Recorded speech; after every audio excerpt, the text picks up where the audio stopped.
Okay. Hello, everybody. Last session was eventful.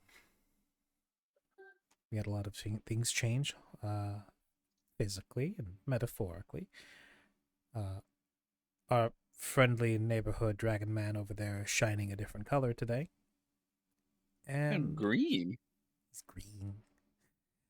And after the events of the ritual, surrounded by otherwise very wary priests, the darkness in the chamber, the old cathedral, slowly fades and dissipates. A combination of wards, prayers from the priests, and the ambient energy within the halls of this holy place. That dark taint seems to dissipate. By the end of it, every single one of you are left feeling inexplicably lighter. Most palpably, that would be for Vair and Karia. For those of you who have spent the most time around Karia, not even necessarily traveling the longest, but those of you who have spent the most time in proximity to him, say Siren, will find themselves measurably lighter. It's perhaps a sensation within your chest, a burden off of your shoulders, lighter steps in your legs, or maybe just see a bit clearer. Your eyes aren't quite so fuzzy. The darkness that always just seemed to hang at the edges of it is gone. And most obvious is the physical traits that you all have lost: the snake teeth, the jagged fur, little horns that poke out from underneath your already existent fur. Um, Even the serrated edge to Mallory's horn have all reverted. But in addition to feeling lighter, less burdened, an exhaustion deep and profound quickly sets in. And while it doesn't necessarily immediately result in you all just keeling over, falling unconscious, it does result in all of you very rapidly losing the strength to even support your own weight. And it's not long before, after some preliminary examination, once the priests are more sure that you're safe to be around and to transport, that you really have been released of the clutches of the deep dark, of the lonely dark, you're individually carted off in gurneys and stretchers to a different area below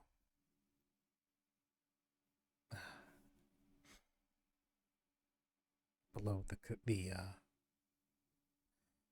what's the word I used for it before? Was it cathedral? Have I been misusing that word? Here in the lower halls of the seat of the gods, expansive as they are, you're eventually shifted to somewhere further out in the proximity. Those of you who stay awake long enough may notice being transported to a uh, to an infirmary, a healing wing, one that finds itself probably very deliberately with an attached balcony. And as each of you are lifted and placed into beds and fussed over by what seem to be doctors and nurses. The evening sun peers through stained glass windows, shining on your beds and your blanketed bodies. As each of you are lowered into your, as each of you nestle in clean sheets, and possibly not the best beds money could buy, but they have downy pillows and springs in the mattresses. Definitely better than your average in room. You feel your bodies sag into the fabric, light, warm sheets drawn up around you.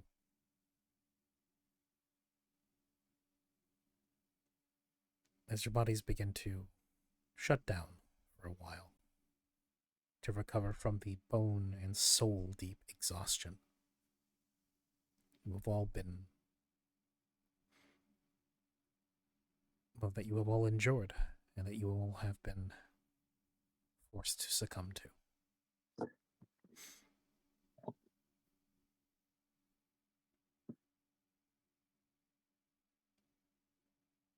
Possibly the last thing you all see as your eyes drift closed is the setting sun.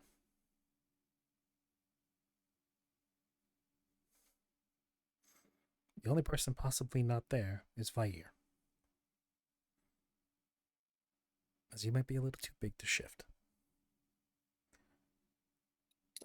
Sometime later, though,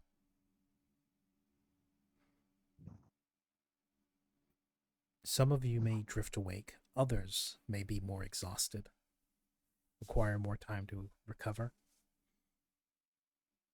But you awaken roughly midday the next day. Perhaps spaced out apart from one another, perhaps even all at the same time.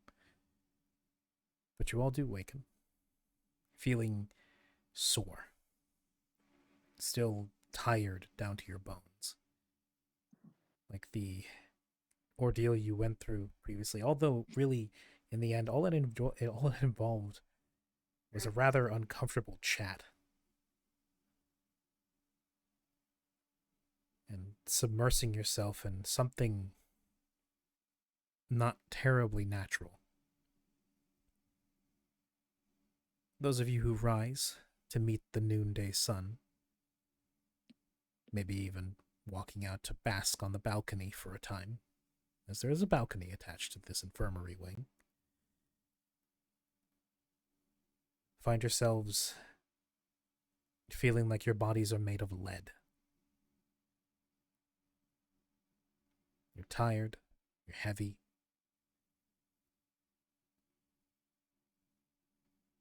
but you're free. You feel better and healthier. You can breathe easier than you could before. And again, that light, that holy energy that suffuses this place no longer burns and burdens you. Those of you who might avail yourselves of some time out on the balcony will see something breathtaking as it offers you a view out off of the side of the mountain down onto the countryside below. And indeed, it also offers a view off to the right side of what can only be portions of the seat of the gods. The city that stretches down the side of the mountain, connected to the grand cathedral at the top. The lighter side of this sprawling structure that branches down into the mountain. You see people bustling, you see scholars in robes moving back and forth, some arguing with each other in the streets. You see what look to be merchants, pilgrims coming up the side of the mountains too, making trade, making conversation. life is going on underneath the bright noon sun. And all across the horizon, everywhere you look, is lush green countryside, forests, great rivers rushing, no doubt fueled by the snow melt that comes off this grand mountain. Cities in the distance, and a webway of roads. As on this mountain you see and you are witness to a slice of an entire grand nation. The papacy laid bare before you. Canabos might even think he sees the capital of Gorgolane off in the distance on the coast. So high are you I up on was the about to mountain. say, I think of all people here, because Columbus wasn't corrupted as much as everyone else, he's probably the one that feels the best sooner, is Probably my guess. yes. He felt the least amount of relief from the purging and would probably recover the quickest. But over the course of your recovery, and those of you that awaken are seen to by medical staff. There's clearly many of them do also function as spiritual and religious figures and acolytes here within the Seat of the Gods. There's unsurprising much overlap between those who are healers here and those who are also priests and monks.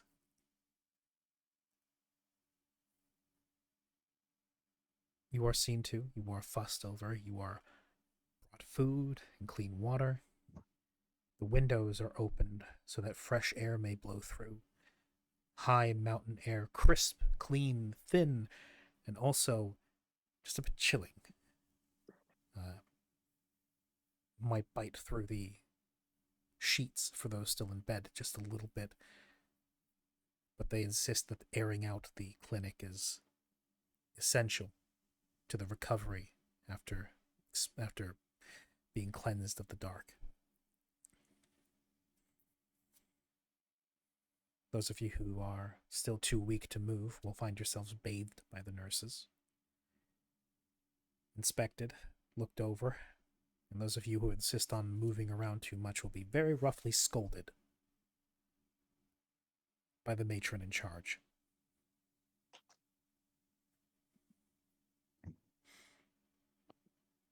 You are told in no uncertain terms that 3 days at the very minimum must be given towards only recovery.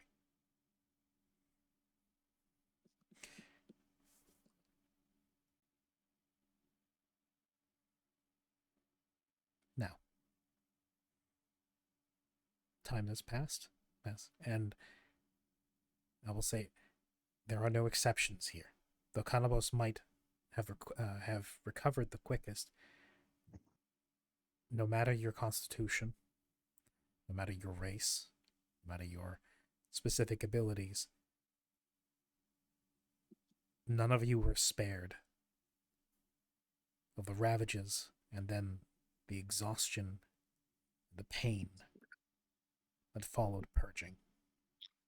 Whether it was the ritual or the exit and destruction of the dark, all of you were left with sore, burning muscles, leaden bones,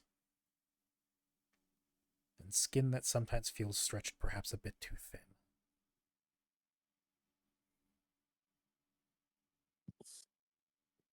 But with care, some healing, some magic, and some mundane, within the space of the next 3 days, the majority of you, if not all of you, will finally find yourselves fit enough to begin walking around without too much exertion. Many of you are still on the mend, most notably Karia. Out of everybody, despite his otherwise rather powerful fortitude, looks possibly for the first time any of you would have seen.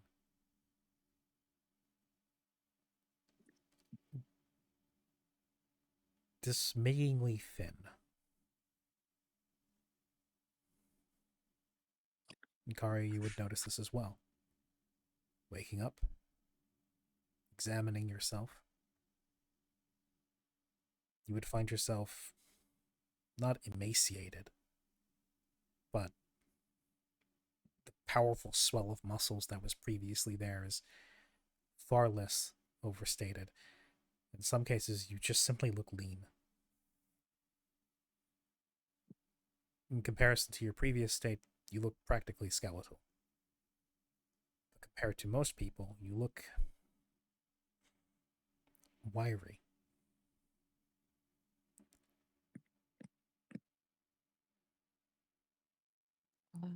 The nurses would say,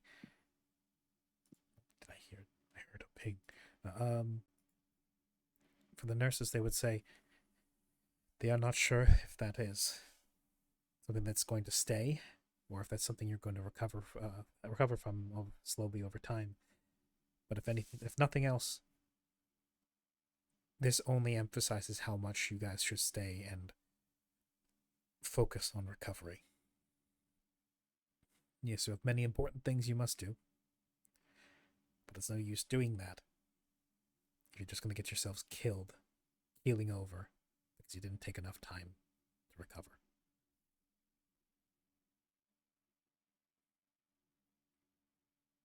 This is the painful part that comes after the quick business. In other words, you guys get to do physio. Yippee! Okay. Oh, come on then. I feel like a spring chicken. Flick would probably say very sarcastically. Mm-hmm. Look at me, I can do a handstand. But yes. Nope, no handstand. It's first time in his life he feels his back crick. But yes. Blum, I feel like I've aged 40 years. Little did we know that Flick could actually never do a handstand. He just thought that he suddenly would have been able to. He thought for the joke, reality would let him. It's like Charlie's grandpa That's in true. the Chocolate Factory. Stands up from the bed, starts doing cartwheels. Doing cartwheels. That's so accurate. Jesus Christ. Yes. After the first 3 days of recovery, you mostly regain mobility, though you don't necessarily have to walk around with assistance, but you still really do need to take it easy. Most motion hurts, it aches, and you still feel kind of tired and winded after maybe 20, 30 minutes of exertion. After about a week, you start to get most of your ability back, and the many, many stairs here within the halls of the underpassages no longer immediately exhaust you after going up a couple of flights. And so it is that I'm going to say, or more ask, though I did discuss some possibilities with a few of you.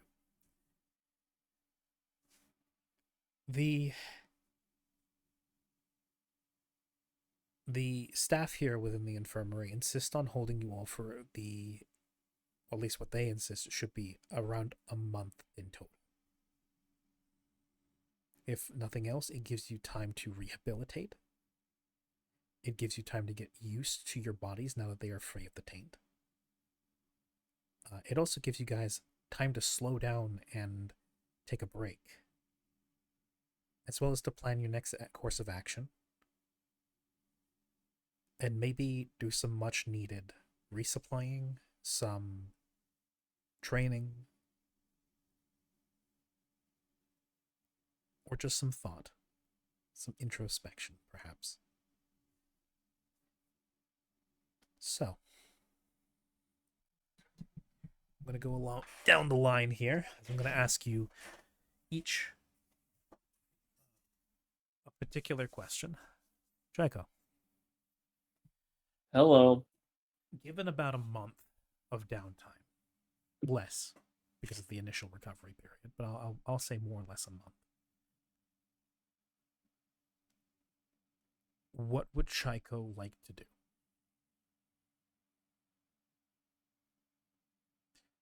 I will say Kit is back at the ship, if I remember correctly. Yes, I remember Kit is back at the ship more or less, if I remember correctly. That or she's with the wagon. Actually, no. No. She's back at the ship, isn't she? Kit should have been with us. Should she? Yeah, she was with Chico during the shadow Right, off. Yes, she was. Right, yeah. No, Kit is here. Interesting. I'll have to consider that. Yeah, in that case, yeah, Kit is here. In Kit's case, Kit doesn't have to do the same physiotherapy, it seems. At least physically. Her body is artificial.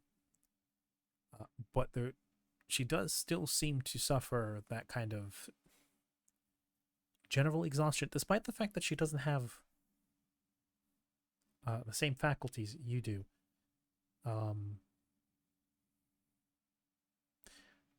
Then again, she is a piece of your soul. So whatever happened to you must have seemed to echo onto her. So she seems to have to take it easy as well. Her body is at times unstable, uneasy, and rattles when she moves. But yes, what would Chico and Kit like to do in a month of downtime? I guess the right idea would be. Let me see here.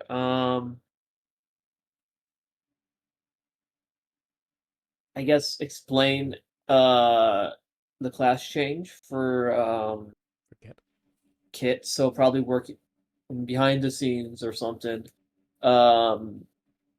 Remodeling Kit or something. Who knows? You can. That's you job, not me. Learning new spells. Because my spell list is looking a little lacking on things that I could want. Mm-hmm. And let's see. Properly outfit Kit as well with some armor and or more weapons. Okay. And or essentially, I guess at the end of the day, it's just reinforcing, getting up. I don't know, upgrading my capabilities. There we go. That'd be the right word. Okay.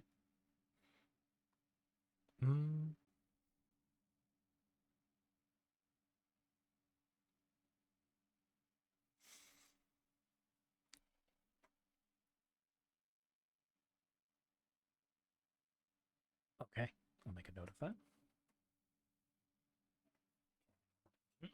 Okay.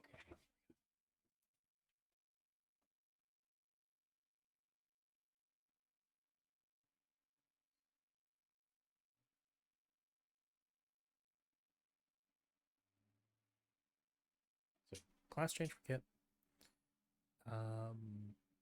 New equipment.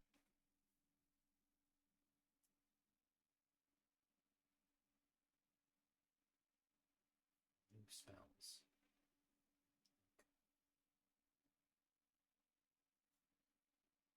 All right then. Karia. Hello. What would Karia and Vair want to do in the rehab downtime? I will say, once Karia is fit to move again after a few days,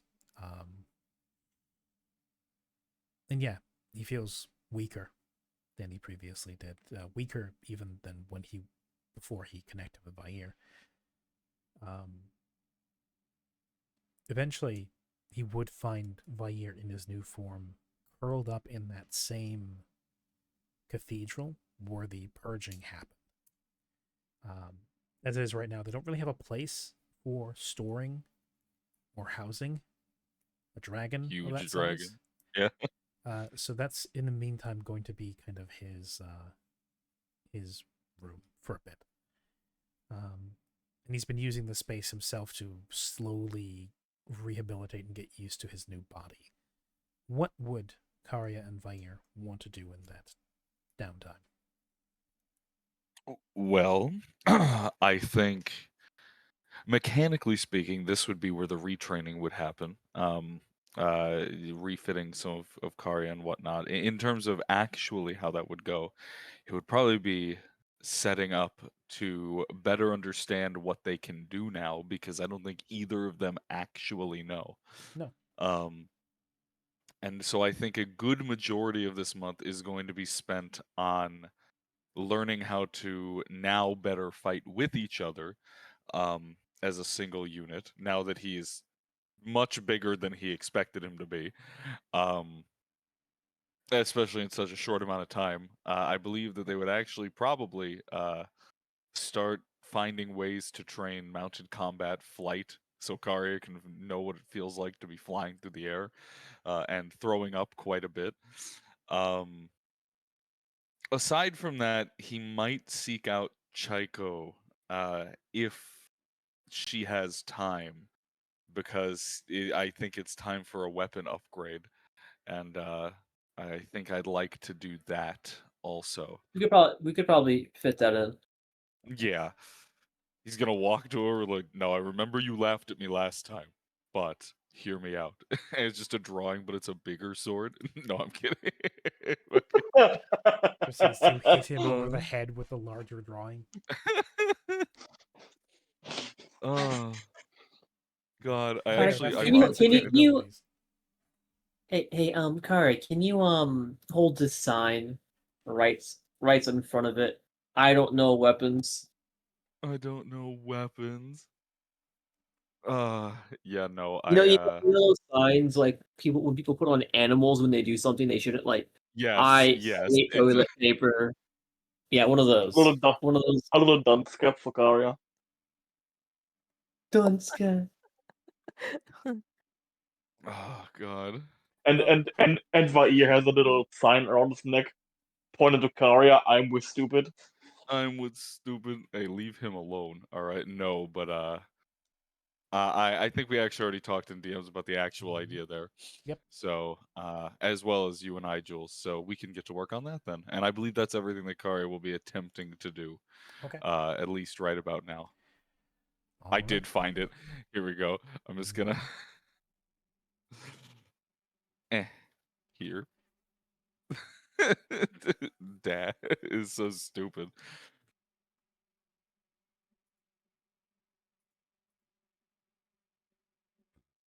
Ah. From 2 years ago. Fucking this drawing Jules did. Anyways, yes, that's what I'm doing this time around. At least that's what Kari is doing, just getting better acquainted.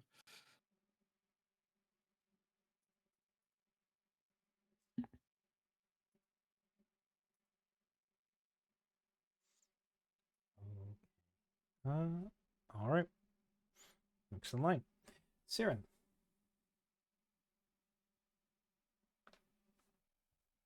Almost magical moon princess.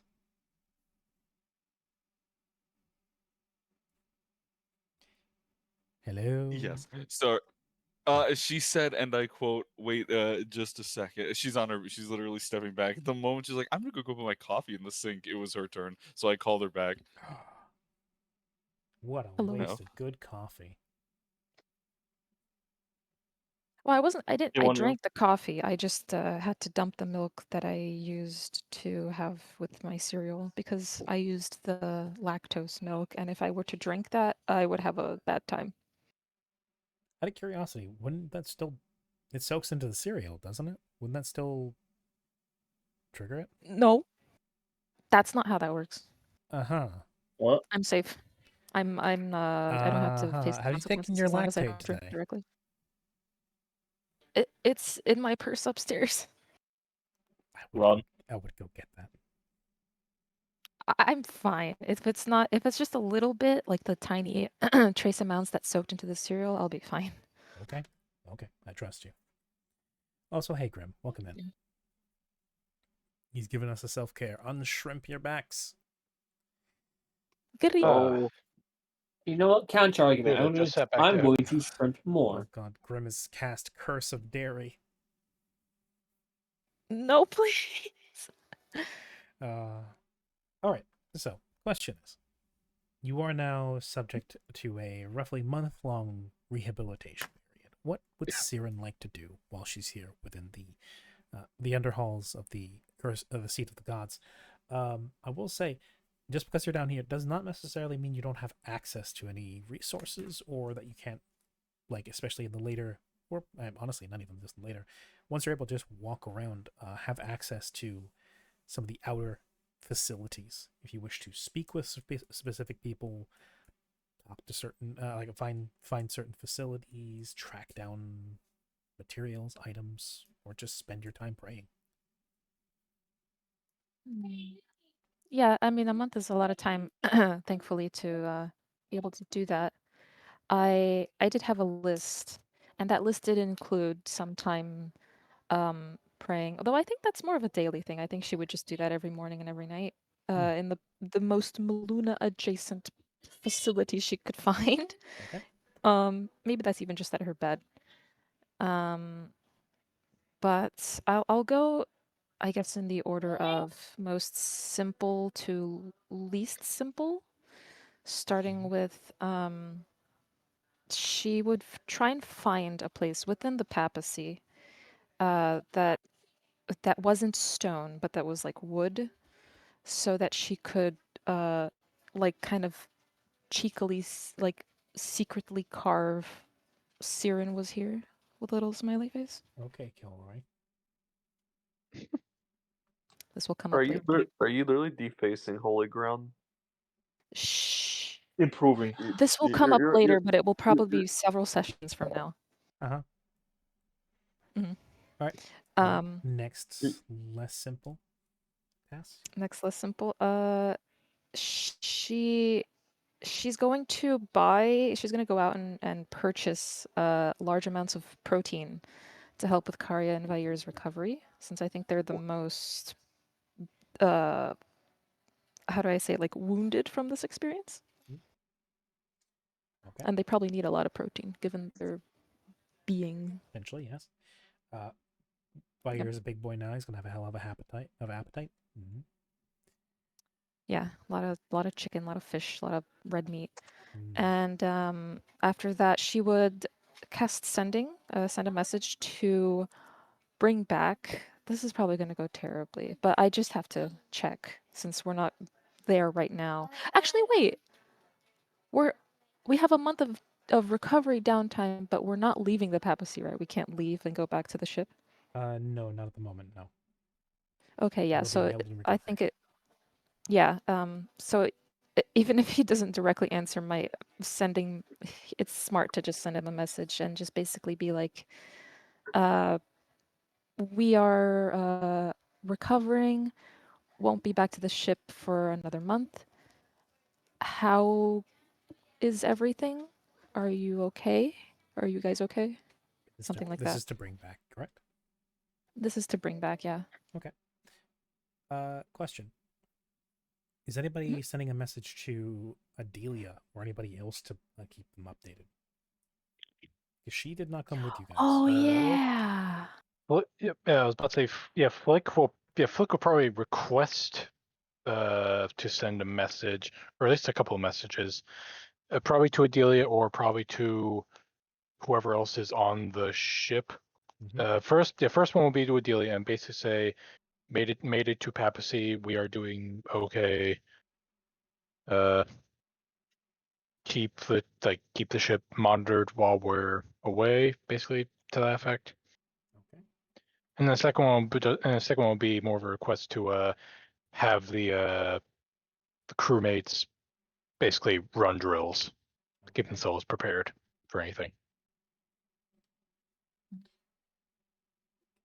Siren would be willing to Sorry, so Siren would be willing to help with that.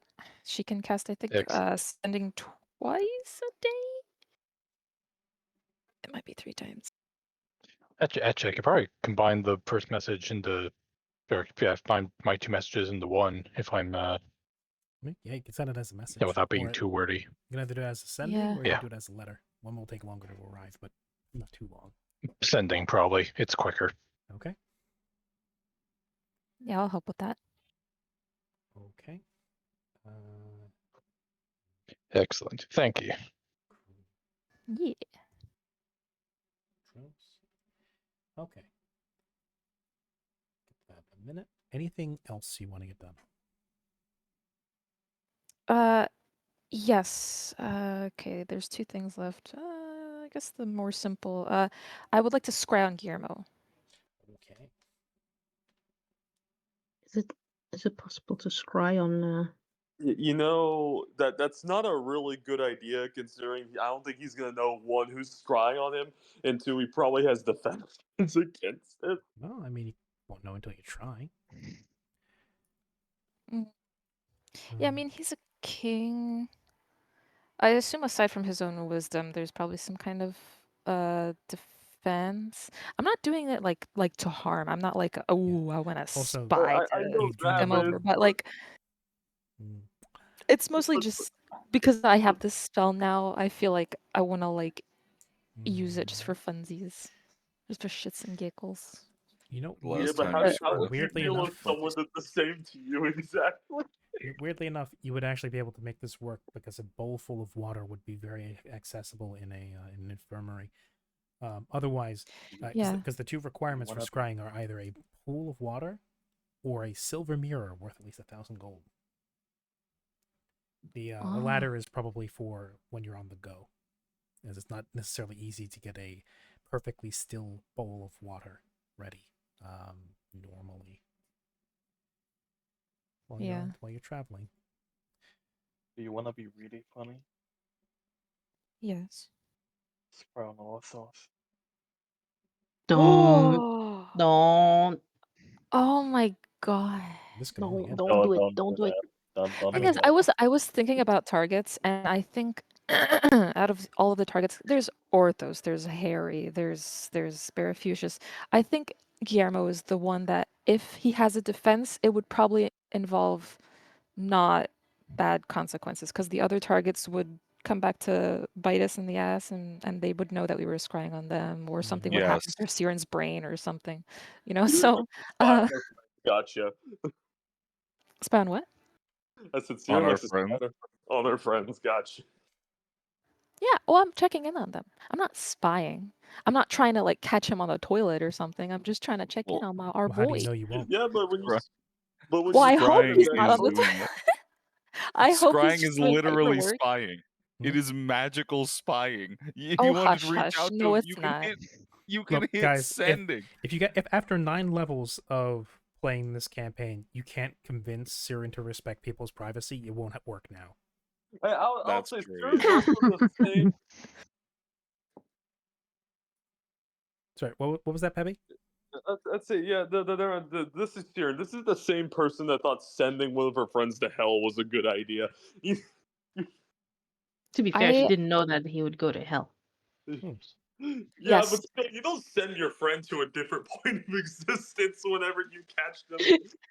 I only have the Because- best ideas. And actually, you know what? It's a choice between Guillermo and Stanislav. I think. How They're about the you same in scry on terms my of how about you scry on my employee instead? your employee? When Yeah, I running have the hotel farm. Antonio from Etsy. I What don't does he do think for she you? knows Antonio. He works for He runs his hotel. Wait. yeah, he runs my hotel. Oh, he runs Mallory's hotel. I forgot you had a hotel. Yeah. Okay, I'll spy on him. Okay. Wait, do I Great. know him though? Because I think scrying you have to. I think you Scrying, have you to know can the scry person. on unfamiliar people. You just take a penalty to it. Hold on. I'm curious what the penalty is. They get a +10 to their will save if you don't know anything about them. Secondhand, if you've heard about the subject, say through Mallory, they get a +5 to the will save instead. If you have a picture of them, a possession, a garment, a body part, lock of hair, bit of nail, they take a -10. You have a possession Well, of I do theirs, have the -4. letter. I'm gonna just put this in chat. The letter could count as a possession. Oh, the DC is 20. Wait, so then does having a possession of them It further makes increase chances of success? It what do you call it? It gives them a -4 on their will save. Oh. Because they're trying to beat So your save DC. Right. So if he has a +5 because I'm hearing from him secondhand, but then I have a letter from him, that's +5 -4, so he has only a +1 to the DC. Yep. Okay. Is that his roll? No. 5, 2, 3, 4, 5. Oh, interesting. Okay. Now he rolls his saving throw.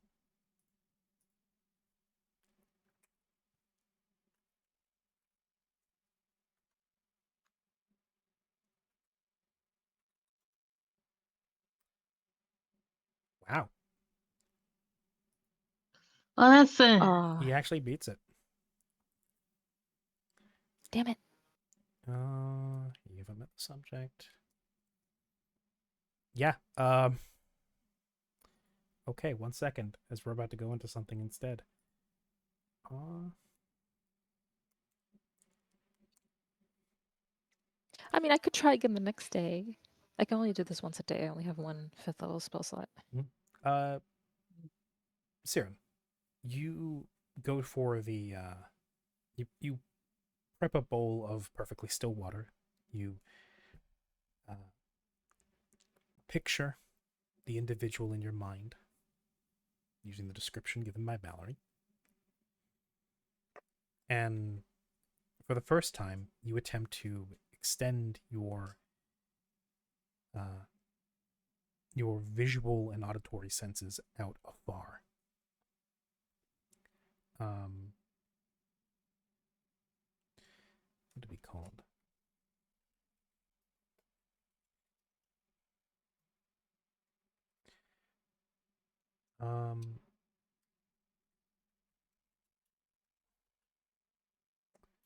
What would be called?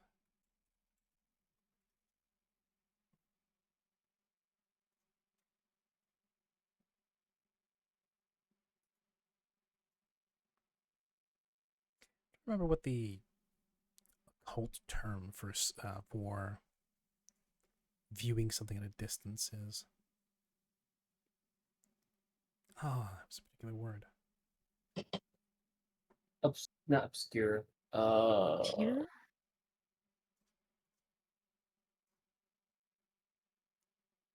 Astral projection. It's like a type of extrasensory perception. Are you thinking like that's been around the lines of foresight? like clairvoyance or something like Clairvoyance, that? that's Or it. Yes. yeah, there you go. Gotcha. There you go. Thank you. Yes. As you attempt to your first proper clairvoyant jaunt to check up on, totally not spy, upon Mallory's protege, the one maintaining the hotel for him, making sure everything's running just fine. The spell seems to rebound. And Damn. slips off of him, his mind, and doesn't find purchase. Instead, Siren, as you peer into the water bowl, instead you're looking at Mallory. Mallory, I assume, is kind of either sat on the bed with Siren as she's doing this, or is looking over her shoulder, peering down into the metal bowl where the water ripples gently.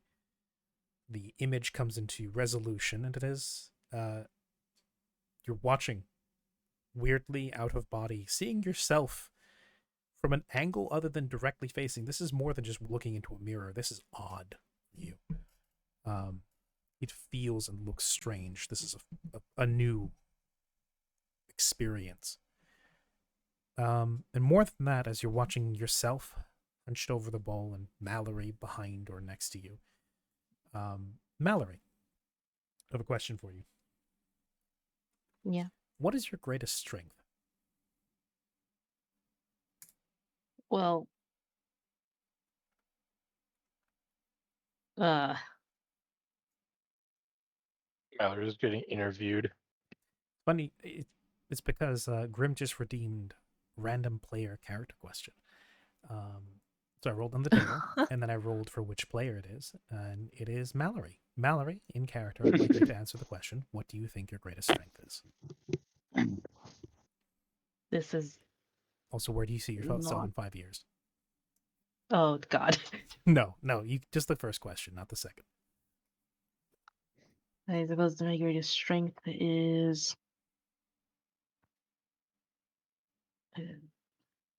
the ability to focus very well on one particular goal, or meticulousness. Okay. And because of the circumstances of how this is, and the fact that Grim mentioned this in conjunction to the scrying going off, Siren, you are now vaguely aware of the fact that Mallory believes his drive and ability to hyperfixate on something is his own self-perceived greatest asset. Oh, You have I obtained a see. piece of information about somebody else. It was not the person you were intending, but it's information. So, but also because the scrying bounded back, is it like a weird, like infinite mirror situation? A little bit, yes, though it's far out enough that the image in the bowl is a little harder to make out. So it's not an immediate hall of mirrors effect. But it definitely looks strange and out of body. And if you squint at the image of the bowl within the bowl, it does seem to go on. I see. Well, she just see that it didn't really quite work. Look vaguely in the direction where she thinks the scrying eye is, as if like to look at the camera, and then looks Yeah. next to her at Mallory, when Mallory. she does that, you see her turn around to look in the direction of where the image in like the observer within the bowl seems to be viewing from. That Okay. yeah, the whatever this magical eye that you see through is, it does not seem to be visible. Huh. Magic is quite strange. On the upside, Also, you on are a top of very that, well focused person. yeah, in addition to that, you're hearing yourselves in duplicate through the bowl. Oh, Good thing I can focus real good on one thing. I don't have to listen to that. that's disorienting. Siren has a little bit of a hard trouble, so when she speaks to Mallory and says that he's a very well focused person, she says every word very slow. Mm-hmm. As it starts off with, "You're a very What? well focused person," and then it all comes through in duplicate, though a little more faded, perhaps a little more distant through the scrying bowl. Oh, well, what brought that on? Well, the spell didn't quite work on the target. He resisted, so I guess it bounced back and came back to us. But I could try again tomorrow if you'd like to check in on your business ventures, or perhaps the next day, or the next day, or however long it takes for it to go through. I don't mind. Yeah, I suppose we can circle back on that. Okay. Excellent. Okay. Yeah. Continuing on. Just to double check. You still want to scry on Guillermo or anybody else? Yeah, why not? I'll try Guillermo. Okay. Wow, pencil that in. Moving on. Canavos. My friend. Yeah. We Yeah. already talked at length about what you might like to do in your downtime. Is there anything else you might like to do? Because you're not going to be spending all of your time within the halls of academia. Well, that depends. How many times a day am I going to be spending there, and for how many hours? Depends entirely on Kanabos. He can go there like Mondays, Wednesdays, Wednesdays, Fridays. He can be there every single day if he really feels that motivated. It I'll won't. do that. I'll It, be there every single okay, day. he's dedicated. That might go to explain. Kanabos, I'll go into lengthy detail on that once we get around to it. But he will be spending his time lecturing, teaching, and debating within the halls of divine academia. I'm debating in the Vatican. Kanabos joins a debate club. Okay. Mallory. Yeah.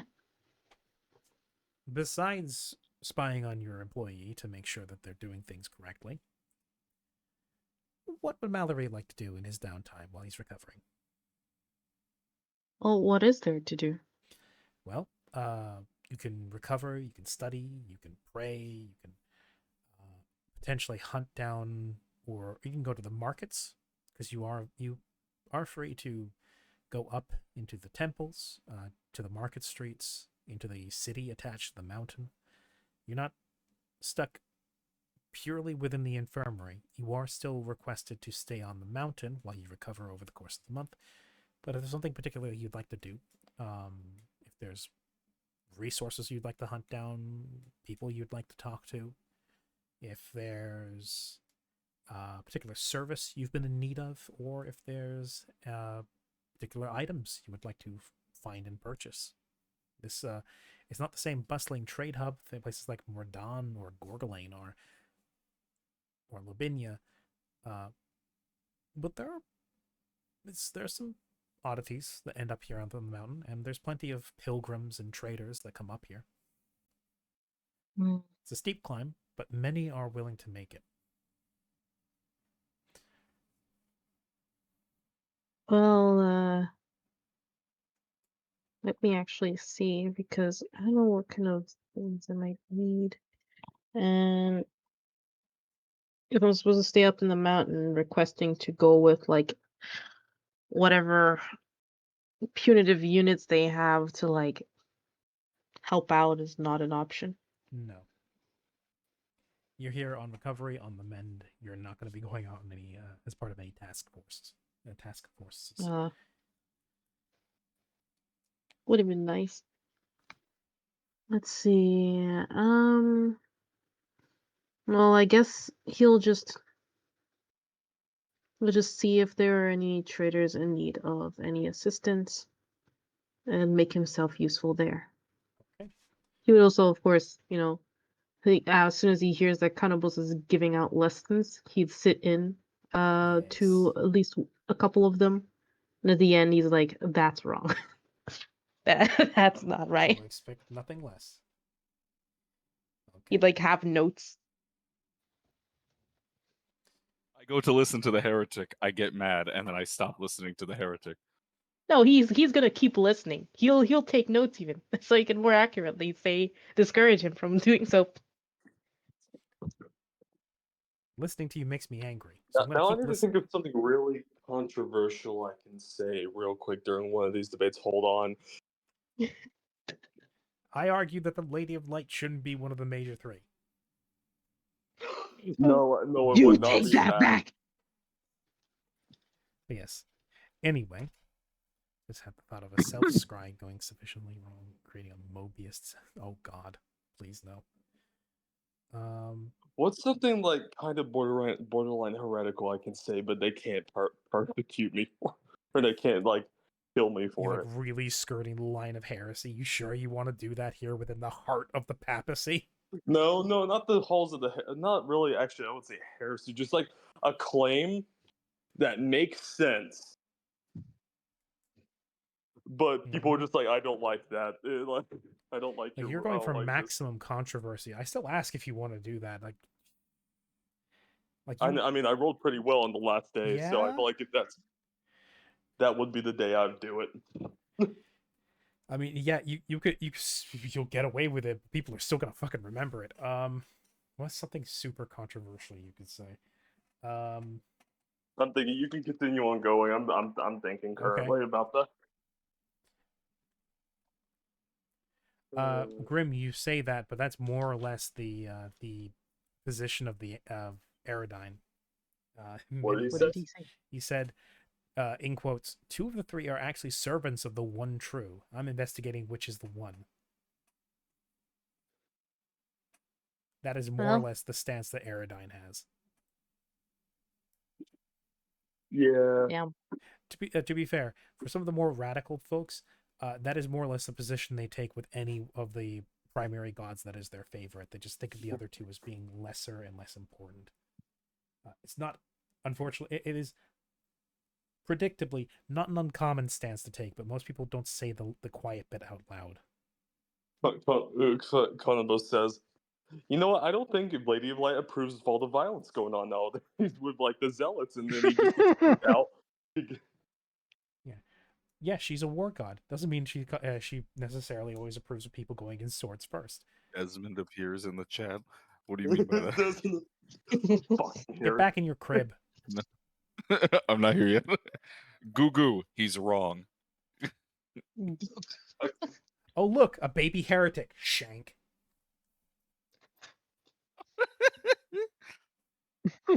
All right, Kanabos. Yeah, the This Inquisition is why has you're entered wrong. the chat. But yes, moving to the next one. Bark, most beloved. Give him a moment. Perhaps he's muted.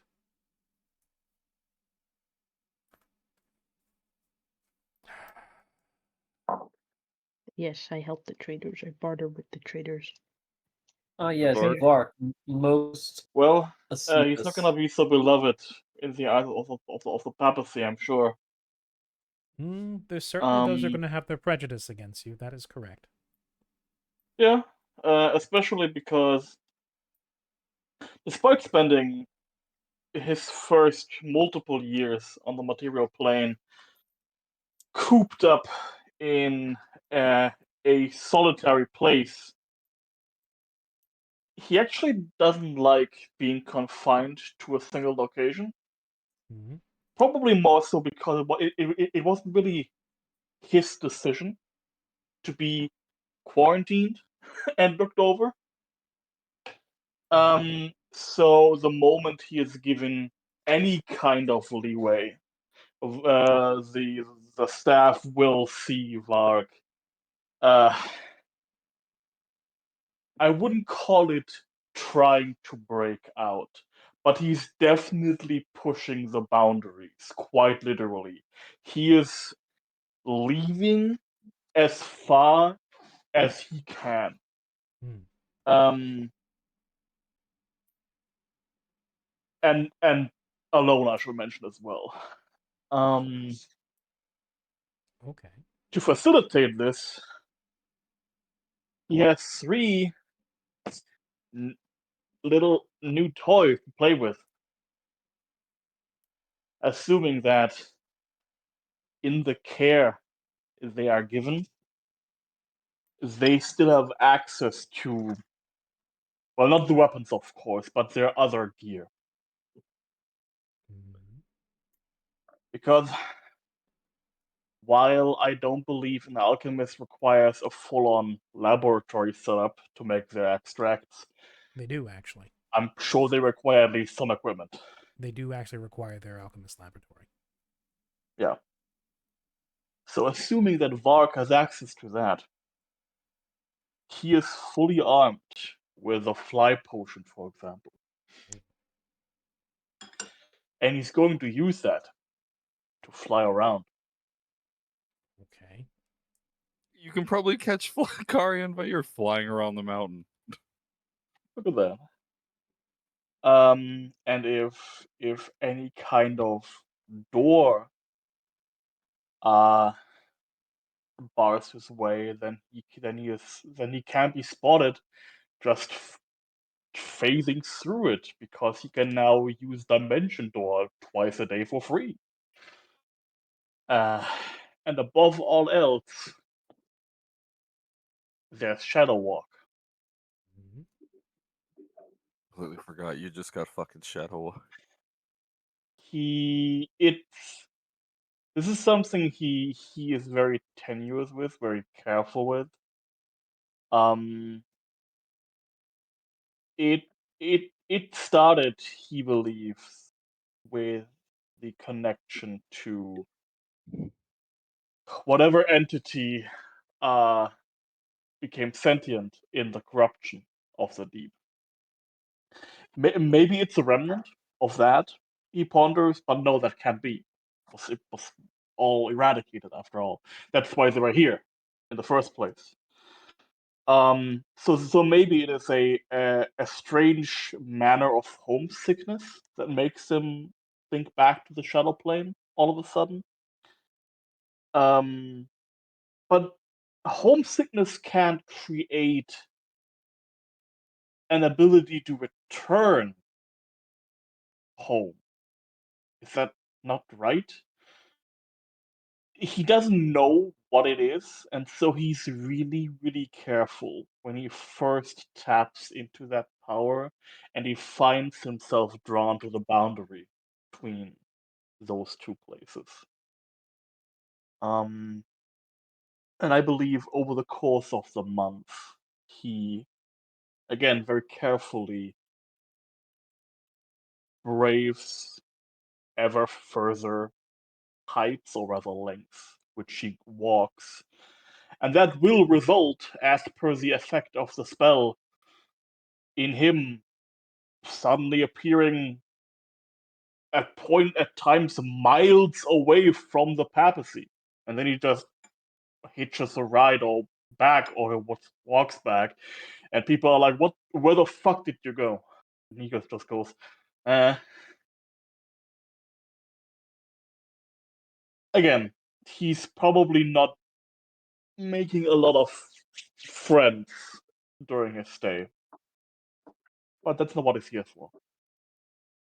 Aside from that, however, he takes the time to finally put first all the spell scrolls that he had accumulated over the course of the last year or so, and finally scribe them into his formula book.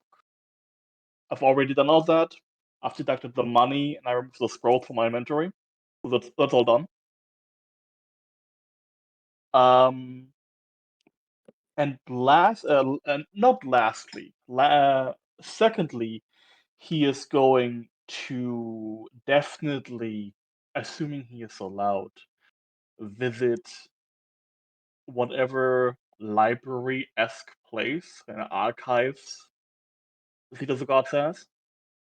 Because he's definitely curious what kind of literature, what kind of knowledge is contained in this place. Be it, I wouldn't say propaganda film. It's probably gonna be very religious theme, Yeah. He wants to see what he can scrounge up. And lastly, finally, he is, now that he actually has a moment to just literally sit down in a relatively quiet and studious place, he is going to write down all that he has learned ever since he had met Karya and figured out that he was deep corrupted. He is finally going to put to pen all the knowledge he has gleaned from that day until, well, their arrival at the papacy and the cleanse, so that he can begin, this is the first step towards his publication of the Society Chronica. Okay. I have made notes. Next. And last. Flick. Yes. What, besides making sure his crew is being drilled and training properly, now that Flick is free of the dark on the mend and recovering for the next month, what would he like to do while here within the Seat of the Gods?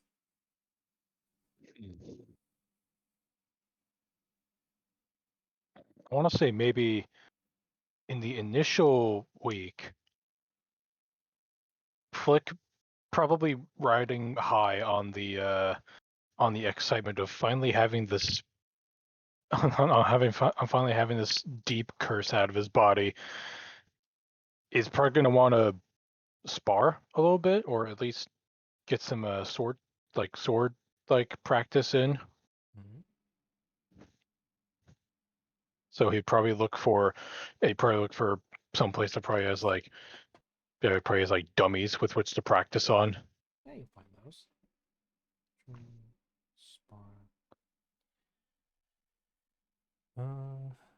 You want to train? You want to spar?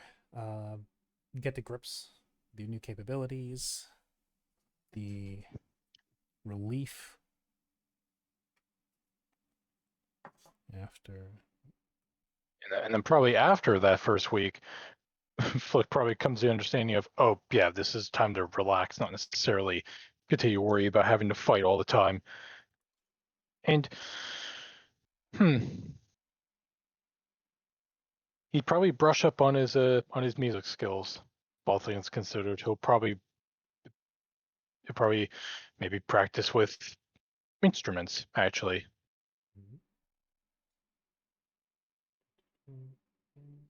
Practice.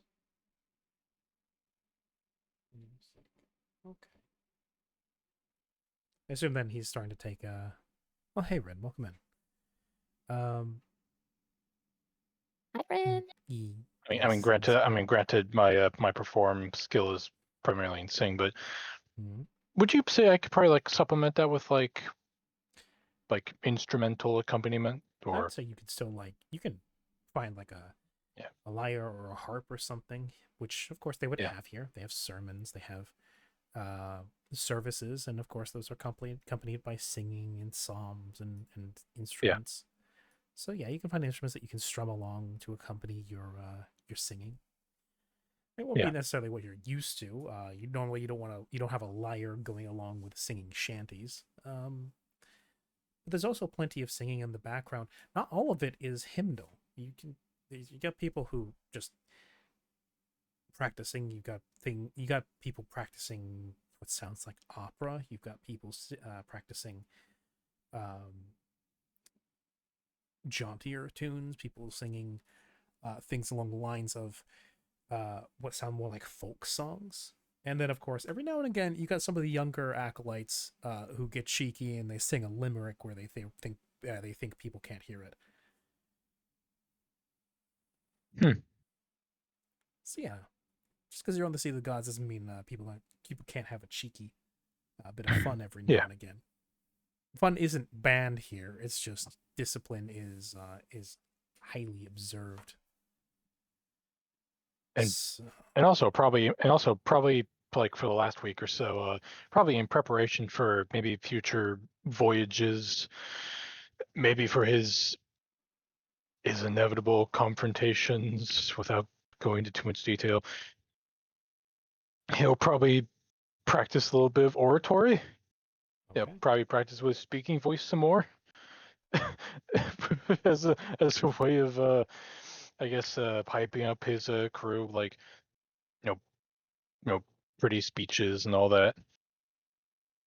Okay. Oh, Mallory can help with that if you'd like. Sure, he could. Actually, yeah, sure. Yeah, that'd be good. yeah. Flick. In considering like how he's going to like give speeches or rousing rousing rhetoric and such. Something to his crew, he'll enlist Mallory to help with his speech, his oratory. I would say potentially that might actually get you wrapped up in participating or even just observing some of the debates as well, because you got some of the best speakers like in the country up on this mountain. And you got some really fiery people who would really put their thoughts out there either in like very carefully formulated ways or in just straight up unfiltered, uncensored chutzpah. And there's plenty of pointers to take both in what to do and what not to do to win a crowd's favor, because you can definitely see plenty of examples of someone putting forward a very well-reasoned argument, but putting it forth in such a god-awful way that the entire crowd goes, "You're right, but you're an asshole." Yeah, see, Flick might have the confidence behind his speaking, but he doesn't necessarily have the application of knowledge behind it. One thing that you definitely learn in all of that is it doesn't matter how correct you are in terms of public opinion and morale, especially if it sours everybody's attitude and nobody wants to listen to you. When it comes to matters of intellectual debate, even then, like, winning the public over is sometimes half or more of the battle. Sometimes being correct in terms of winning a crowd over is less important than reaching them, as opposed to focusing entirely on being correct and repelling everybody and either making them not want to follow along with you or just what do you call it? Makes them not want to follow along with you and not want to listen to you. And if they don't want to listen to you, it doesn't matter how well formulated your ideas are. As Grimm puts it, there's a matter of how correct you are and how you are correct. Yes. I think that's very well put, Grimm. So yes, you hate to make a good point, but also bore the hell out of your audience. Bore them, offend them. It doesn't matter if the public agrees with you if you just piss them off, and they're still not going to be on your side. Why are you booing me? I'm right. Yeah, exactly. So yes, you can be as convincing as you want. If you're an asshole about it, you lose the public, and they still won't be on your side. Yes. So yes. Yes. Okay. So Flick is going to get some leadership workshops in. At least public speaking. Which there's very much a culture here for that. So we're going to get into that in a minute. Siren would volunteer to listen. So it's Flick, Mallory, and Siren again. Flick, Mallory, Siren, and Kanabos. Yes. I guess they're watching Kanabos though, Yeah, so we they're have like friends supporting a friend. We have the troublesome trio and Kanabos. Mm-hmm. Okay. And I'm just seeing like look at him. Speaking of that, look at him and how wrong he is. Perfectly punchable wrong face. Okay. So Chaiko, just to go over very quickly, you're gonna reclass Kit. You're gonna be spending a good amount of time with. It sounds like bit of daughter-mother bonding time. Yeah, don't ask where the sudden need or havings of explosions comes from. Don't ask about that. Oh, sure. I will say that while you are here, you'll be made aware that a forge can be made available to you. Get to that in a second. Hallelujah. After about the first week of recovery, shortly before that, cheers for the favorite fox in the campaign, not that one. Construct. Oh, grim. I'm gonna hurt that guy. You're what, like a whole country away? I think that's gonna be a problem. Oh, half a country. Hey, if there's a will, there is a way. True. But yes. So for the whole party, and Grim's over to the side giggling.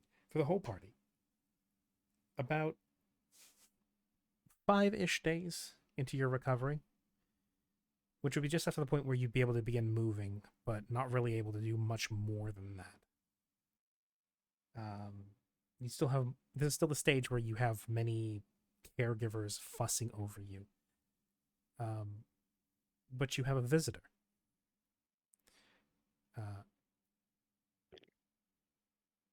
believe at one point, yes, at one point in the early days, Jura would have been dragged in and placed off to the side somewhere. He's looking a lot better, less tentacly and toothy now. And the bird, with a brand new cage, this one a bit more spacious, Bartholomew, is brought in as well and is hung up on a stand. One that you think might be more often used for IV drips, but the bird cage is placed on that regardless. So now you have a bird to help serenade you. Yippee! But you have a visitor. Uh-oh.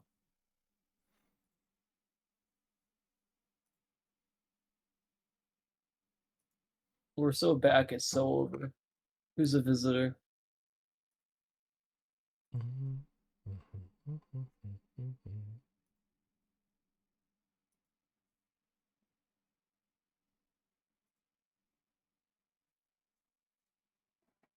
Oh, As you all are laid up resting in bed. Wait, who's this fellow visiting? the Pope. Yes, No. Who is he you visiting? guys. You're the only ones in All this of us. Okay, all of us. Okay. Except by ear, yeah. Yes. Except the by you. pontifex. No, because my brain, what's it called? I was like, I heard you, and for some reason I thought me specifically. I was like, wait a minute, You're all that sharing, doesn't sound you're all right. sharing a ward at the moment. That makes much more sense. Yes, as it's a wide, spacious hall of the ward. It's not small, closed in. It's got plenty of breathing room, and like I said before, plenty of windows and a big open balcony attached. But walking in from the doors, as several of the medical staff bow and make way for him, standing to the side as he enters, dressed in a sharp set of clothing, in a what would be more or less, I want to say A little bit more ahead of you, kiddo. a priestly robe over a well-tailored suit, not unlike what is in the picture. He strides in, cane tapping at the floor as he enters. That same severe look as always on his face. Those of you who would recognize him, there would be the majority of you, but Siren and Karya would probably recognize him the most immediately, having directly met him. Right. Yes. As he enters, and he stops more or less where the row of beds where you all are resting are lined up against the wall. He stands. He appears to appraise you.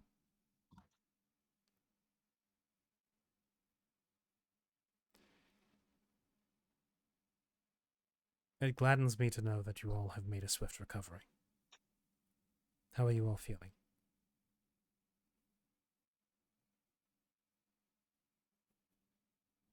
Slowly better. I believe I can Well, breathe again. Yeah, We certainly could be feels like feeling we're a on the lot mend. worse. Mm-hmm. We do feel lighter. I think I lost what Chaiko was saying in the mix. I said, what's it called? Well, we have felt worse. Good. Very good. With that, I believe, for the time being, our arrangement comes to an end. I've been told by the staff, who are more skilled in healers than I am, that they expect your recovery should end within the month. I suggest and I recommend that you all take that time to plan your next move carefully. After this, especially with the size of your friend, there will be many eyes on you going forward. And past this point, even if I wish to, the church will not do anything to protect you. At the very least, publicity-wise. And we cannot dedicate necessarily very many resources to shielding you as you move around. No doubt you all have your next target, mission, laid out before you. Told me as much before that you have many plans ahead of you. If I could ask, what is your next port of call?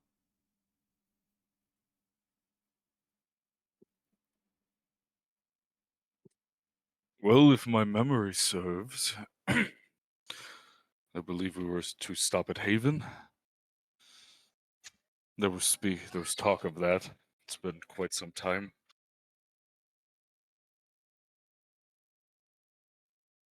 Haven is a good first stop to make. Beyond the fact that there is much information and free trade available there, though it is lawless and a den of sometimes ill repute. Instrumentally speaking, it is a very useful place. And beyond that, I think you all could use some time in the sun. I think you've all earned a bit of a reprieve. After what this thing did to my eyes, I appreciate that greatly.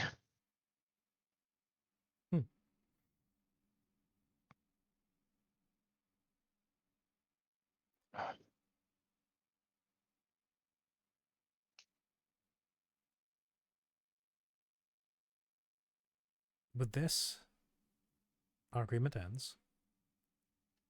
Officially, you were all never down here. Unofficially, we've finished our end of the bargain. And you may hear from us at some point with a request. It will never be anything that we do not think you'll be capable of. But we expect that you'll honor it. Both my nation and some of my men were harmed in the line of getting you all here. And I don't put this forward as putting a debt upon you before you ever think that. I'm not suddenly piling an extra debt on top because I'm not an idiot.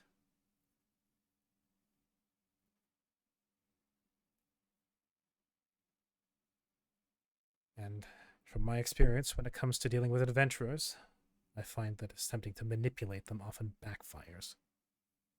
So I'll be honest. We footed quite the bill to get you here. Both in terms of lives lost, in the risk that was afforded. It has taken some soothing and also a little bit of threatening and blackmail to halt any attempt at war or invasion from Eridine's side, as the attack on Bellafini may have been taken as casus belli at some point.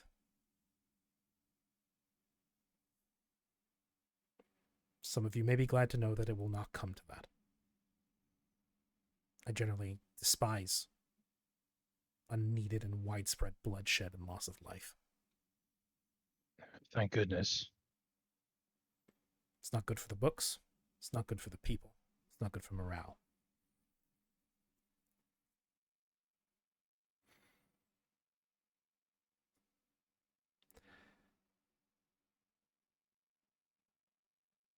He takes a deep breath, seemingly considering his next words. His cane clutched in one hand, coming up crossed behind his back.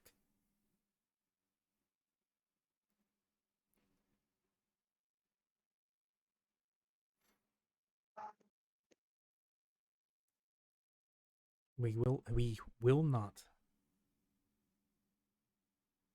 extend further resources towards you.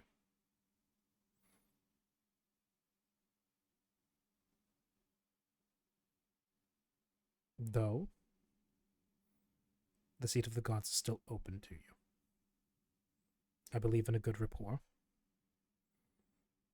And within reason, the facilities within here, as well as the facilities of the town on the outer side of the mountain, are now open to you.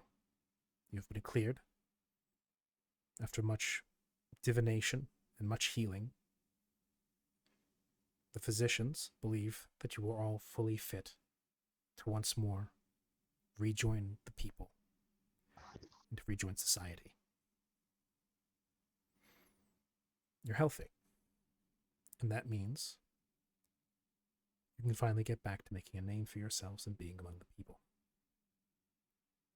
It also means we can release you to the streets without worrying about further spreading of this curse.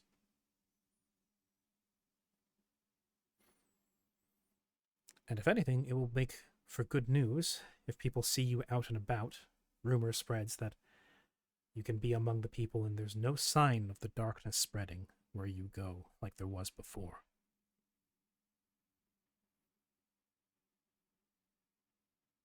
Though how you handle that is up to you. Though I do have a few requests to make. Though consider these less requests and more word of law. Do not leave the premise of the mountain until you are fully recovered. That means all of you. This is a favor. You are our guests. It'll be a great favor to us if you could abide by this.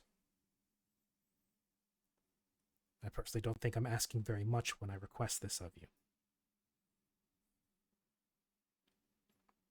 We're not keeping you here for indoctrination or anything of the sort.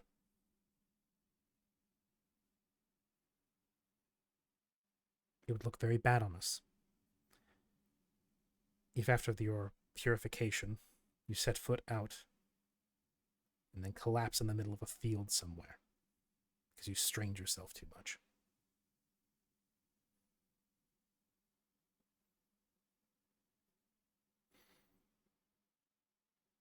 Additionally, be nice to the people here within the heart, within the heart, upon the seat here. You'll find many you might disagree with, and I know more than a few of you have disagreements on an ontological or even philosophical or religious level. I'm not here to convert you all, though my benefactors would otherwise be very happy if I were to attempt to do so. That's not why I brought you here. At the end of the day, you were all purified, and that is the primary goal.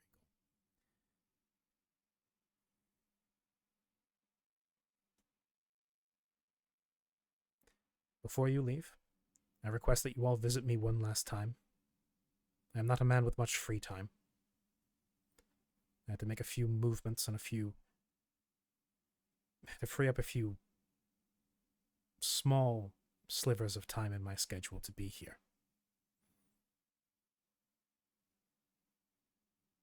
But by the end of the month, I would ask that you all visit me one last time.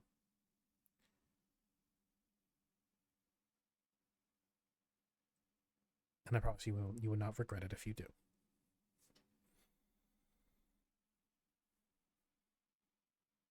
Now then. By that time, I would ask if you have any questions you wish to ask of me to think on them carefully and bring them to me then. No earlier.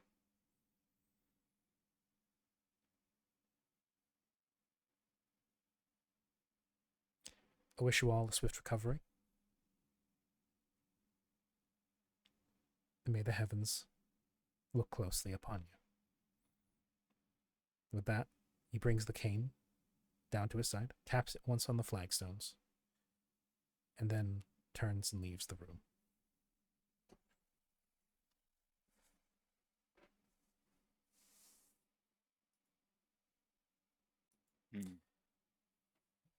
So with those provisos put out, you all now are given more free reign of the mountain.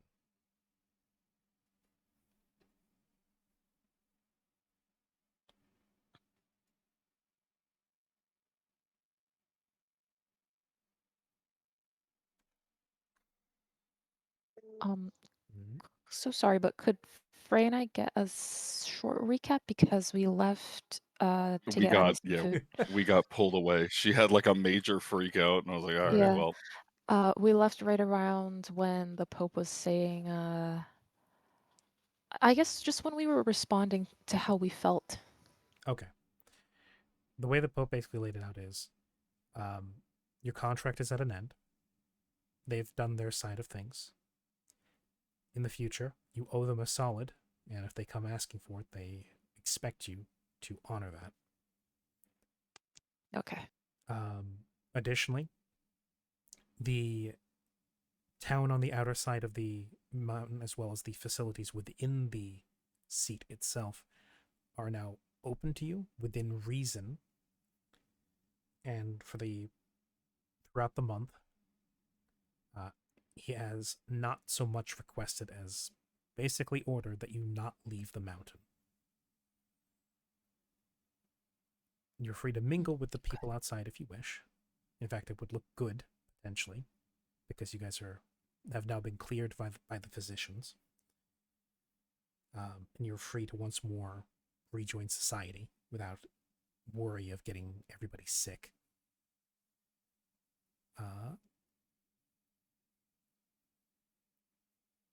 What else?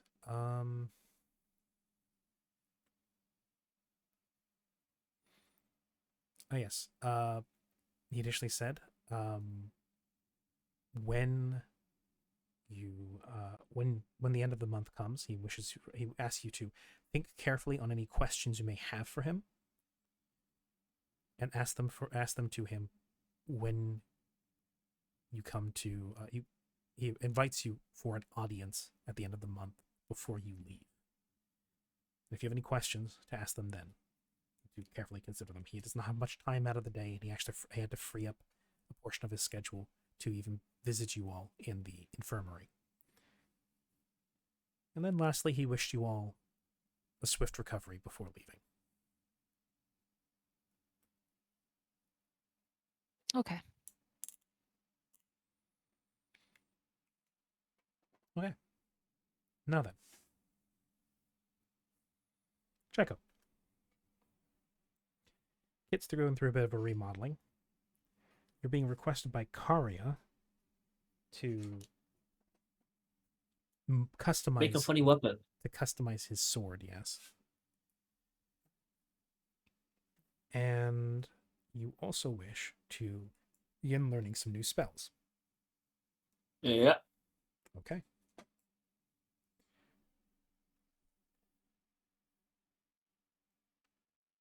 Now that the facilities of the seat have been made more open to you, they are expansive. Much of it is empty hallway and many, many disused rooms.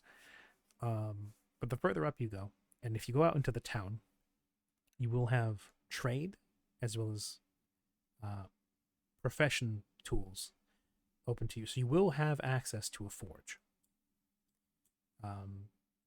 They got several smaller ones within the seat itself for basic maintenance, for repairing things, fashioning new nails, and for repairing candelabras that get dented, and so on and so forth. Anything that's metallic and needs a reheating and a reshaping can be done. So you can do some smithing here.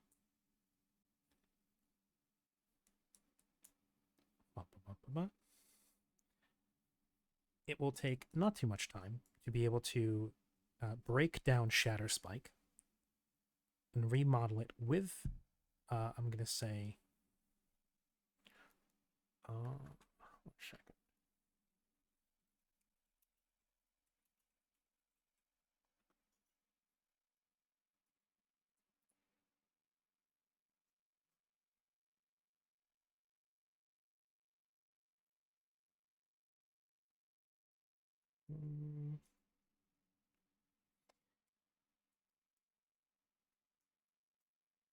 I'm gonna say it's going to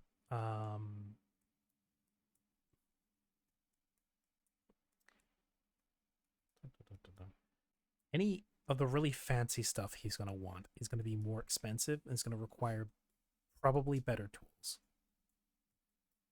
And also, Okay, just like okay. the materials you're going to need are far too expensive as it is right now. You just don't have enough Question money. for you, real quick, Mm-hmm. because I vaguely remember he wants sonic damage and stuff on that thing. Yep. Realistically, if I ask nicely, do you think Vair's scales would be a suitable material to, however, to gain said sonic damage? No. No? Okay. No. I was just genuinely curious. Those are just like, I'm going to be honest, those are just scales. They're not magically imbued with sonic power. They're just scales. They're not going to Yeah. substitute The for only things like magical components, magical minerals. It's like they are scales with the rough composition similar to malachite. You can use it to pretty up the weapon, but it's not going to substitute for magical materials. Okay. Yeah. Understandable. Yeah, you're not it's like taking a bunch of scales off of a dead red dragon is going to let you suddenly turn a weapon into a fire weapon. So You see, that's the thing. Vair's alive. Finger wag. so his freshly grown scales are going to yank off of him. Hey, and so because he's we alive, lose hair. you're gonna have we lose hair. normal scales. Yep. Normally we shed them over time as they get old. Yes. His brand new scales he's shed. He's grown now. So that he's alive when you extract them. So not only do you get malachite scales, you get malachite scales plus pain.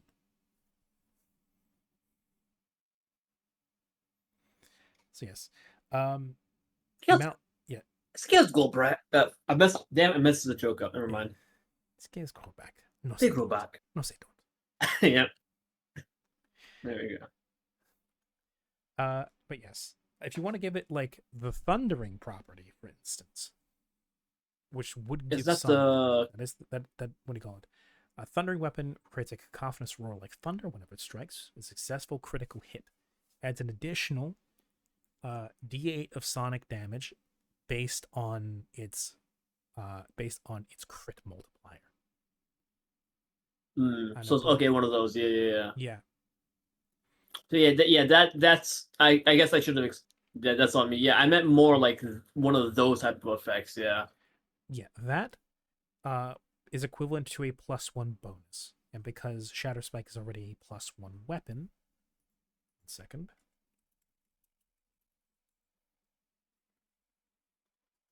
What would that work with Butterfly Sting from Vark? Yes. It's crit as a crit. Okay.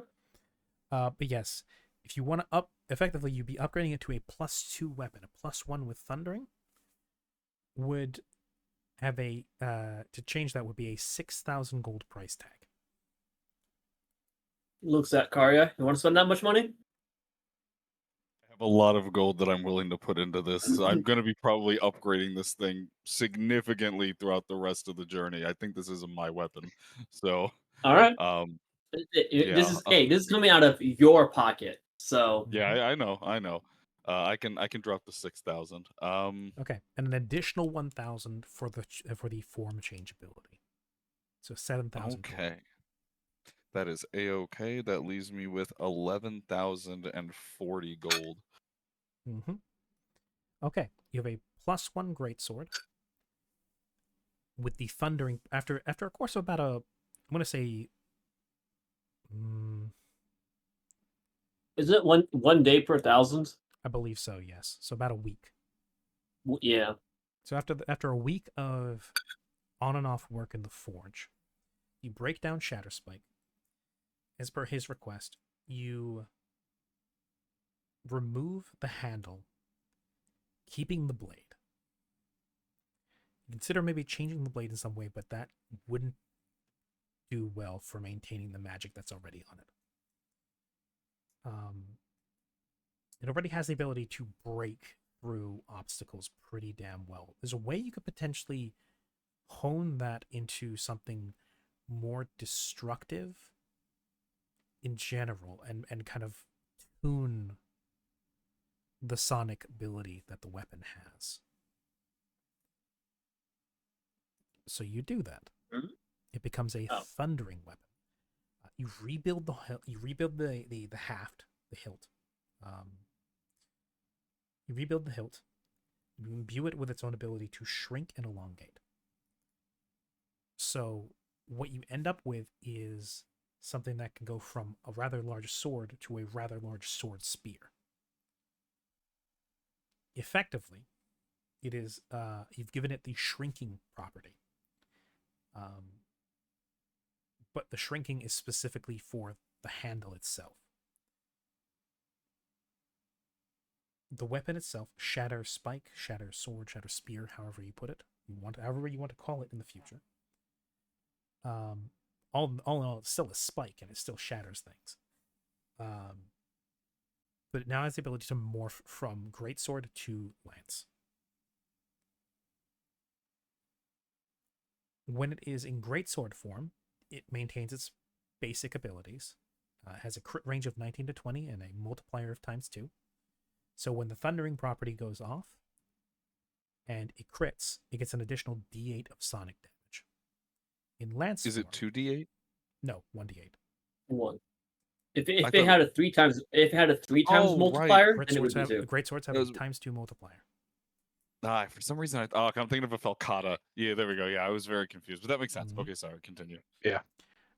And when it is in lance form, I believe it is a ×3 multiplier. Second.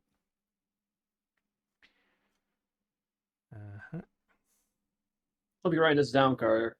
Because I've actually already got it down here. Yeah. okay, because I'm gonna say not my weapon.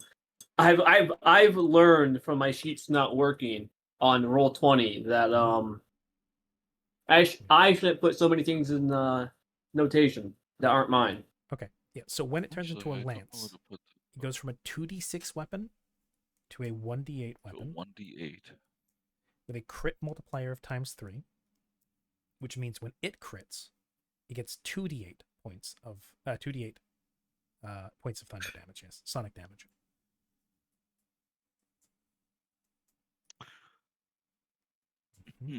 Where do I put that on here? Because I see bonus dice, no crit. I don't see a place to add additional dice to roll when a crit is gone off. Or is it just something I roll separately and I'll just make a note? You can make a crit multiplier. 1 second. Well, it's not the multiplier that's the issue.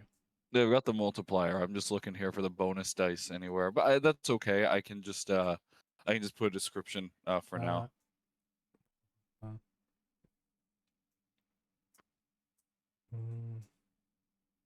Bonus dice, no crit. You could probably put an additional attack, name it something like if crit, and you can put it there.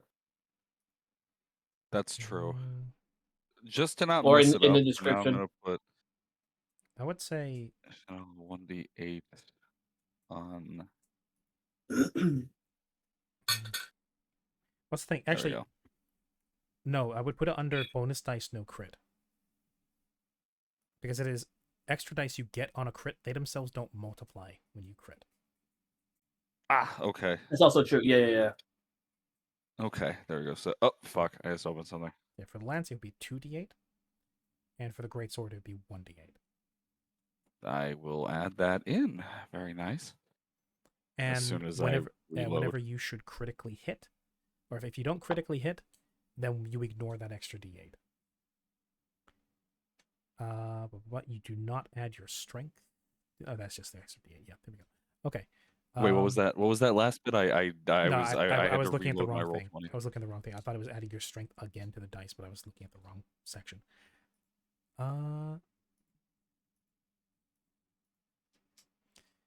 Yes. All right. D8. Now, out of sheer curiosity, because I know how the spirited charge ability works, how would that multiply in? Because I know with spirited charge, you multiply the damage after the critical damage is multiplied. Would that just be an additional that's tacked on? This is Yes, notes for it me, would so I not don't be have to ask affected later. with. I don't believe thundering would be affected by spirited charge. Mm-hmm. Let's see. 1d8, 2d8. All right. All good. All right, then I have got it all down, I believe. Mhm.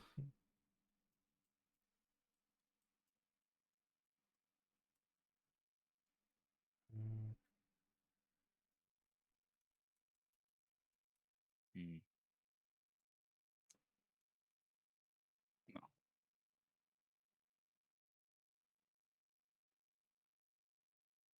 I'm getting weird applies to that. It is just kind of a I don't necessarily care, so that's fine with me. mhm.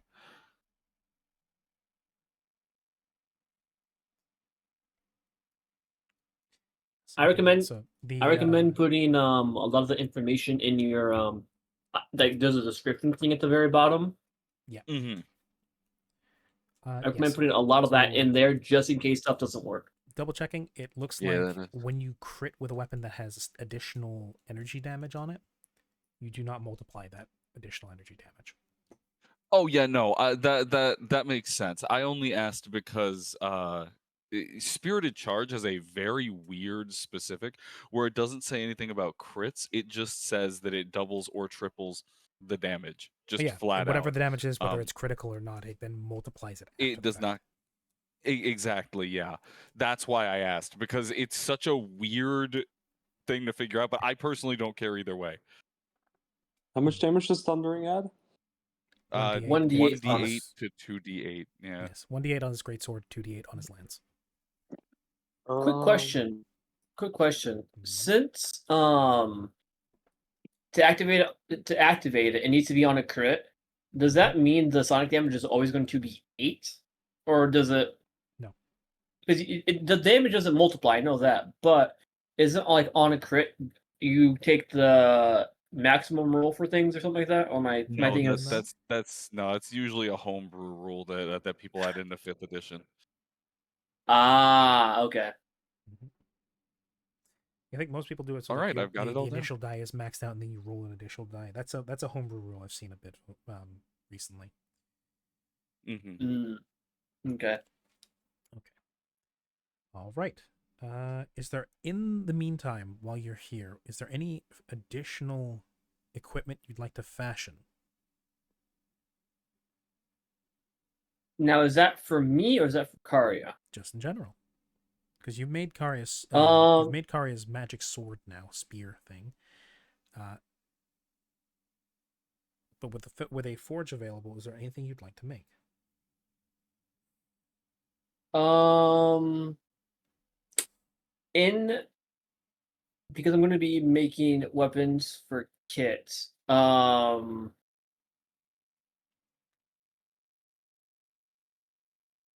You see, I think okay. One of my biggest issues is right now.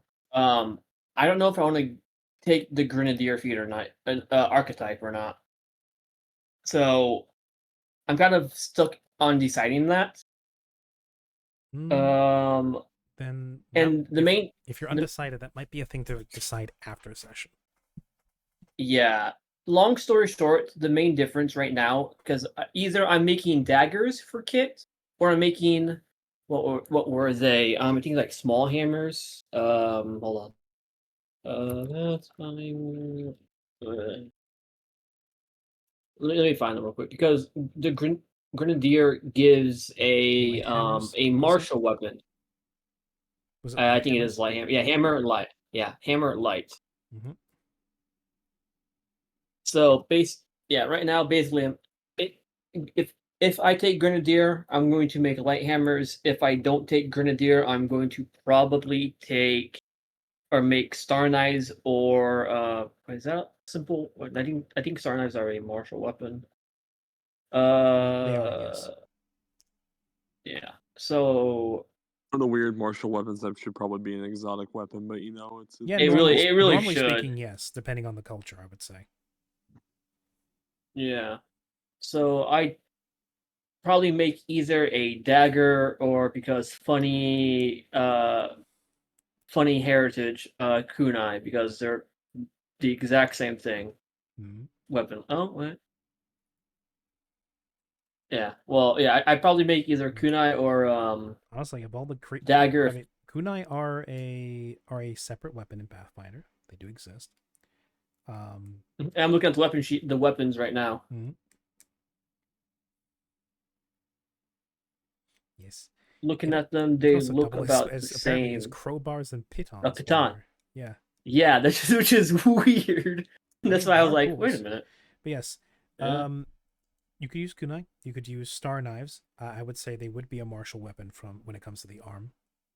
While the cultures traditionally use the kunai, use the star knife as a cultural weapon, they would probably make the most sense. Yeah. But that's only if I take the grenadier archetype or not. Mhm. I'm still that's I would say either way. I'm spending we 2 should gold discuss per that weapon, or more I'm making. afterwards, I think. Yes, I agree. We're not going to run into the need to have that sorted out just yet. We can talk about that more at length. As for spells, since you can very easily sort out equipment for Kit and for yourself, fashioning that, especially if it's not especially if it's not magical equipment, that should be easy enough. So spells that Chaiko wants to outfit herself with. I think that would be something better to do out of, what's it called? Outside of session. Out of session as well. That's fair enough. Yeah. If you can come up with a list at some point, we can discuss it later. Yep, because like I said, Mm-hmm. the idea was I want spells. The idea didn't go any further of what spells do I want. All right then that would more or less be Chaiko's downtime. She would spend much of the time studying, perhaps speaking with a few of the Thurges that live here within the seat of the gods. There are priests that study the arcane arts and would be able to share some of their knowledge and their spells with you. You make a new weapon, learn some new spells, and you focus on getting Kit better kitted out for her potential role as your assistant, whether in or out of combat. Mm-hmm. Hopefully, in sorting her out in a way that won't result in her being put in harm's way. If I'm going by this correctly, Chaiko is not a big fan of that. And yeah, no, not a big fan. Very dismayed the last time Kit almost got ripped to pieces. Mm-hmm. Okay. Yeah, that was a fucking close call. Then next we go to Karia.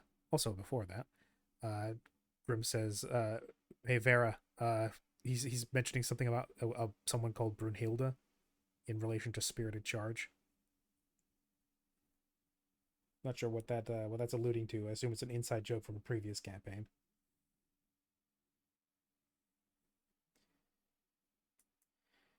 He's not here. He's dead. There he goes. Depths of sleep. Damn it! Damn it! You killed him. Morpheus has taken him. But yes, Karia. Hello. For the purpose of retraining feats, we can more or less assume that over the course of your rehabilitation, that's what's going to happen. You and Vair figuring out your new bodies, regaining your physicality,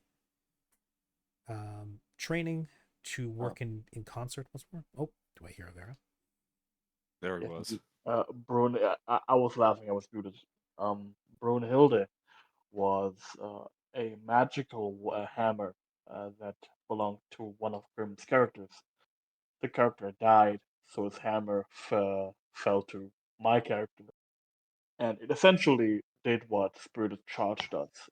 If you charged with it, the attack would deal double damage, and I proceeded to abuse it by grabbing multiple anklets of translocation, Oh god. which allow you to teleport as a 20 swift feet. action for As a swift 20 feet. So I would just teleport 20 feet back and then charge again each round. God. I wanted one of those for my my scout I once played in 3.5 because that was one of the only ways you could full attack skirmish in 3.5. Yep. But yes, anyway, moving Oh on. yeah. Oh yeah. Hold on. I just remembered a very important piece of equipment. I want to try and get a blink back belt. I forgot about that. Okay. A blink back belt. Okay. My god, arguably essential for anybody looking to use throwing knives or star knives or axes. A cheaper alternative. A cheaper alternative than returning or Yes. ricochet shot. Yeah, it doesn't require having to invest all the way into ricochet shot. It doesn't require you to well, it doesn't limit you like having a single enchantment on a single weapon, because returns the weapon at the end of your turn. Blink back belt just boop, puts it back on your belt. In combination with potion, like with bombs, doesn't do very much. In combination with things like star knives, very useful. Yeah, the blink back belt would be for when I'm out of bombs. That's a good thing to prepare for. The future. Yep, it will happen. A blink back belt would be 5,000 gold on the market, 2,500 to make. I don't have access to the 5th level spell. You don't have teleport object, which is a 7th level spell. Yeah. Or sorry, 7th level. Sorry, my bad. You're not going to be able to make that. Yeah, that's why. Luckily, I have 5k. Yippee. You could potentially hunt around on the market. Your chance of obtaining one isn't the best, but you can still attempt it. Yeah, might as well look. Worst case scenario, I get a scroll and use that. Yeah. Go ahead and make me diplomacy check.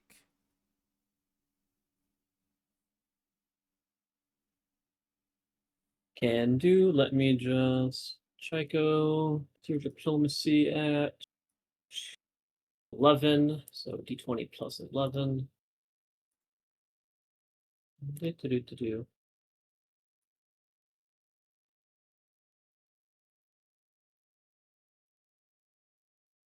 Lovely. Oh, where'd you roll it?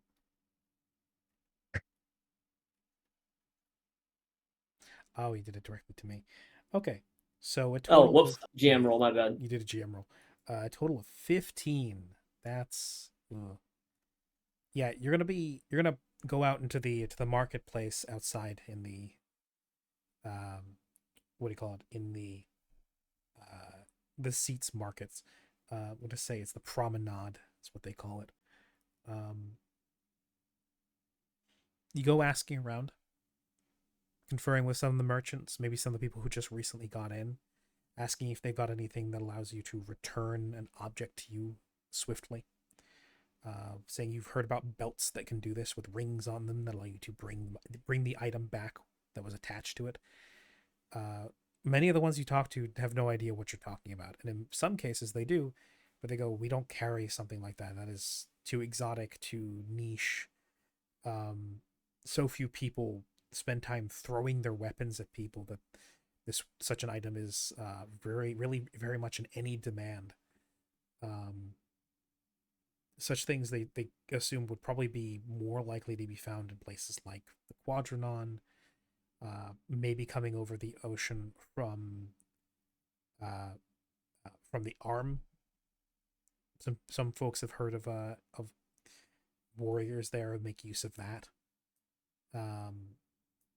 But here you're not likely to find anybody who has one of those, let alone might be willing to part with it. It is a very specifically. It is a weapon. It's a piece of equipment that facilitates violence. That's 100% fair. And of a very specific kind. So overall, as far as like ubiquity goes, it is really, really, really rare. Like so, the alternative is getting a scroll. Yeah. God.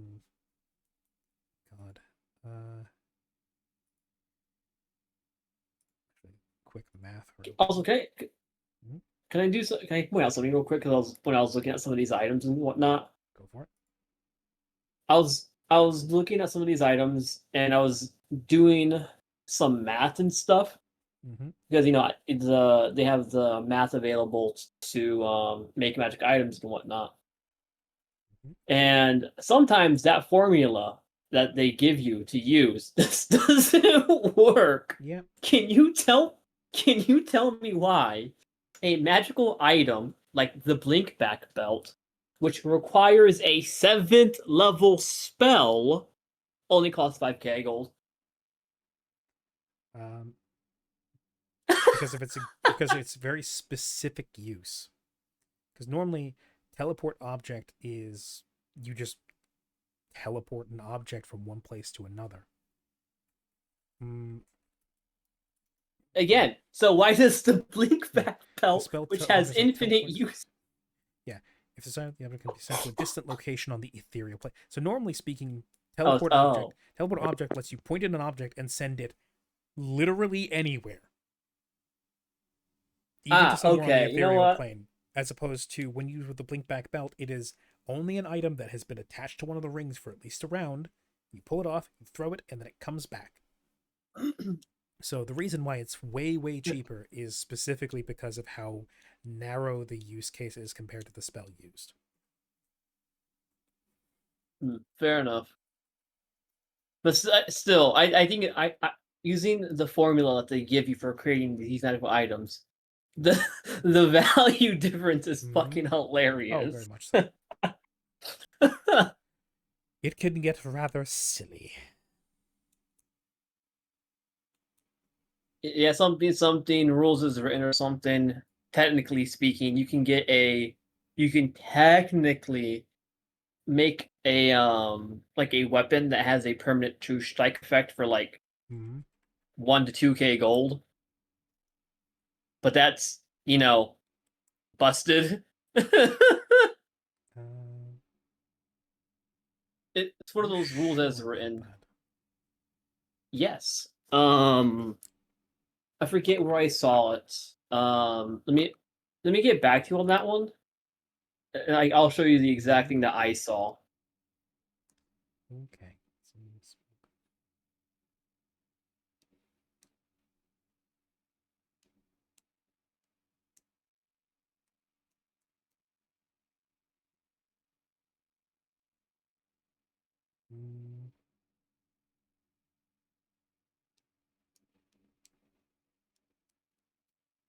Yeah, no, typically anything that has a spell effect needs to be activated. Here it is. Oh, here it is. What's that? Here's the example that they give. It's one of the a funny rules as written thing, not as intended. Oh, continuous, yes.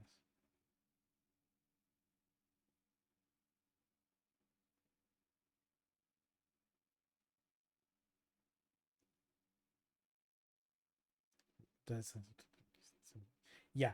There are times just where like certain combinations do not work together.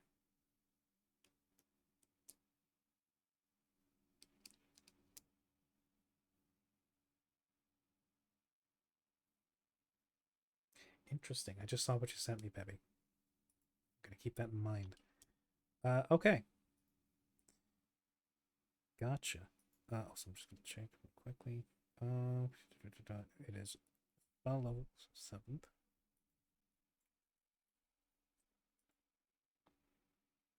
Seventh time 13 25. So a single scroll of teleport object would be 2,275 gold.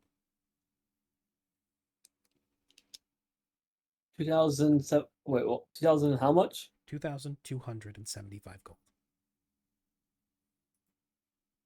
Wow, I can almost make a blinkback belt for the exact same price as buying it. Wow. I wonder if that's for a reason. Although no, I think I get. no. Actually, yeah, no. Huh? Yeah. Yeah. You more or less be. You'd just be just short of 5,000. Nope. And now you gotta find Yeah, someone, no, someone here who can cast 7th level spells. Which, I mean, I can cast. Yeah, no. no, you can't. Yes, I can. You can't cast 7th level spells. Yes, I can. You are a 9th level caster. You can't cast 7th level spells. Yes, I can. Okay, what's your I 7th cast level? Oh yeah, Sunbeam. what's your source? What's your source? Sunbeam isn't Sunbeam. Sunbeam isn't a Oh, that's 7th level right. spell. You do have Sunbeam. Oh, is it not? No. Yes, it is. It's a sun. Huh, It's a so it is, sun yeah. 7th. Yeah, I guess so. That's not because of your casting ability, it's because of your racial prejudice. Because of your racial prejudice. Man, Uh, isn't today just a bunch? Isn't today just a bunch of funny ha-has with Oh, yeah, rules great. and stuff? Oh, it's great. We get to get granular with this shit. Okay, so, whether or not you want to go through with that, or if you want to save it for later, as you will be passing through other places where you might be able to get access to it. Yeah, That's up to you. I You don't. also- Yeah, no, you also wish that's to being put wait off. on that decision until you decide on Kit's final stat block. I'm gonna keep it buck. Looking at my money, looking at the comparing prices, and how I still need to want to learn spells. Yeah, no, that's getting pushed off for now. Okay. All right. I need money.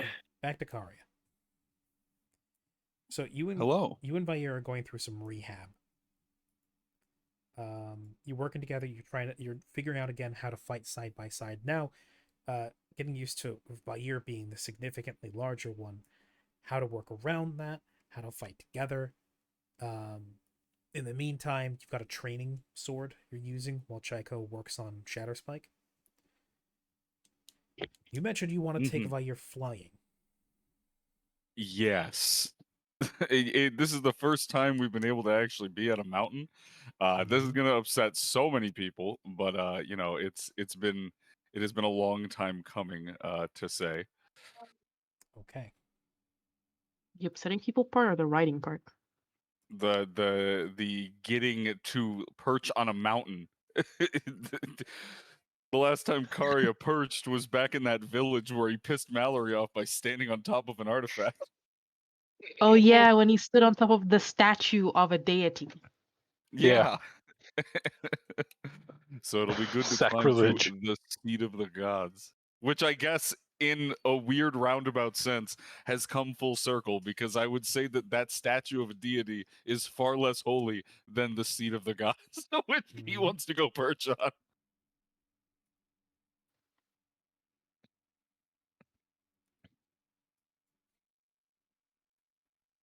Man, this is gonna piss Mallory off. I'm closer to the Lady of Light than you are. No. Sunbeam. Sunbeam. So I cast dismissal on wag. Mallory again. Pulling yeah, pulling a holier than thou on Mallory is an accomplishment. Yeah. Anyways, yes, yes. Quest. What's the plan here? Because that is the intention. That if there's one place to get better at flying, it's to fly around the mountain, and better maneuverability, better understanding of what the air feels like. You know, Yeah. all that. you can take off, Can I soar on the accompany? on the high heavy winds high in the mountains. Um, hmm. So Frey, if you'd like to look in the chat real quick, in the Roll20 chat. I was gonna say, can I accompany them and have a feather Wait, what? falling ready as a prepared action?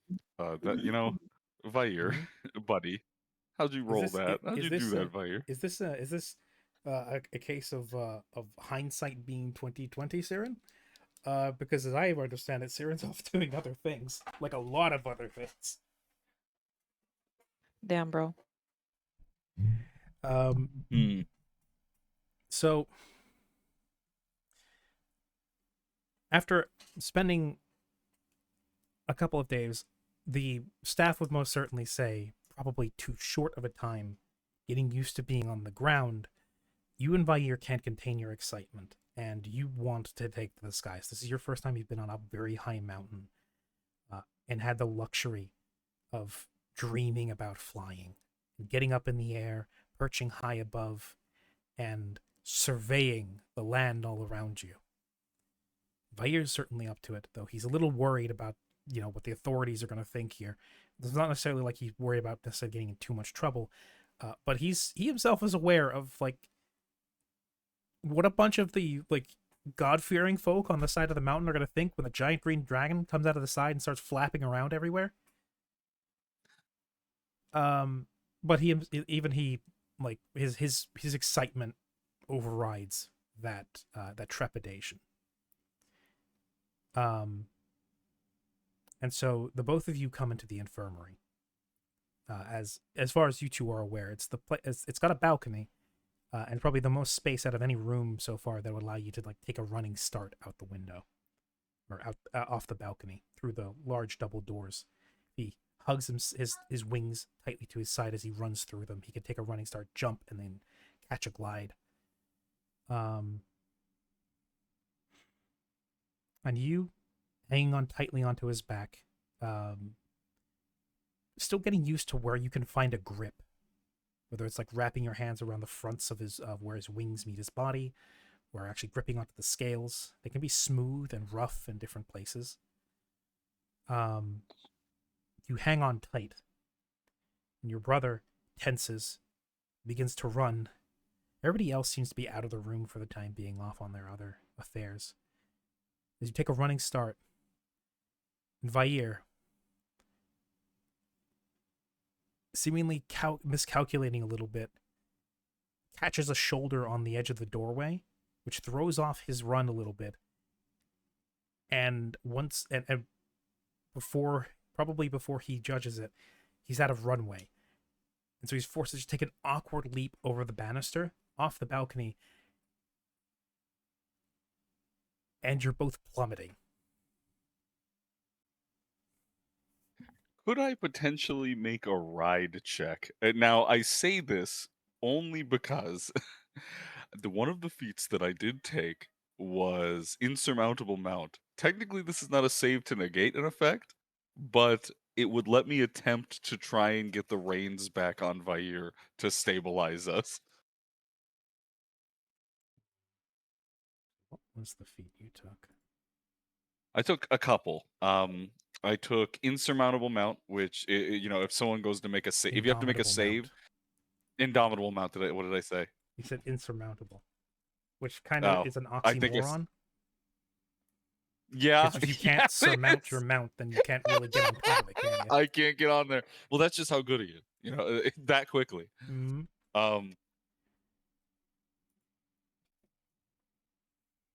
I could also then make a thing for trick riding. This is just a learning thing, just gotta.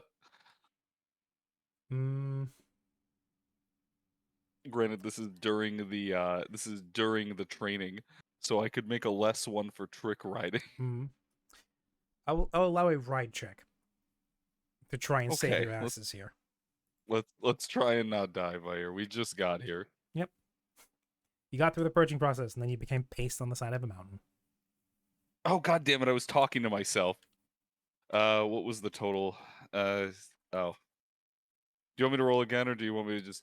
I can't see it, so if you want to screen grab it, then you can show it to me that way. That's fine. I'll just roll it again. That is hysterical. I got the exact same number both times. It's the lemming maneuver. No. This really is like Simple Walk. Yep. Giant earth dragon. Fighting off two more than you can chew. Deciding to make a quick buck off of stealing a dragon's hoard. What won't they do?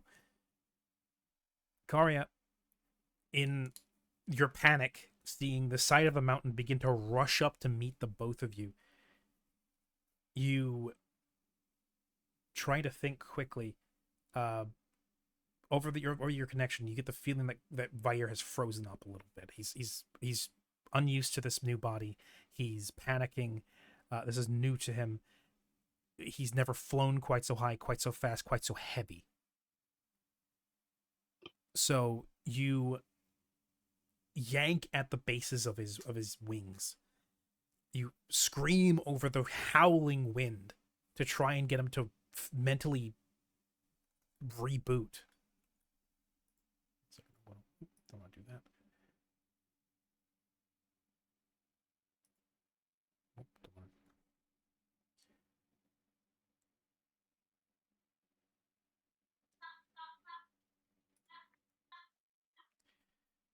You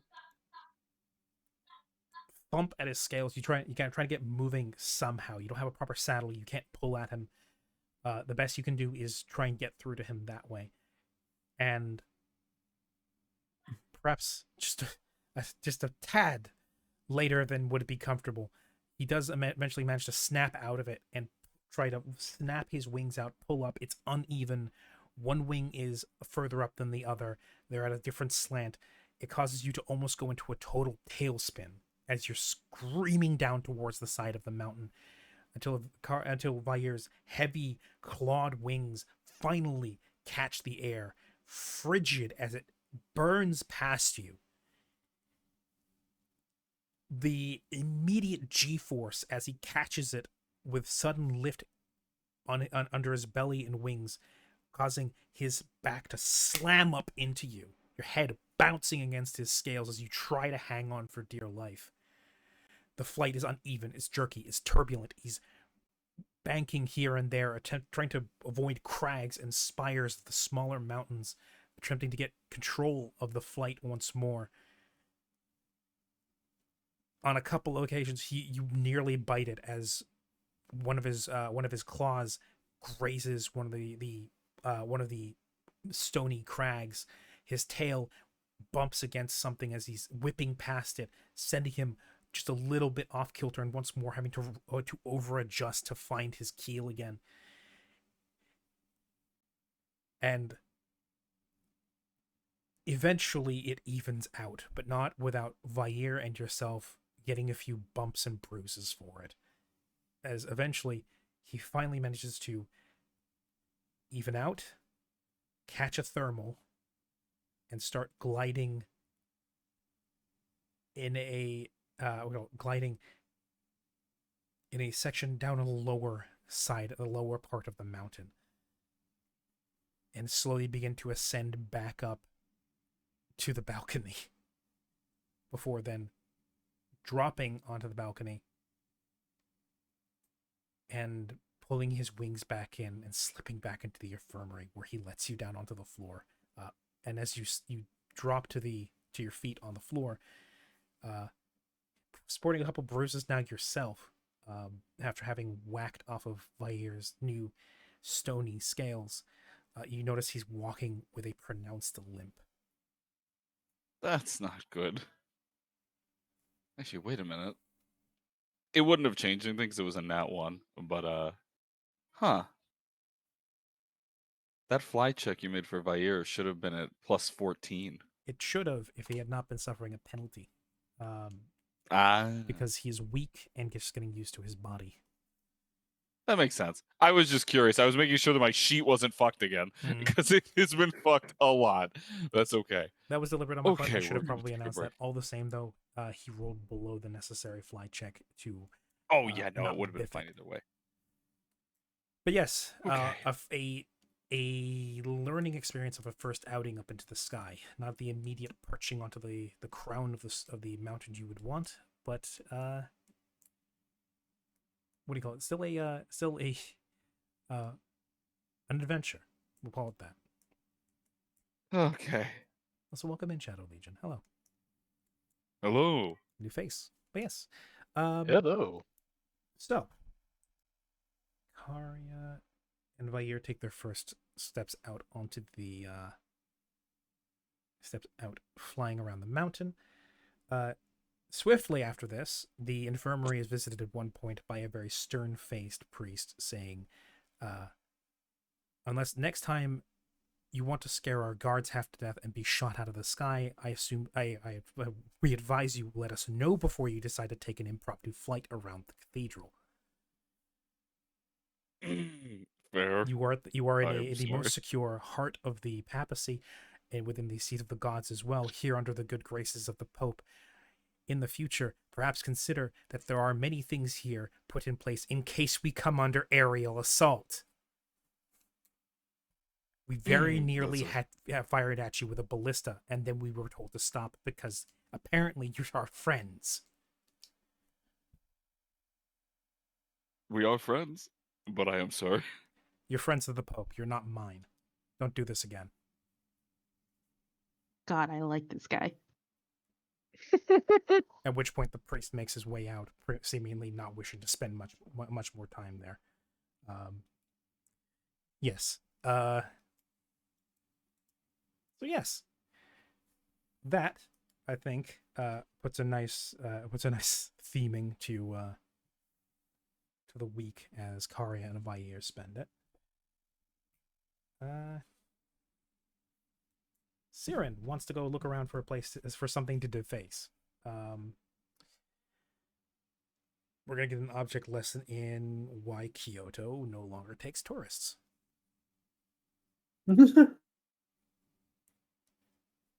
was thinking exactly that, by the way, when Siren originally said that earlier. Mm-hmm.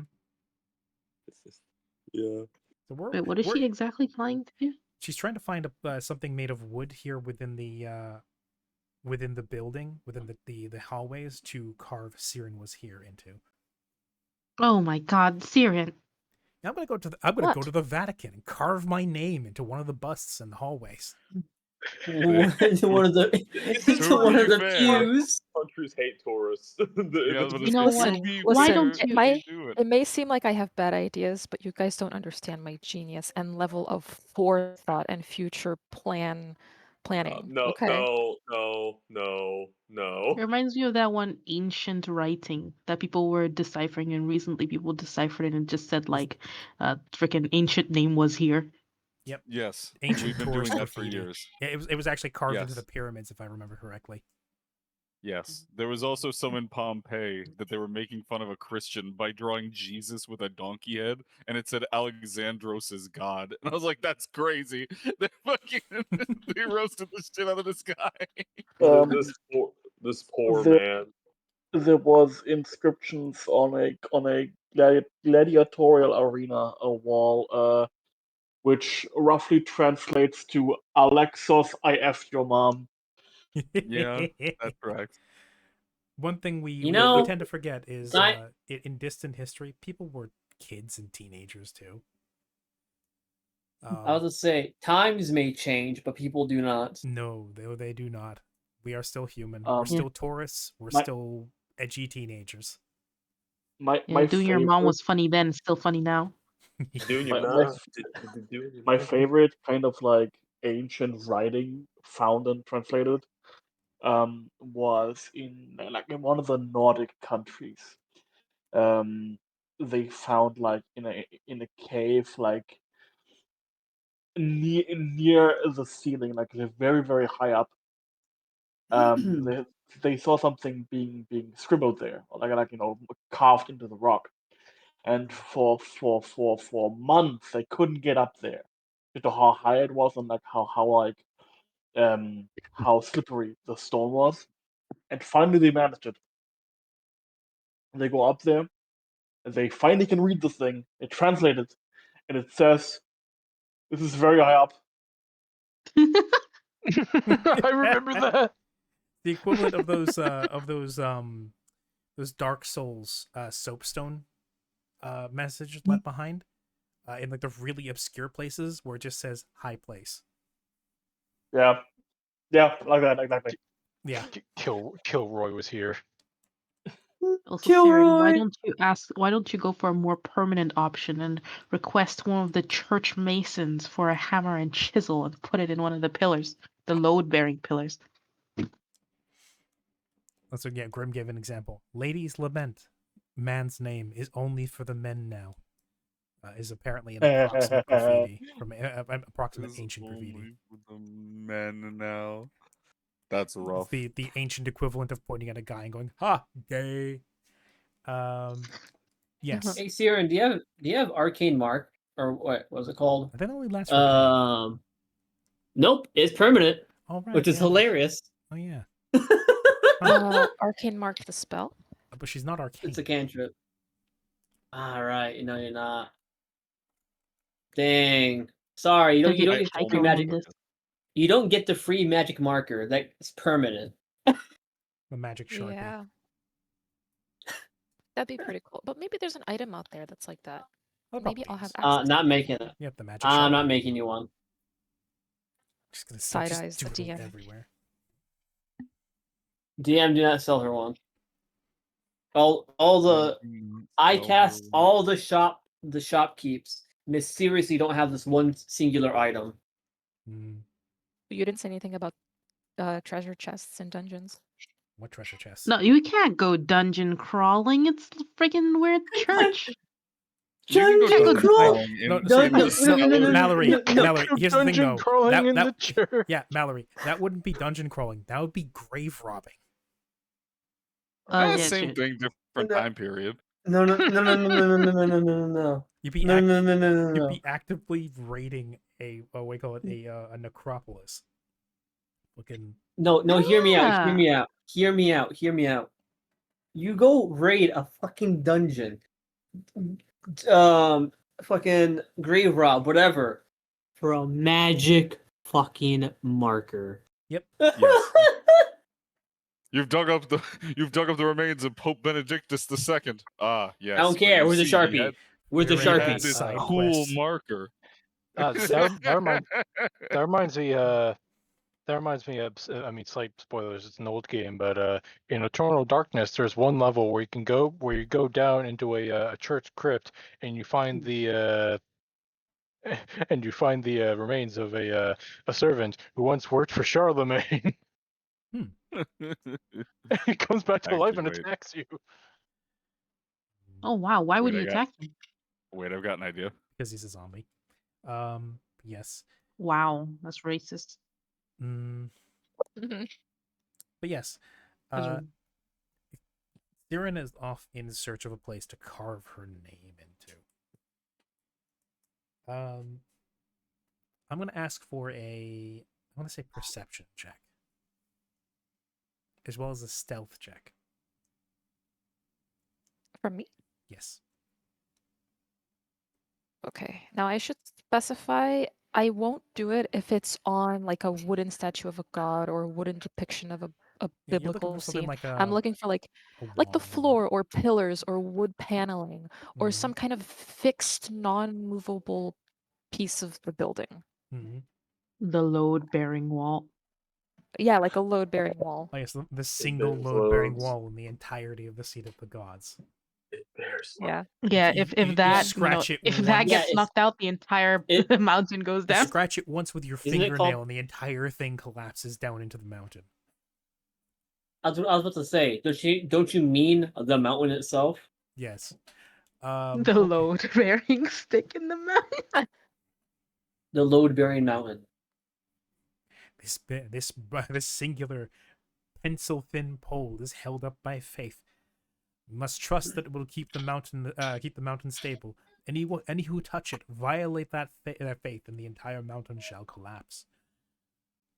Isn't there like a nail or something that nails things in space and holds like 500 pounds? I know there's like the immovable rod. I think I might be thinking of that. You may be thinking the immovable nail would be crazy. The immovable nail would be nasty. You can give someone some crazy stigmata with that. I was about to say, you just got to get them once on both hands, and they're up there forever. That's not well, good. I mean, Speaking of religious experiences, I mean, if you put an immovable, if you move an immovable rod fast enough, what's the difference between it and a nail? Yeah, I guess. Though the difference is like one is about the size of like I want to say like a baton, like a relay baton, and the other is a nail. Again, what's the difference if you with enough force? Mm.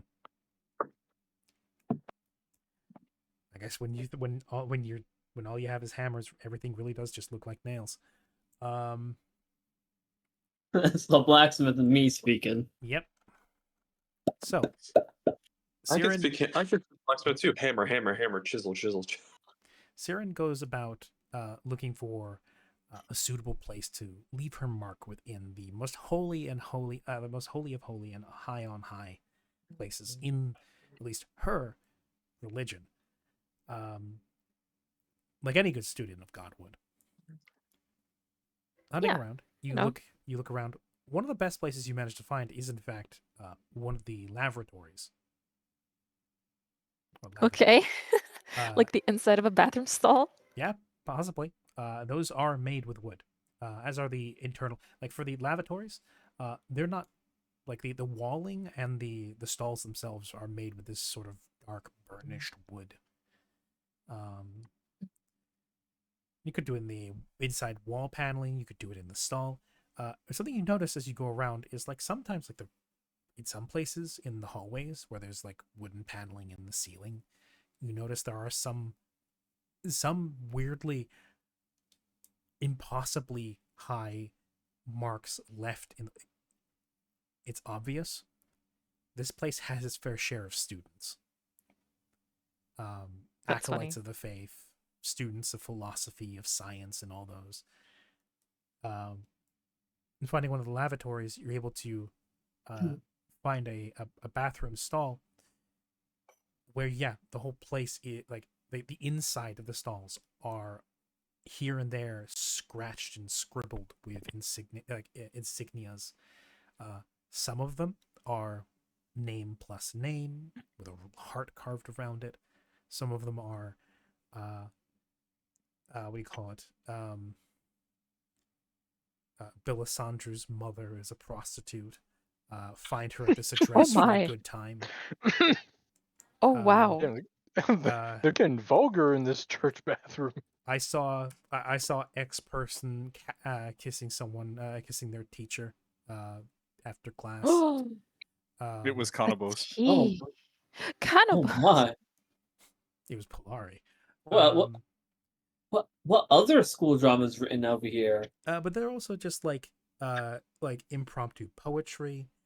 In It one would case, in 100% one of the be stalls you Polari. look into, you see an entire debate about one particular niche lesser god,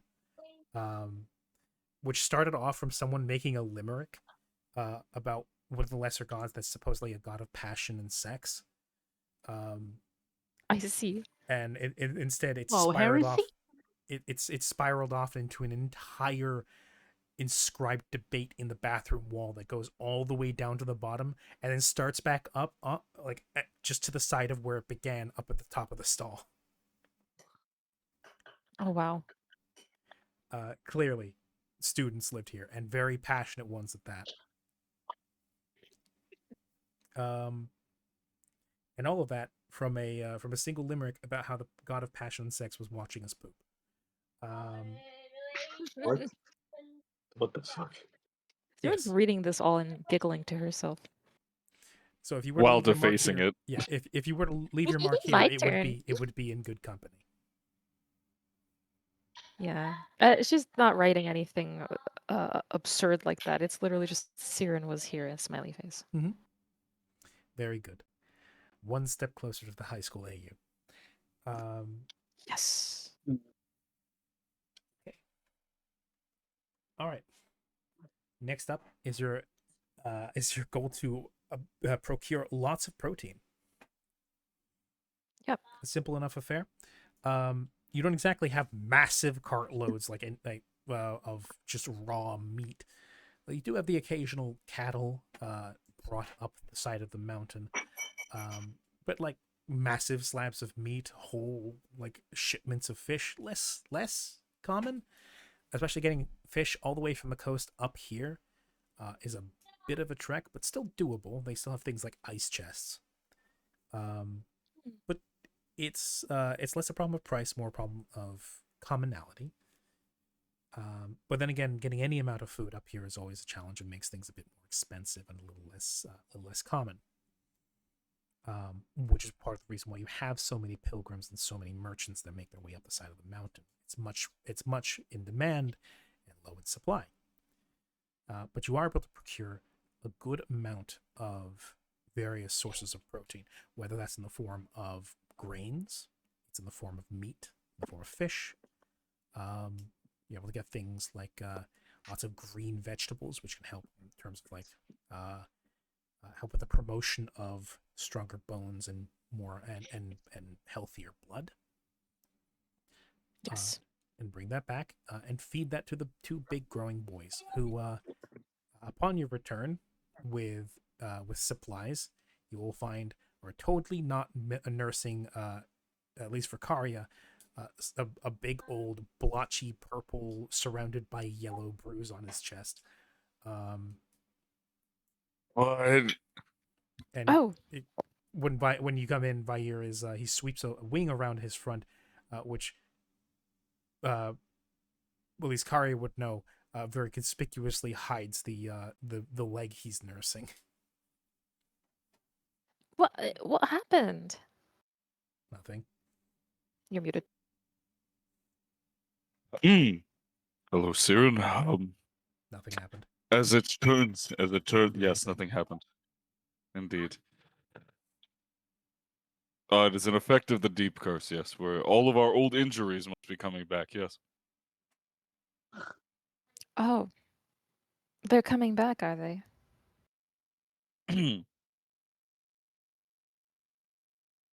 Well, I'm no expert. You must go ask Var.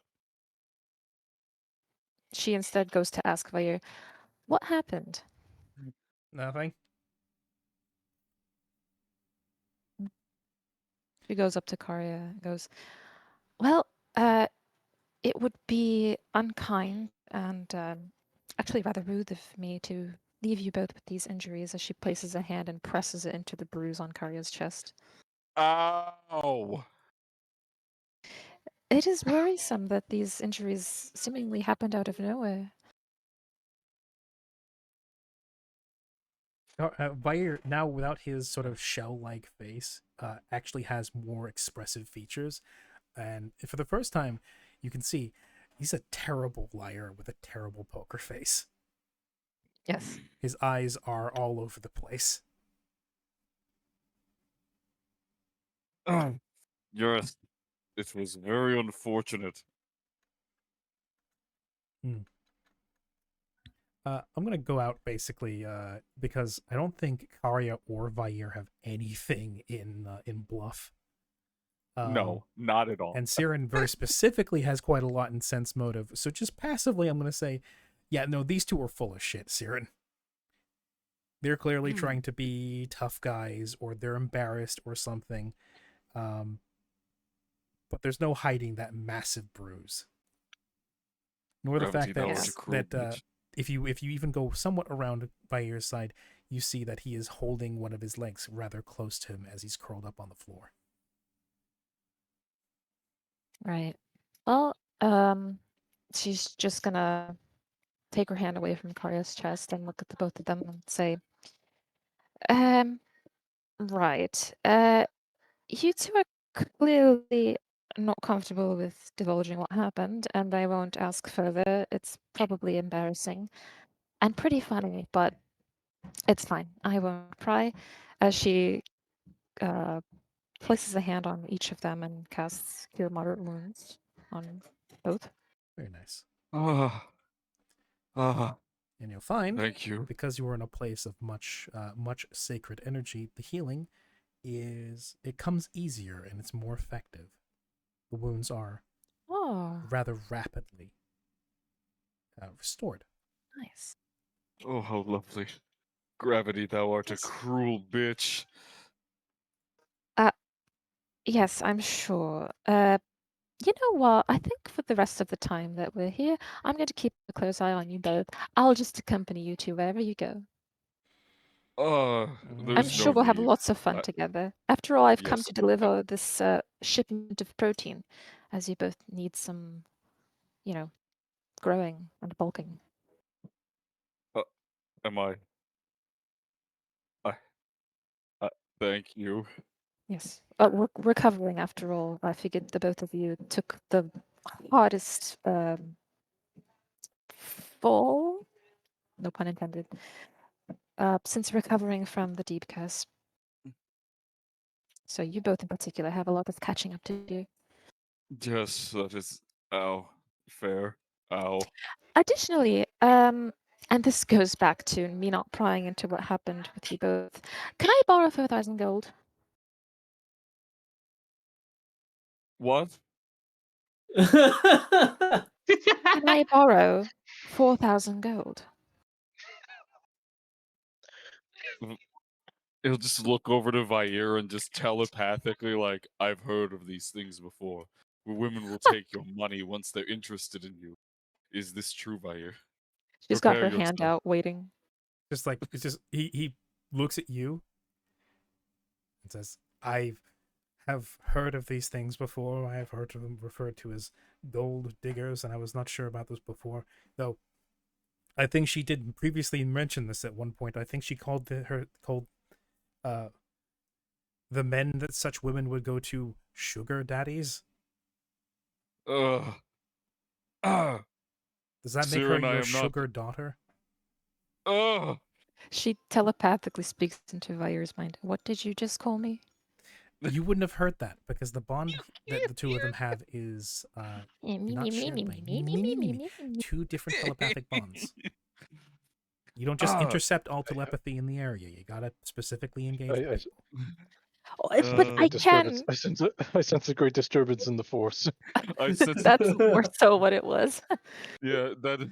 Like you would have sensed that there Oh, was like a God. telepathic thing going on there. You would basically Yeah, kind they both went silent and just started looking at each other. of, and then out of You nowhere, Kari started goes, gazing "Ugh." intensely at each other's eyes, and you're like, yeah, okay, it's just there's like some as they look at telepathic each other, you bullshit see a around. growing look of disgust on Karya's face. You tune into Vair's thoughts, and the last thing you hear is something along the lines of, I think I heard them call them sugar daddies. Does this make her your sugar daughter?" Listen, I'm not just asking for gold just to ask for gold to buy fancy Yeah. things. It's for spell components for the party. forgot I you have could a do lot that. of spells that could help us. Oh. Yes. 4,000? Still? Yeah, cleric spell components are expansive. They really are, actually. Yeah. It's for Is it many the dying diamonds? spells, to be honest. It's diamonds and incense and opals and, Right. Mario, she wants a Right. diamond from you. I always knew this would happen. You're She the really, diamond. They're not in my even- heart. she truly is the bride of the Diamonds? dragon. Diamonds aren't even that rare, guys. You can just go outside and find them. I'm sure. All you Yes. gotta do is dig in the mud a What? bit. I mean, diamonds are artificially rare. They're way more common than they're made out to be. Yeah. De Beers is specifically responsible for that. There are many like value like not noble, that's German. There's like many precious stones that are significantly rarer than diamonds are. It is because of artificial demand generated originally by the De Beers company that what do you call it? That the diamonds are considered so rare and so precious. They specifically had an ad campaign. I think it was back in the 50s. That was like, it was like say it with a diamond kind of. Whereas like they insinuated that if you don't propose to your woman with a diamond ring, you may as well not propose at all, because it's the only real way to do it, because they're so precious and so valuable. And like on one hand, yeah, that's a nest egg on your finger if things ever go wrong, if they get widowed or if they get divorced. On the other hand, De Beers is scummy, and many diamonds have people's blood on them. So, Yeah. I call that same with a lot effective of precious advertisement. stones. Yeah, it was very effective advertisement. It was one of the most effective widespread cases of social engineering ever.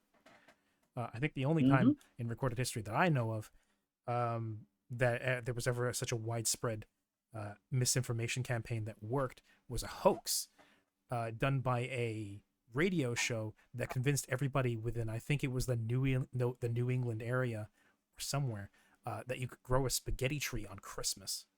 No, it wasn't New England. It was England specifically. Because they England. convinced most of the population of England that you could, if you put a can of tomato sauce and you put a sprig of if you put a single spaghetto within the can of tomato sauce, you could grow a spaghetti tree.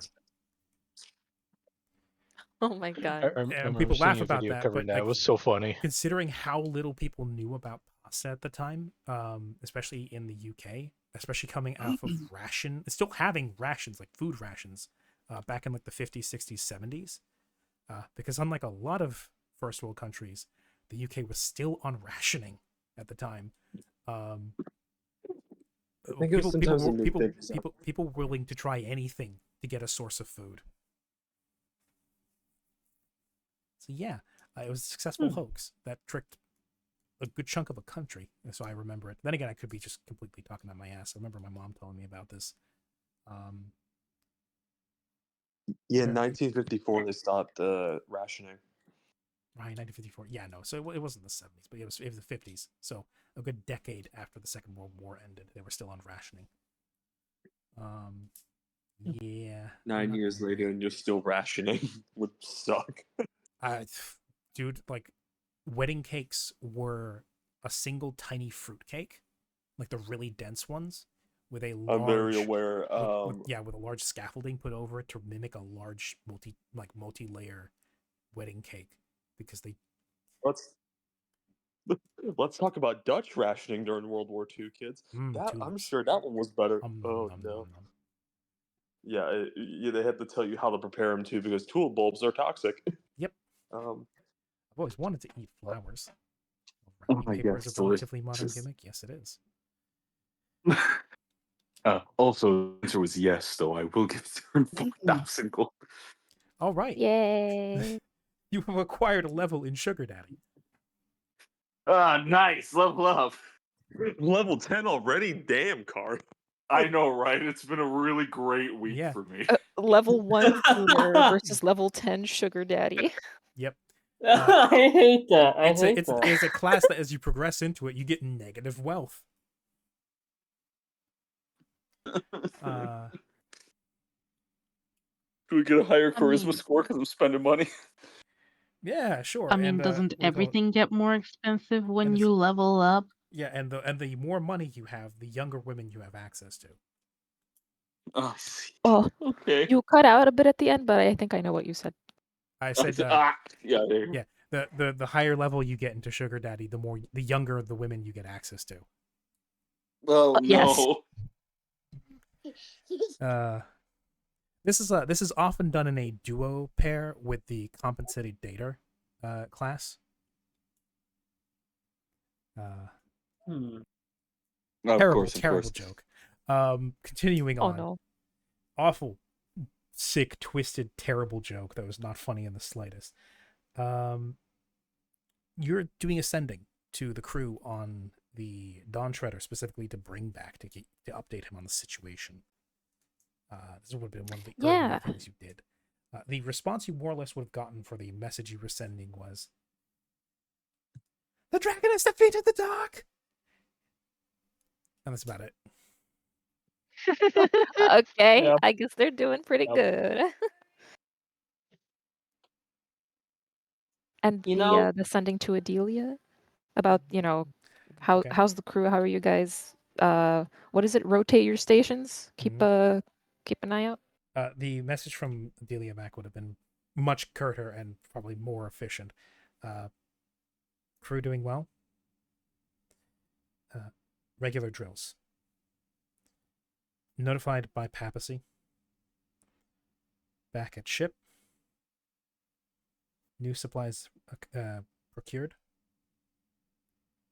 Fueled up. Engine repaired.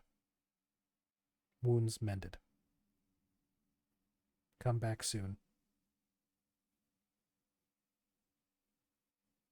much to talk.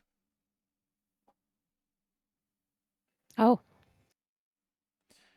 So assumedly, as she's doing this, Flick is next to her. She would have relayed that to him as it Yeah. was being spoken. Mhm. Yes. What's it called? I had a thought that due to all this sending, especially with the kobolds, I would love it if over time the kobolds they keep speaking how they do now, but when it comes to writing, they're like professional grade. Like wordsmiths. Yeah, they write like Shakespeare.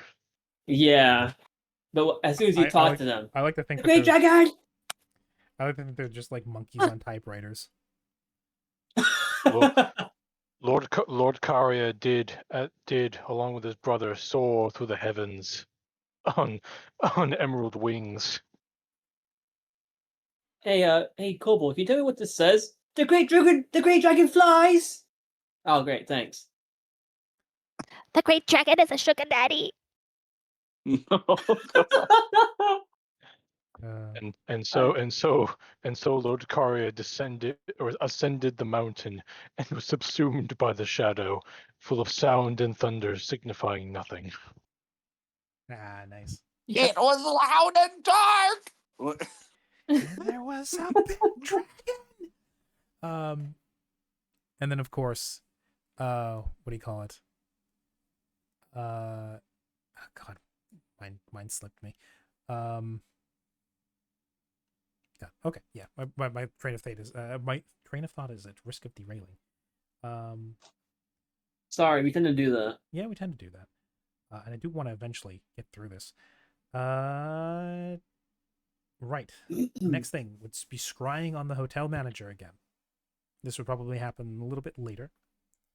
You guys do occasionally come back and convene back at the infirmary. That is where you're currently sleeping. That is your room for the time being. Yeah. And so you would reconvene on occasion, and it would be ample opportunity for Mallory and Siren to once more scry. This time, he fails the save, as the spell actually takes effect this time, and you're able to scry upon... what was his name again, Mallory? John Hotel. I see. Antonio Fermenzi. Antonio Fermenzi, right. So you scry upon Antonio. The both of you are able to look into the bowl of water to follow him. Scrying lasts for how long again? Whoa! Scrying lasts for 1 minute per level, so you get 9 minutes of spectation. Nice. What he doing? How's the hotel? Roughly about midday, you are able to look in on him. He's not manning the front desk. That's somebody else's job. He's mainly concerned with finances and paperwork and making sure everything in the background is functioning properly. So your immediate scrying on him results in him, what do you call it? It shows him first leaned over the desk. The man himself is a willowy older gentleman of about 45, 50. He's got a balding patch on top. He's got a bit of a broom handle mustache and a clean shaven chin.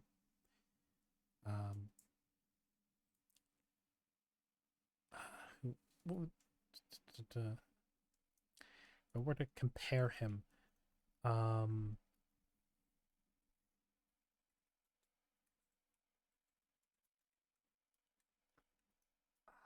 trying to remember. I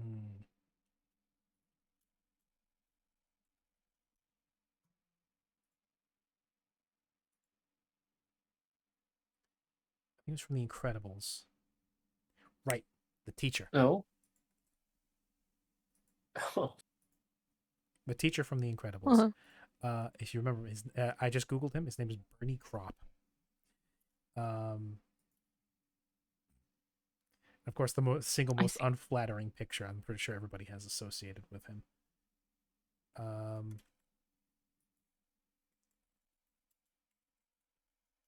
That's the image that came to my mind.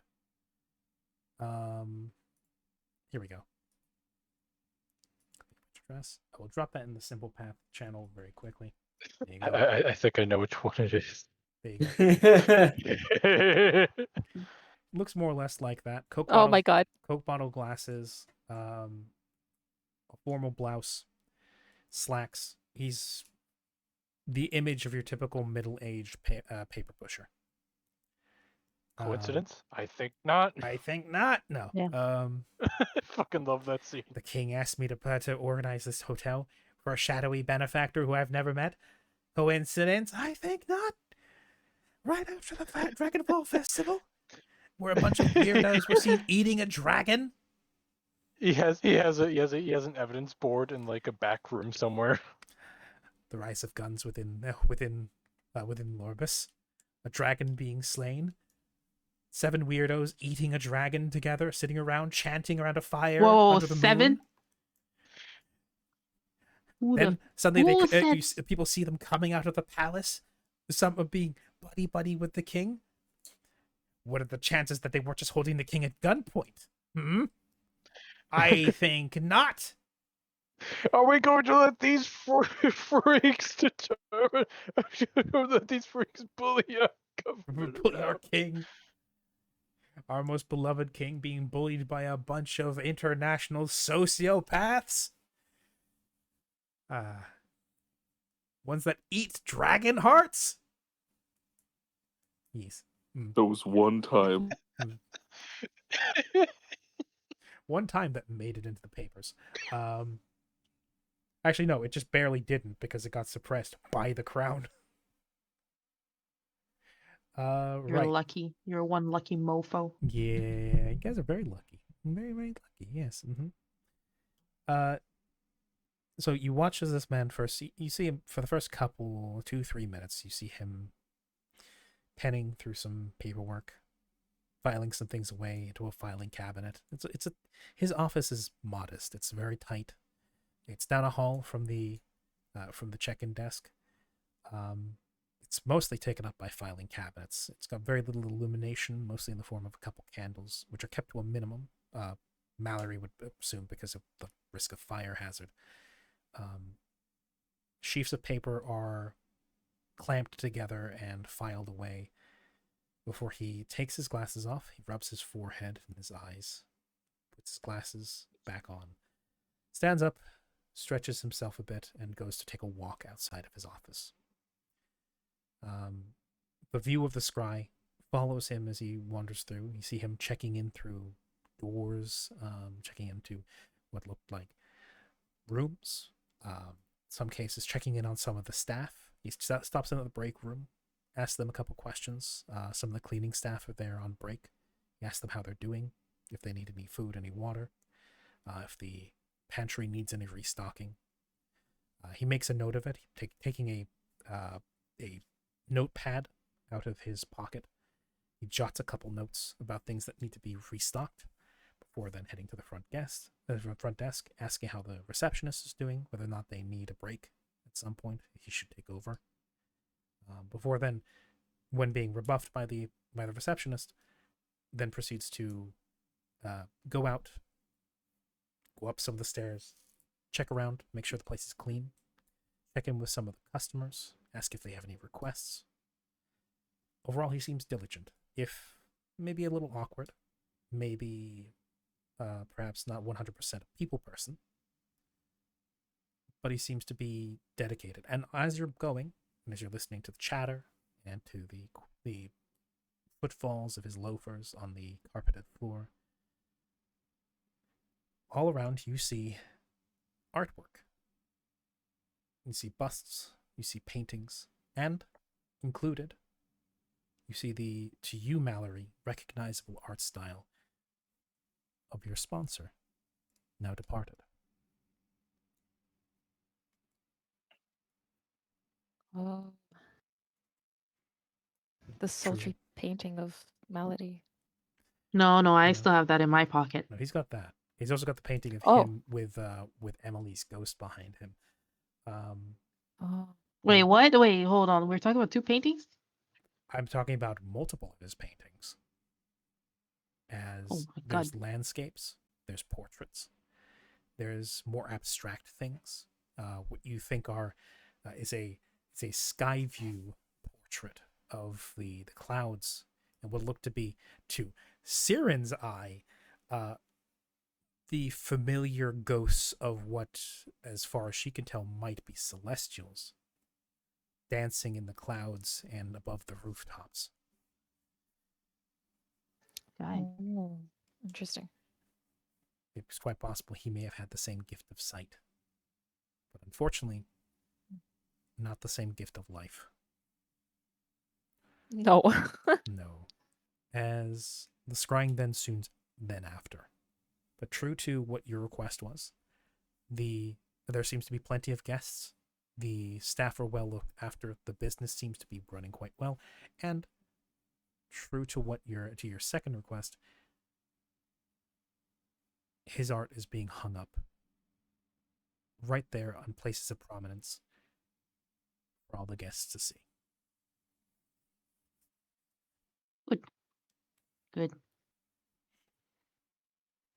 All right. And then you try and scry on Guillermo. Yeah. It doesn't work. What? If you'll notice, he got a 32. What? Holy shit. This guy, dude. What a king, dude. I'm gonna send a message to Guillermo. Okay. You know, he's Guillermo the Wise Let- now. Holy crap. Kieran raising the hand. Let me scry on you, gosh diddly darn it.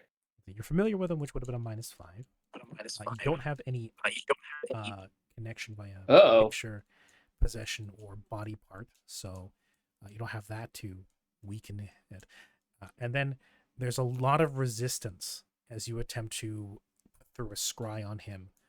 And as you attempt to do that, the bowl of water you're trying to peer through starts to bubble.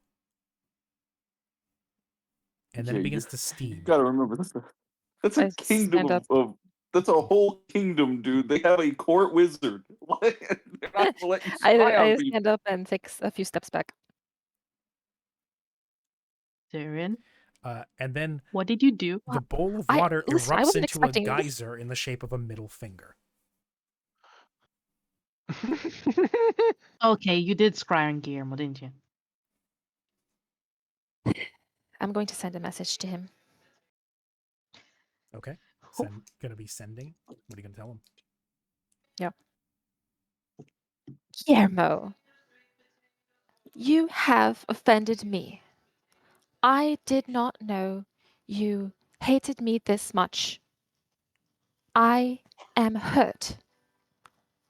I wanted to check in, and you.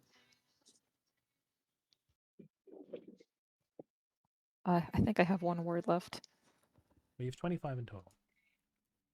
Yeah, because I'm trying to count on hands. So 25, 5 times 6 is 25, so it's 6 hands 5 times of 5. 5 5 fingers. times 5 is 25.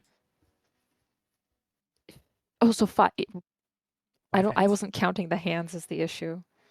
Because I have one finger on the toggle to speak for Discord and then one free hand for words. I'm just going to assume that this is the last one and I have one word left, just to be safe. Okay. So the last word is. Oh, let's see. She said, and you. You suck. Bully. That's the message. I can imagine her just turning around, laying on the infirmary bed and bringing out like a pink burn book. And she's like, the picture of Guillermo is like, do not trust him. He is a fugly slut. He's stinky and he's got a big head. He Oh, smells God. of rotten potatoes. We really are coming back to high school politics. God. For God's sake, woman, you're 60 years old. I know how to have fun. I know how to keep my youth, honey. You know. Thank you very much. Keep my youth, honey. you New sound York like Lasso City. from What We Do in the Shadows. New York City. Can I just do in a God, meal? we need to- A we need to do a succulent stream. Chinese meal? Can I not scry a succulent scrying on the king of Lorbus? For It a was second, also Too called much for I thought your for a young. second, I thought for a Can second you were gonna say, "Can I not scry upon a succulent king?" And I was gonna worry about your No, No, the relationship. succulent king Can is Karya. I could Yeah. scry on him all day. Go not scry upon politicians for Sc- once in a life without being Scry upon ridiculed? Karya, all you did is a view full of his ass cheeks. Yes, that's where the scrying eye is positioned. Yes, the knowledge you have based on Karya is the rear view of him. That's all. Yes. That's all Siren has been paying attention to. You do get a message back. Whatever it is I did wrong, I blame Karya for it. Well, wait, subjects that succeed against scrying, are they not aware that that there was an attempt? I thought you were doing Well, sending. again, yeah, Well, yeah, that again, was sending, but I'm saying you have to. because it That's failed what I'm. against him, he probably knows that it was Well, attempted. that's the thing. It might not have even broken through the castle's magical barriers. You could have been attempting to scry over, and you would have beaten the court wizard. This is Guillermo doesn't racist. strike me. Guillermo doesn't strike me as like an all-powerful wizard. He strikes me as a guy who's really tired, who has a lot of really strong people. So what you're saying is I have to scry on him within the castle walls. At that point, just go say hi. He's right there. Yeah, but it's not funny. No, if they succeed the save, they are not automatically made aware of the scrying. Oh, that's good You actually. just can't scry on them again for another 24 hours. Yeah. So that's all he says is I blame Karya. Yeah, he says, whatever I did wrong, I blame Karya. Yeah, that's fair. Something regal responsibility. Okay. All right, well. Okay. Mallory, do you want to go listen to Flick's speeches? Whose speeches? Flick's. Yeah. Well, yes. Yeah. Flick was taking his leadership workshops. Right. We're not listening to Kanabos's illicit rant. Well, we could take turns. I'll listen to Kanabos, and then you listen to Flick, and then we switch.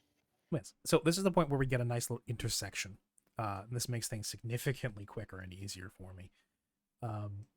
Kanabos doesn't just spend time. First, he spends time, especially in the first week, taking part in debates and putting forth his ideas. Whether it's good faith arguments or fiery fights up on the front podium. He spends time from classroom to classroom over the course of the month, matching wits and minds with some of the finest philosophists here on top of the mountain. Sometimes it's controversial.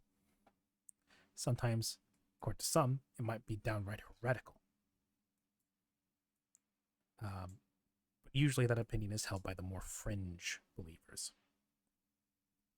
All the same, at a certain point, there are people asking him to teach, or people who find his speaking and his ideas so compelling that they're requesting that he host his own debates, that he be the debate leader. And before long, he's got people up there paying tuition.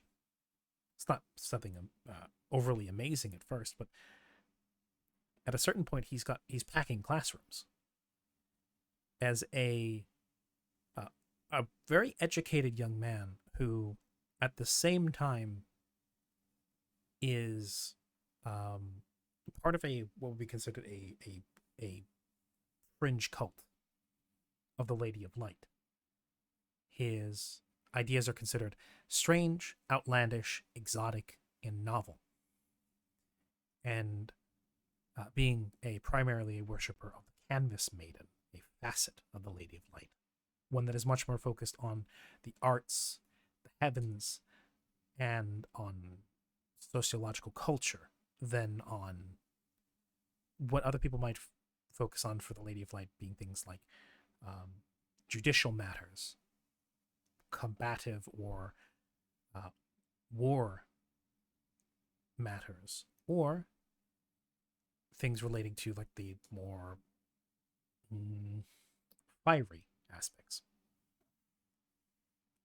And there are plenty who agree, plenty who disagree, others who entertain the idea. Overall, it is a topic that is welcomed for discussion. And then there's other things he gets into. He starts discussing the merits of various beliefs, of different I want to say historical matters in relation to religion as a whole. He debates the natural sciences, political sciences, anything people will confront him on. He'll bring his own side to the table. And while we won't necessarily always convince everybody, he typically wins out gaining the respect of whoever comes up to challenge him. Because here on the Seat of the Gods, the matter is not necessarily about being right or proving that you're correct. It's about rationality and proving you can have a good argument. For a lot of people, it's about having it out. It's not about trying to propagate your own correct idea.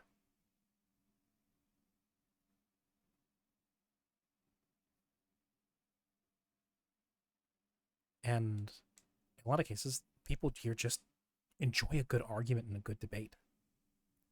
In many ways, it's very Socratic, where rather than just being the teacher and being respected for that and everybody sit down, shut up, and listen, whoever is the, quote, teacher is more just meant to be sort of a referee, judge, and the person who brings the topic of discussion to the table, and everybody has at it. And whoever can hold the attention, make the most convincing argument, and speak with the most conviction and the most rational reasoning is usually judged the winner.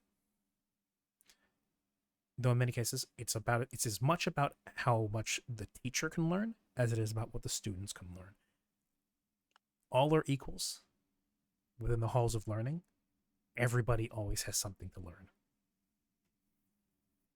Even centuries old scholars, elves and halflings and dwarves and all who attend these lectures, everyone is a student. Nobody is above learning something new. And it is in these halls of academia that Canobos thrives, as he starts off with fiery opening arguments in his first week, hosting very engaging debates.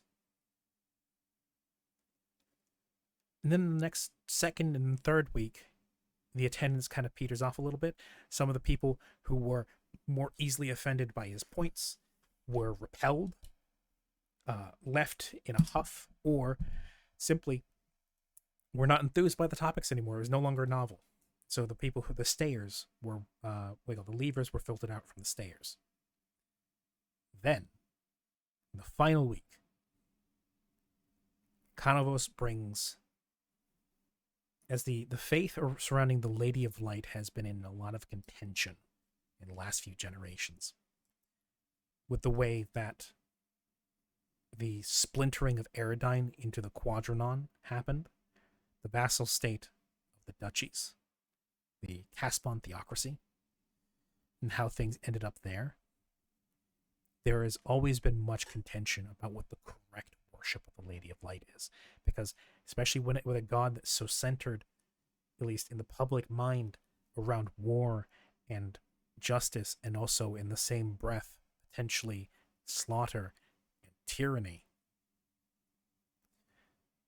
course, there's much debate in the halls of theological academia. And here comes Canabos. And I'm going to parrot this verbatim. And I'm sure Mallory's not going to like this. As he brings out textbooks from the archives. And they're not definitive proof, but they are accounts from generations before that will attest to, and Canabos will reiterate, that the Lady of Light was not originally a god of war. She was not originally a goddess of combat, or of conquest, or of justice or suppression. She was a goddess of civilization and progress, and of humanity and their rising development, first and foremost. The concept There's a of claim Hmm? I really want him to make, but I feel like it will be like, oh fuck. Mhm. Dude. I mean, we've already cemented that he, like, Canabos has been dropping bombshells in the classroom all throughout the month.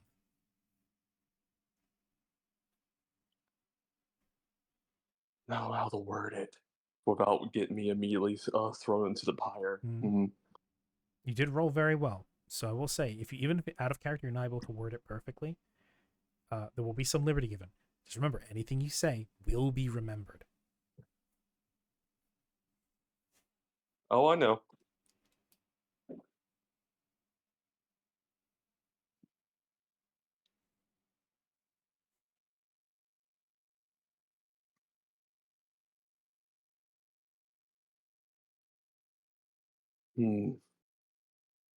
How to word it.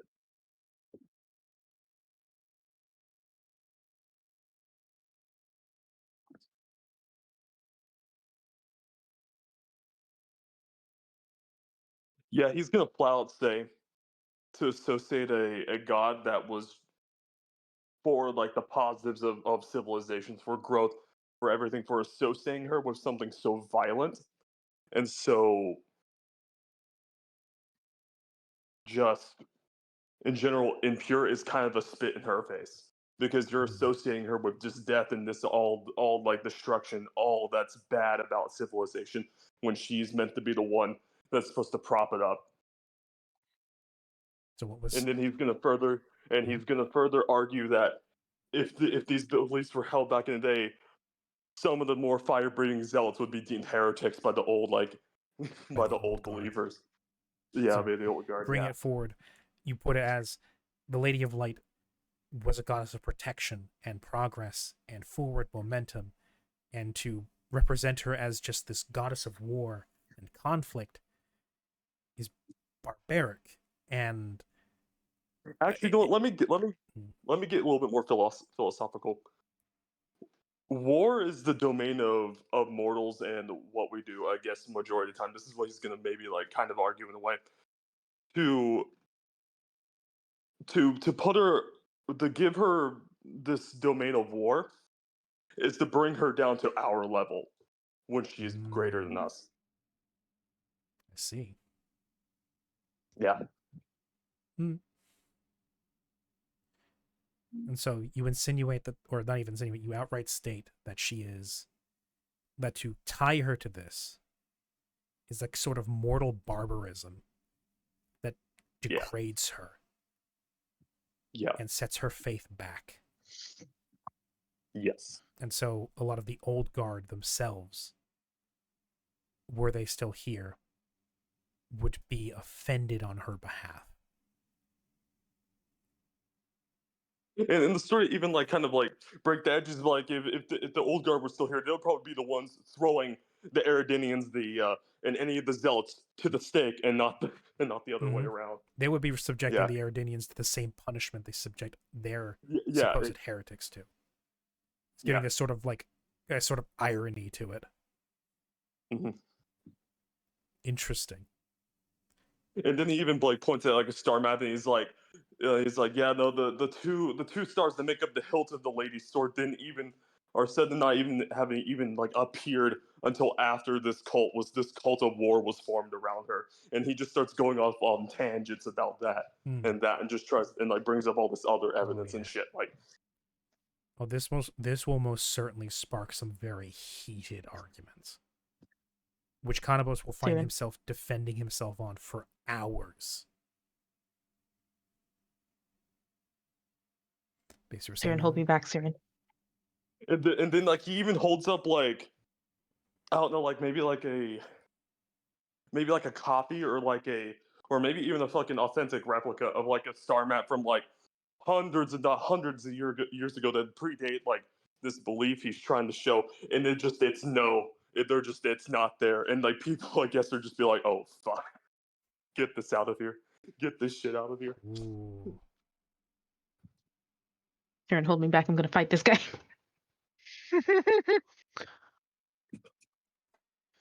Now, a lot of the rebuttals that you're going to hear will be along the lines of, well, if this faith was incorrect, why would the gods answer? Why do they still why do they still answer the prayers and the requests for miracles? Additionally, that to worship a god for a certain domain is not necessarily to denigrate them down to it. There are plenty who worship a god for a specific reason, for protection from that thing, not necessarily to promote it.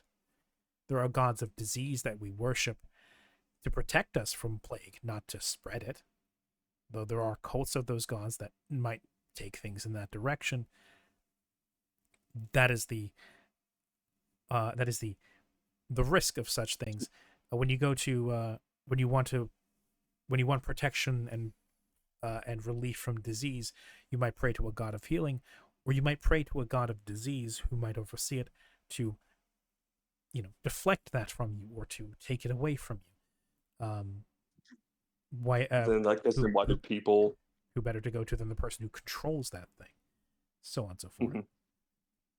Yeah, then in that case, then why do people literally burn what they deem as heretics in her name? Would probably be like one of his rebuttals, but in a more like antiquated, probably academic way that I can't think of right now because it's late here.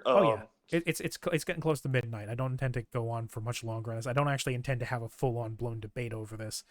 But it'll be more or less a back and forth of that. It's like, why do they burn people at the stakes? Well, a god cannot be held accountable for the actions of the individual worshippers. Then does that make them a heretic? Yes. He says. Yes. So on and so forth. It goes back and forth, and it goes on for hours. It goes into the night every single day of the week. It keeps going and going and going, and it never fucking stops. People take breaks to drink and to breathe and to rest their throats. Sometimes, Kanabos, you need to rest because you're the one speaking the most in these arguments. So you need to regularly take breaks. And in some cases, you've got people who tap in and they start taking over the argument for you. They're convinced, or they've been waiting for their chance to speak their mind on this because they've been believing the same thing for a long time. They've just not had a good opportunity to speak it out. There are a lot of people here who are die-hard believers of the Lady of Light, but they feel like her worship has just been boiled down into violence and suppression and conquering, and now she's worshipped for little else, just the burning sword and nothing else. And they felt too insecure about expressing that belief, so they're taking the opportunity to really get it out there. So they cap out with you and just go, they piggyback off your arguments and they give you some time to rest. And the other sides have the very same thing happen. You've got this sort of tag team sprawling match of a debate / classroom where even the standing room is full. You've got elder scholars and philosophers coming in, having been drawn to these debates over the course of the month. Some of the finest minds of academia, some of the most famous people within these halls, big bushy bearded men and women with hair going, like gray hair going down to their ankles, with togas and nothing else on, with sandals, standing up on the podiums. These ancient scholars, this old gnomish woman with what looks to be almost mossy, like long gray hair intertwined with moss, up on a milk crate, debating with a fribolgi scholar who looks to be he himself looks like an old oak tree, facing off against each other. His booming voice against her sharp, high voice cutting through his tone, back and forth. These, what some of the students even say, like, these people are basically hermits within the halls of academia. They're rarely drawn to these arguments like this. And suddenly you've got the younger students taking a step back to watch these juggernauts of intellectualism here on the mountain have a rare kind of once in several years just snipe at each other as they lay into each other, hurling rebuttals and anecdotes, and in some cases uncloaked insults. And it turns into a huge spectacle, all coordinated and credited to you, Kanabos. And in the back, Mallory gets to watch both sides, or the many sides, the many facets of the faith of the Lady of Light. The atheists, the heretics, arguably, the non-believers, the opposition, the people who fervently believe, who argue his side, those who believe but aren't quite there, those who believe in the more peaceful, cultural, artistic side of the lady, and the many facets of that as well, take turns arguing the merits and the existence of his faith. I would like to say one thing. During this entire time, Connibus did not bring attention to himself worshiping like the aspect known as the Canis Maiden. Oh, okay. He was just he actually didn't. He actually wasn't even arguing that the older Eridinian, or not the older, the older worshippers of the Lady of Light even worship in a way similar to his. He is just showing like he's just trying to show like a historical shift.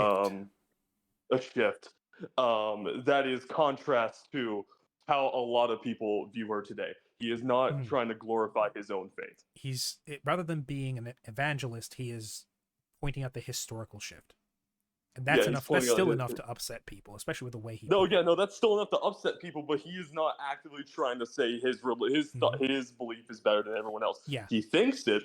Everyone else fucking thinks that in this room. Of course, but that's what everybody is here because they think they're right. But he is not arguing that point. Yeah, you're not here to evangelize your faith. You're here to stir conversation. And then honestly, if he's going to end his debate off, he's going to say, at the end of the day, this is no indictment against anyone, but I just want everyone here to know we're all cherry pickers. Yeah. Like you get more than a few people who will go like, "Fuck you, you're the cherry picker," and then you're also going to get a few people who go like, "Yeah, no, he's right."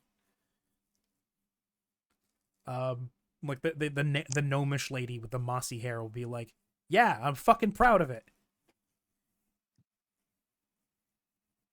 And that's nothing to be ashamed of. Just like learn the way you want, like believe the way you want to believe. But at the end of the day, this is a relatively a historically recent shift in events. This isn't how it always was. Yeah, and that's what he just wants people to think about. Yep. And that flick, if you're still with us, Jake, are you still there? Oh no. I am. Just give me a sec. I have something. I have I'm just making something real quick. I'll be right there. Okay. Yes, that would. Just as a side note, that is what Flick and also Siren would have witnessed from the back seats, in terms of how. Well, this isn't always how it goes. In fact, this is quite the outlier, but that's how debate class on the mountain goes. Welcome to the mountaintop. Because goddamn cherry. Okay. On a side note. Yeah, I will. Yeah, I will. I will. Oh, sorry for interrupting. Go ahead, please.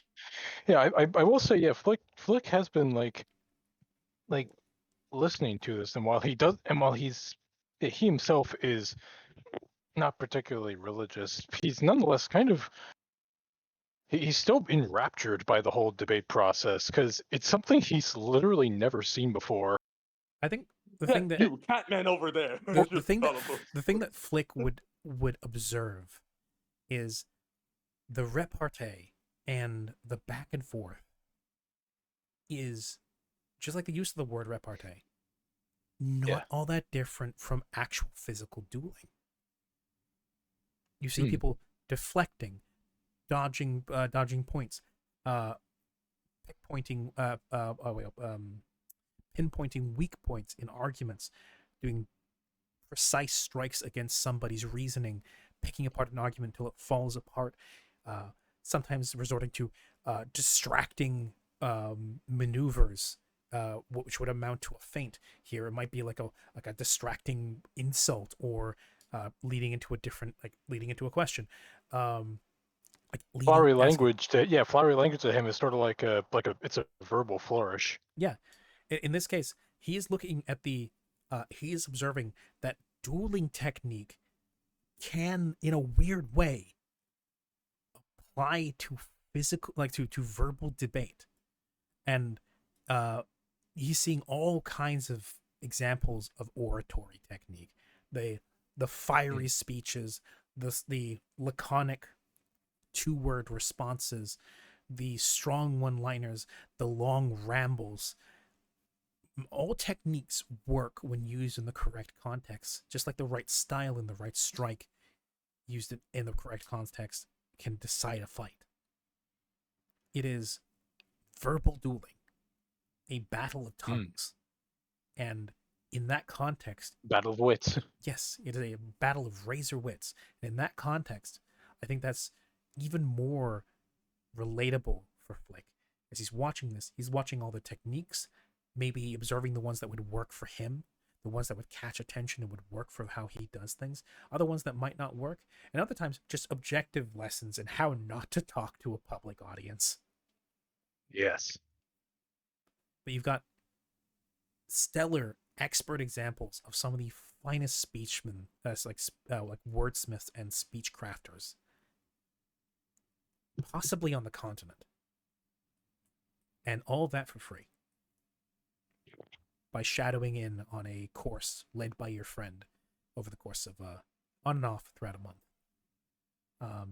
And if you wish to, even if he himself is not particularly religious, you get in there in the crowd. He could listen in. He could interject himself on occasion to get practice in, whichever one he feels like fits him best. Even if it's like taking some time to play devil's advocate, try out a different quote style for a time.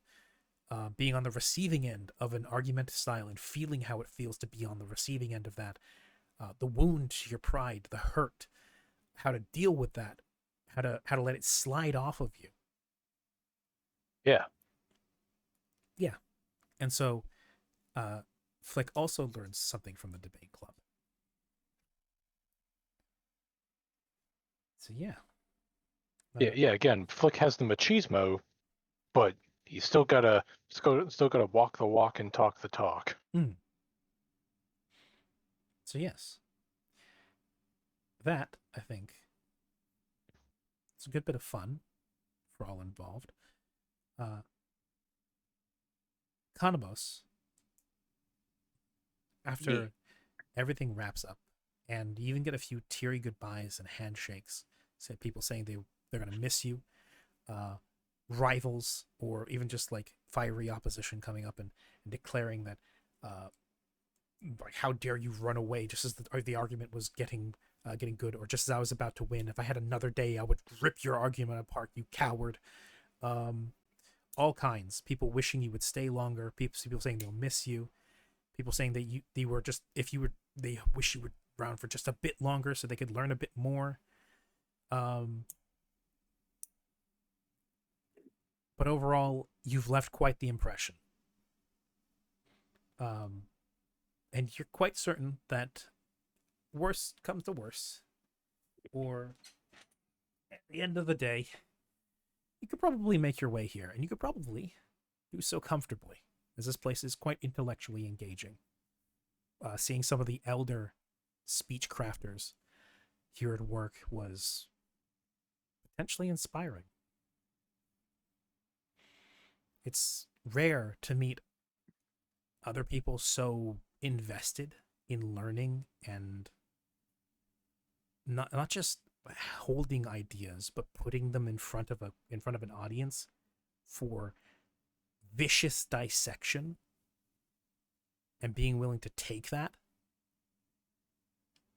it's a rare thing, and it's even rarer to find an entire institution full of people like that. So yeah, maybe one day he could find himself here when everything's said and done. But that's just one possibility for his future. Yay. You could have a future as a teacher here, or just as a student. But at the end of the day, you do earn a hefty amount of tuition. As Oh. what do you call it? You have quite a few people who not just paid the tuition, but also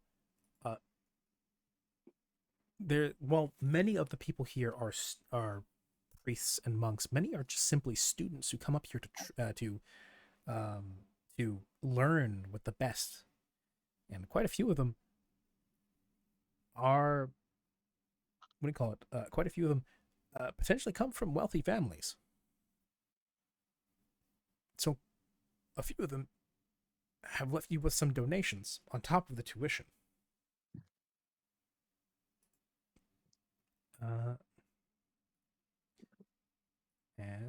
Let me double check.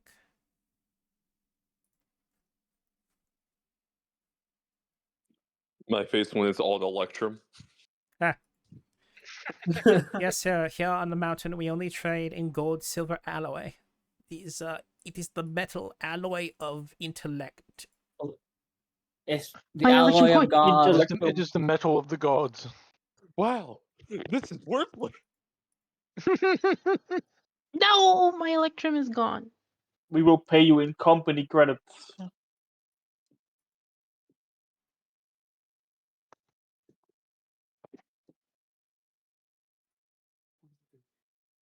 Mm.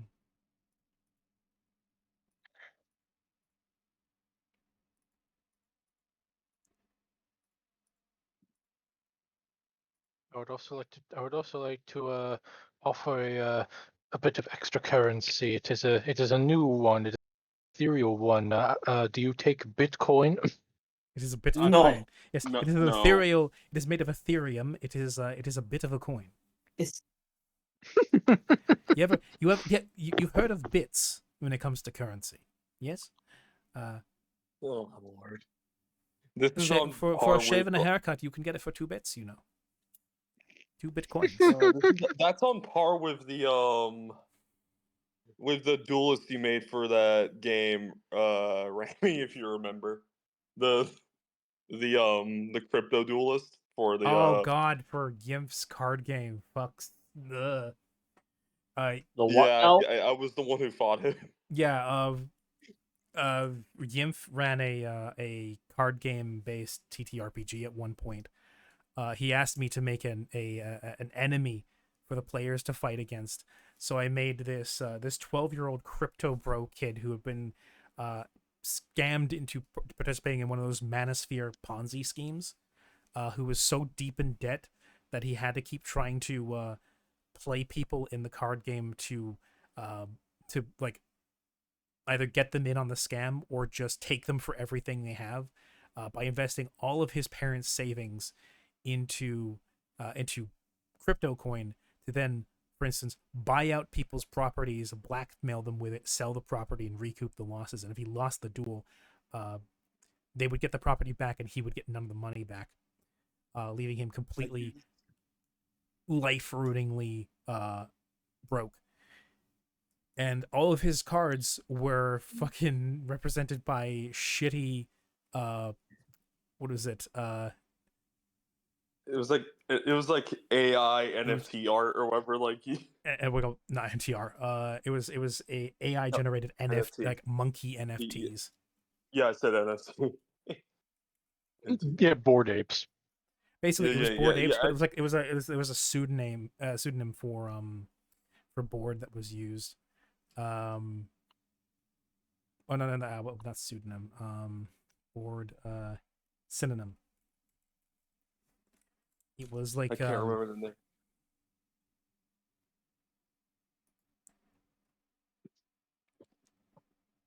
I remember I completely not I didn't steal his money, but I lost him all his money. Yeah, no, he went at the end of completely broke because he tried to hold someone's family store hostage. Yeah, and all his cards were represented by AI generated apes and gorillas that were what do you call it? That were in a vaguely sort of like Aztec theme. Because jungles and all that. It was very very silly. Fucking 12-year-old crypto bro. Yeah, I used my spirits to hack his account and fuck him over, and now he had no more money at the end of it. He was utterly fucked after that. Yeah. Yeah, poor kid. It doesn't excuse what he was trying to do. I tried to make him as tragic as possible while also being as just completely unsympathetic as possible. His last words were, "My stocks. I have to go get my stocks." Yeah. Okay. Right. I was doing some math just a moment ago. Where is it?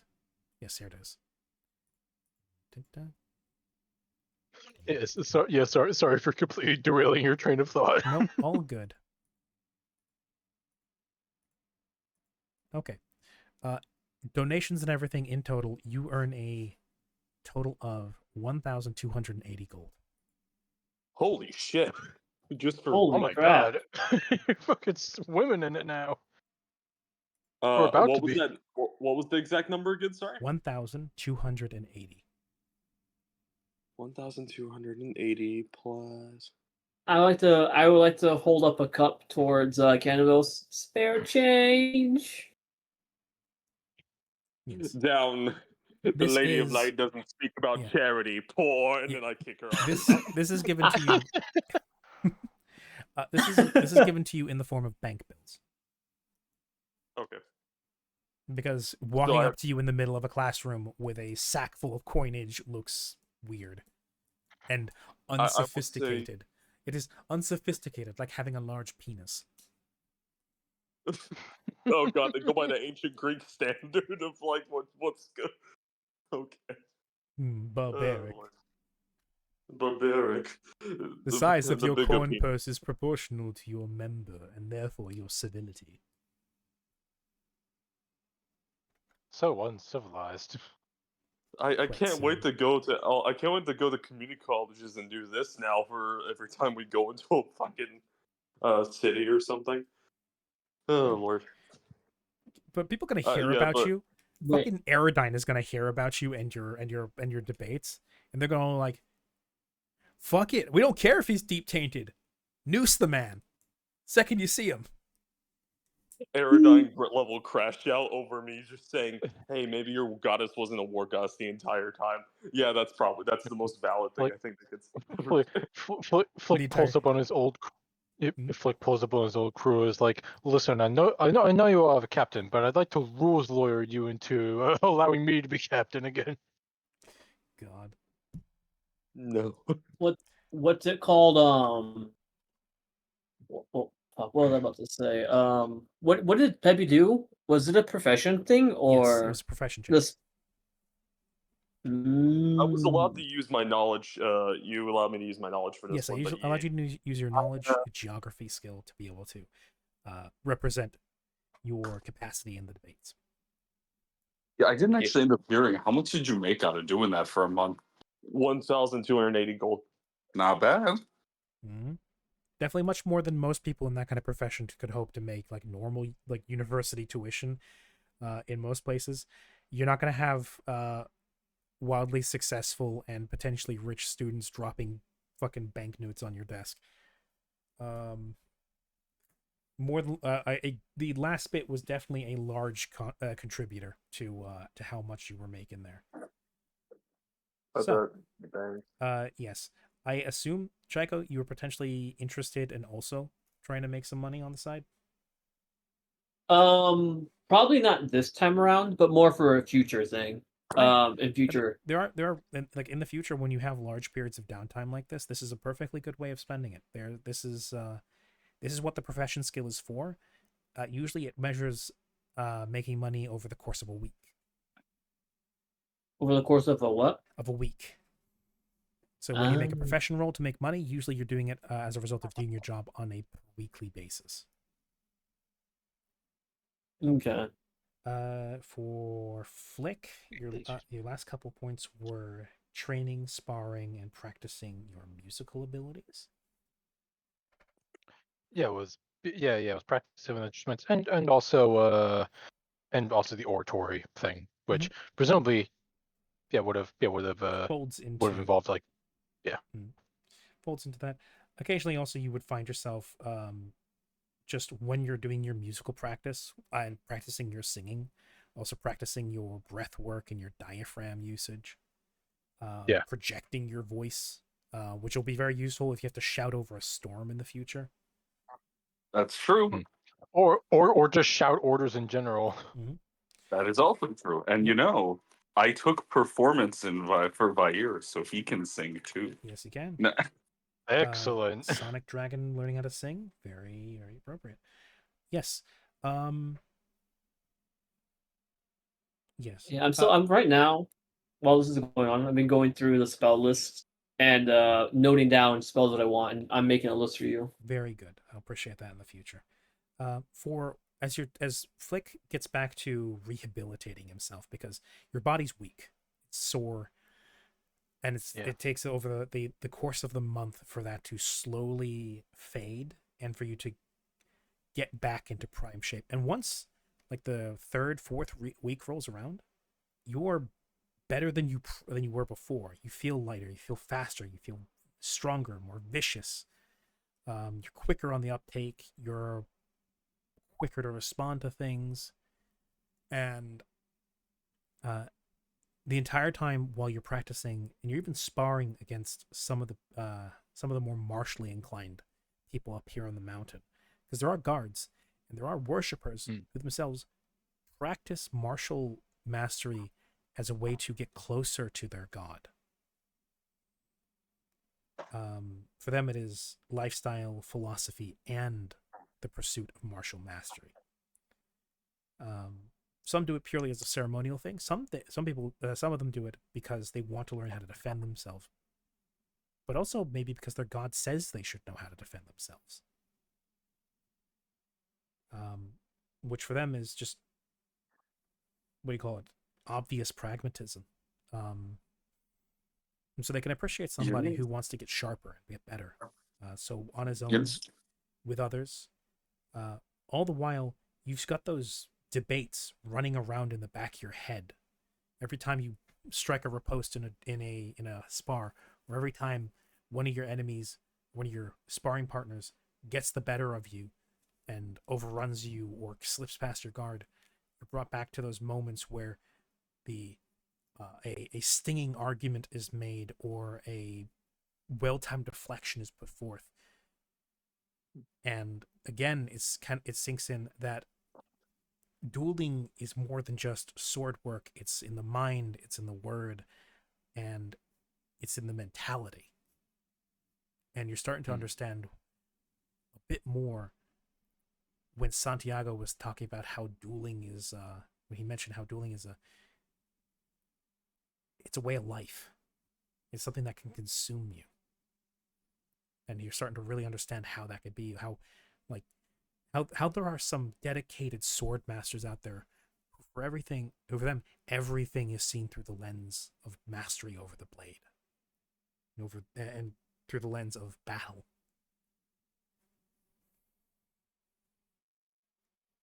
So yes.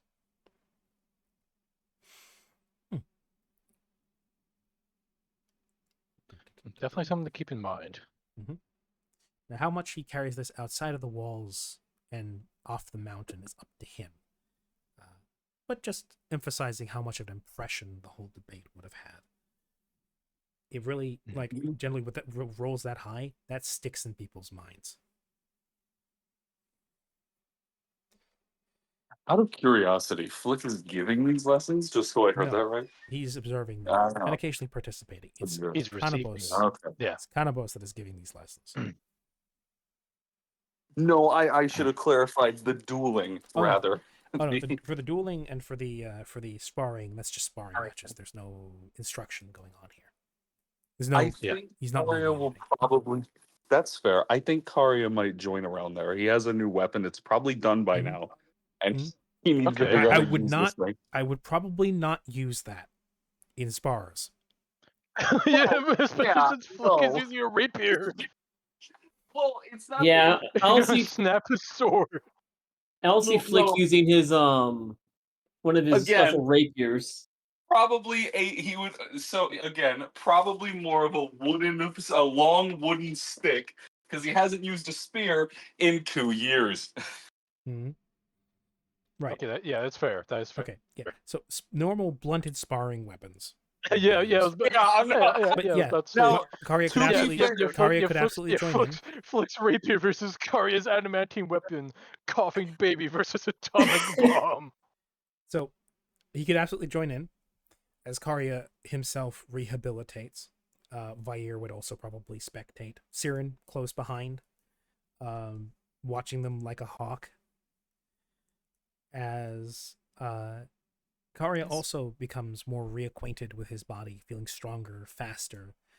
Well, it's stronger, like faster, more responsive, and the ability to breathe and move easily now helps. The soreness is worn off, and he feels healthier, and it shows.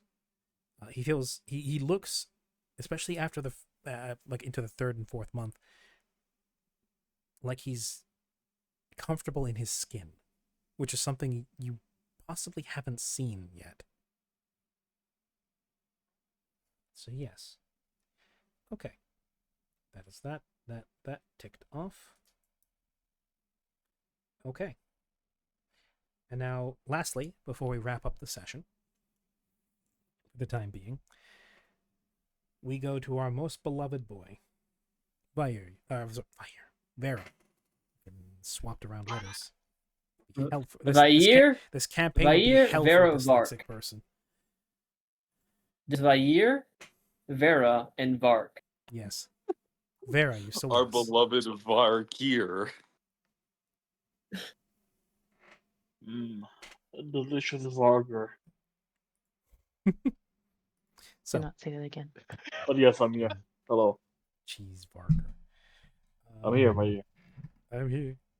So, you previously stated that you wanted to study in the libraries, start converting your spells into formulae, start roaming the place. You said you wanted to potentially exceed the bounds of the mountain even.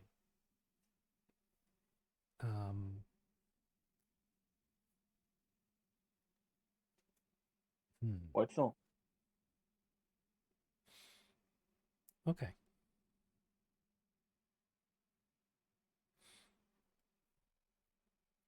I would ask for a spell casting check.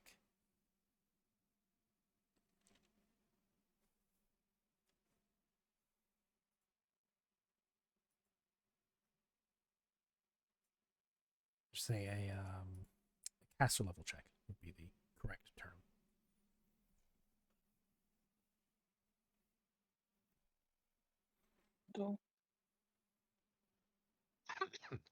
As initially, being held within the infirmary, you're denied most of your possessions. You're told to focus on your recovery and nothing else. And after that, you would be allowed access to your belongings, though you would be very specifically told to avoid casting any errant spells within the building and refraining from touching your weapons.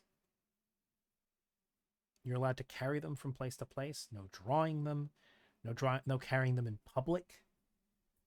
And you would also be warned that some of the places within the actual tunnels and the vaults and the cathedrals, there are wards in place.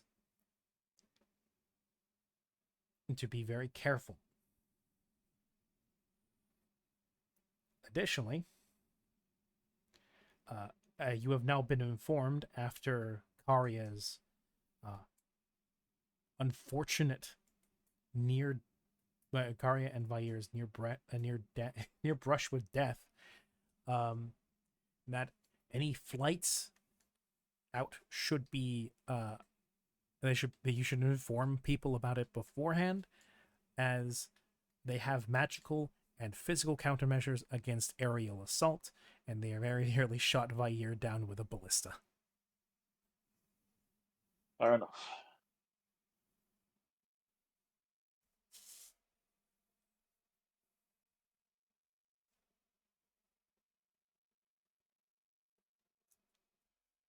So yes, if you're going to start dimension dooring about around the place, I would like a caster level check.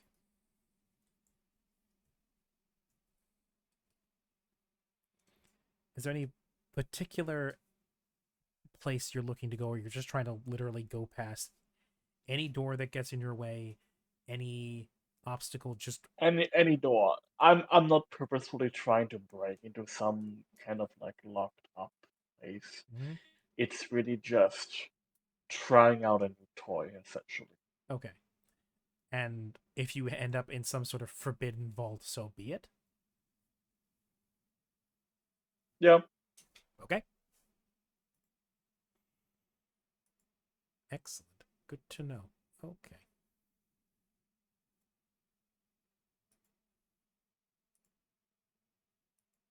There we go. So,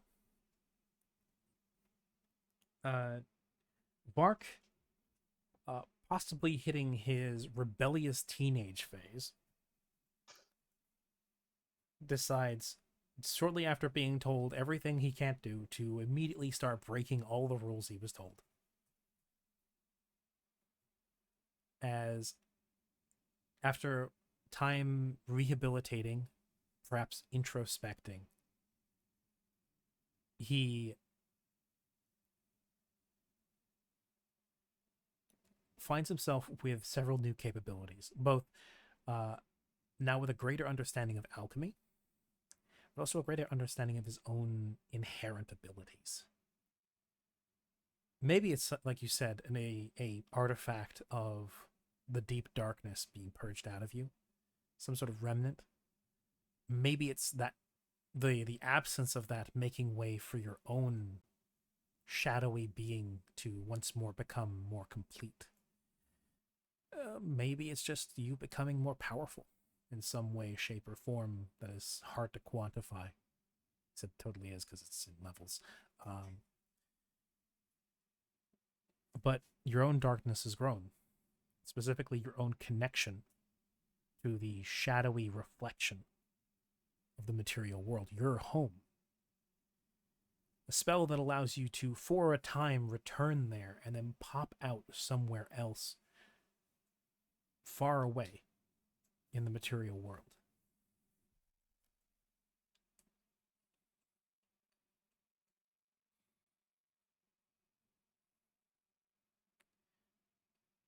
Everybody else, when it's around time to go to bed, and you would all return to your homes, or not to your home, to the infirmary, for checkups, for like late night status checks, and also for what do you call it?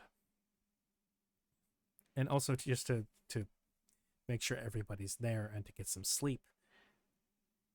A familiar indignant priest shows up. Now everybody would be present for this except for Vark. As Vark, conspicuously absent, is the priest, makes his displeasure very much known to all present, saying that that the theurgic alarms within the halls here have been going off like crazy. And the wards that should be keeping such magic in check have not been functioning, or at the very least, have been overcome. Followed by what they approximate to be, let me double check actually.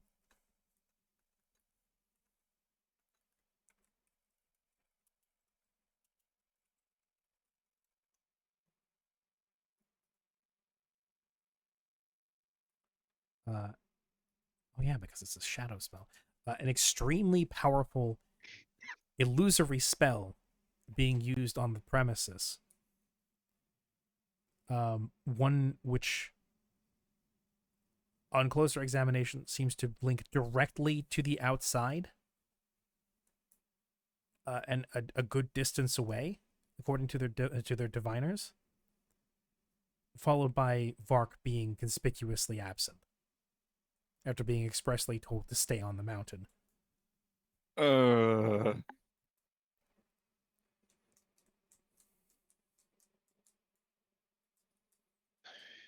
Go. Don't even know who that is.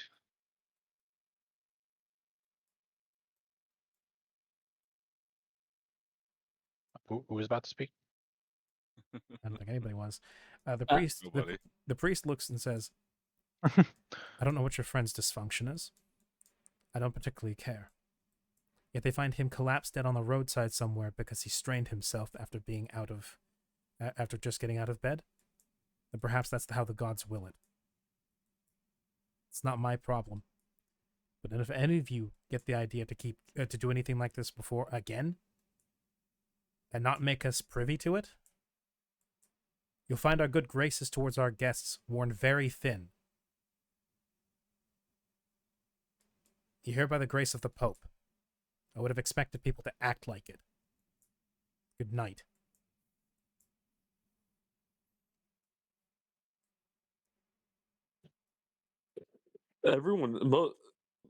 The majority of the people here didn't even do anything bad. It was just Kari, No. Vark, and Sirik. In this case, That's it. specifically, I cast early age balding on that guy. what makes you think Probably he's not already already bald. balding? I was about to say he's probably already bald. He'll He never gives the know. energy of it. He'll never know. He'll never He'll know. never know. You No. cast modify. I missed You a cast little bit. modify memory. That's true. No. Oh, that's a higher level spell. It cut out a little bit for Oh. me. He yelled at us because Kari and Vair were trying to fly. Nope. No, That he already gave them an earful for that I one. already It's got because yelled Vark at for that. teleported out Oh. of the fucking seat of the gods. That's it. I cast Sudden Pompadour He on this. opened up a hole to the shadow plane, popped into it, and then walked out and popped out somewhere outside. You know, group Well- punishment is a war crime. It's So only what a- he did, Well, first of all, there's no Geneva Convention here. Second of all, it's not war. so there is no Geneva Convention. Yeah, And also, like, why? Exactly. Yeah, why yeah, is that's what I him- heard. Why is it's what called Vark the did Gorgolina Courts bad? here, Valerie. Get it right. Because you were instructed to stay on the mountain. Mm. Yes. Also, despite against instruction, also because of the safety wards they put on, a powerful shadow spell was used to breach the seat of the gods and create a tunnel through the shadow plane to a place outside of the seat of the gods. Were this any other situation, they would be expecting an invasion of some sort or breach of security. This is like, generally speaking, this would be a massive cause for alarm. Dang. We don't know that guy. Yeah, he's just some guy that came Yeah. with us. Speaking of which, Vark, I'm going to need you to make Yeah, a see, when I say we know him, I mean, we know him in passing. barely familiar. Vark, I need you to make me a fortitude save at a -5. Oh god. We have another guy. Yeah, with Yeah, us? no, I'm pretty sure I saw him trying to cast a levitation spell at some point. Say again, please. I need you to make me a fortitude save at a -5. After we're done with this little section, are we gonna be We're gonna be wrapping up. calling it? Okay, Yeah. cool. There's one more thing I want to I do with did- Mallory before we do that, but yes, we'll be wrapping up soon. That's fair. While that's being rolled and everything, I did want to let you know that Jules made me privy to something, and I put it in your DMs. It doesn't have to be addressed even during session today. It was just something that he thought of. Okay. This is already factoring in the -5. Okay.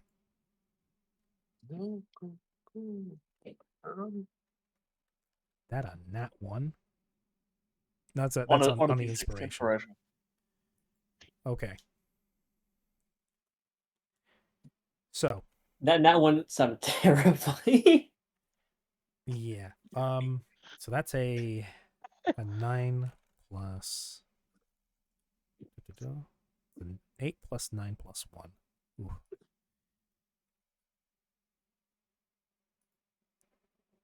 Maybe plus 9.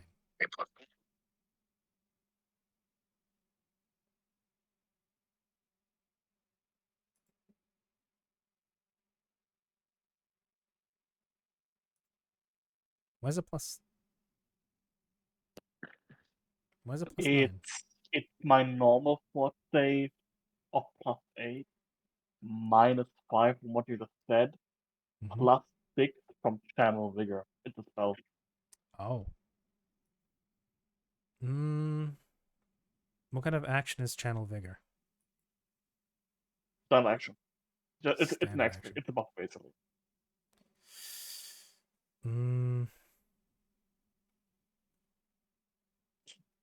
Okay. Let me ask it like this. Would Vark notice this is a very strenuous activity? I think knowing how intelligent he is, he would have been able to estimate as much, because even just having gotten out of bed, teleporting, like dimension dooring all over the place, he would notice how taxing it is just to move. How much he's still recovering. And I think he'd be intelligent enough to know that suddenly flexing a not insignificant new muscle like this would be a big strain on him. So I would say, yeah, it would make sense if he would do this beforehand. I'll allow it. So with an 18 in Fort, Vark possibly finding a tucked away corner somewhere.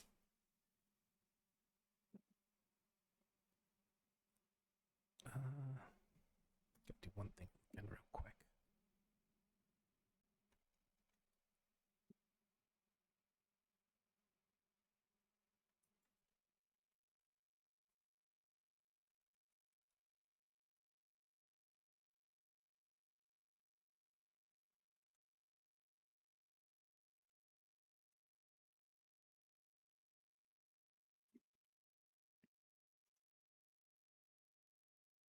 Oh, okay.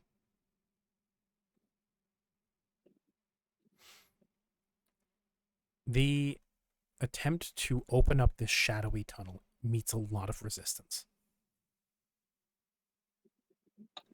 It's Yeah. like trying to tunnel through rocky dirt barehanded.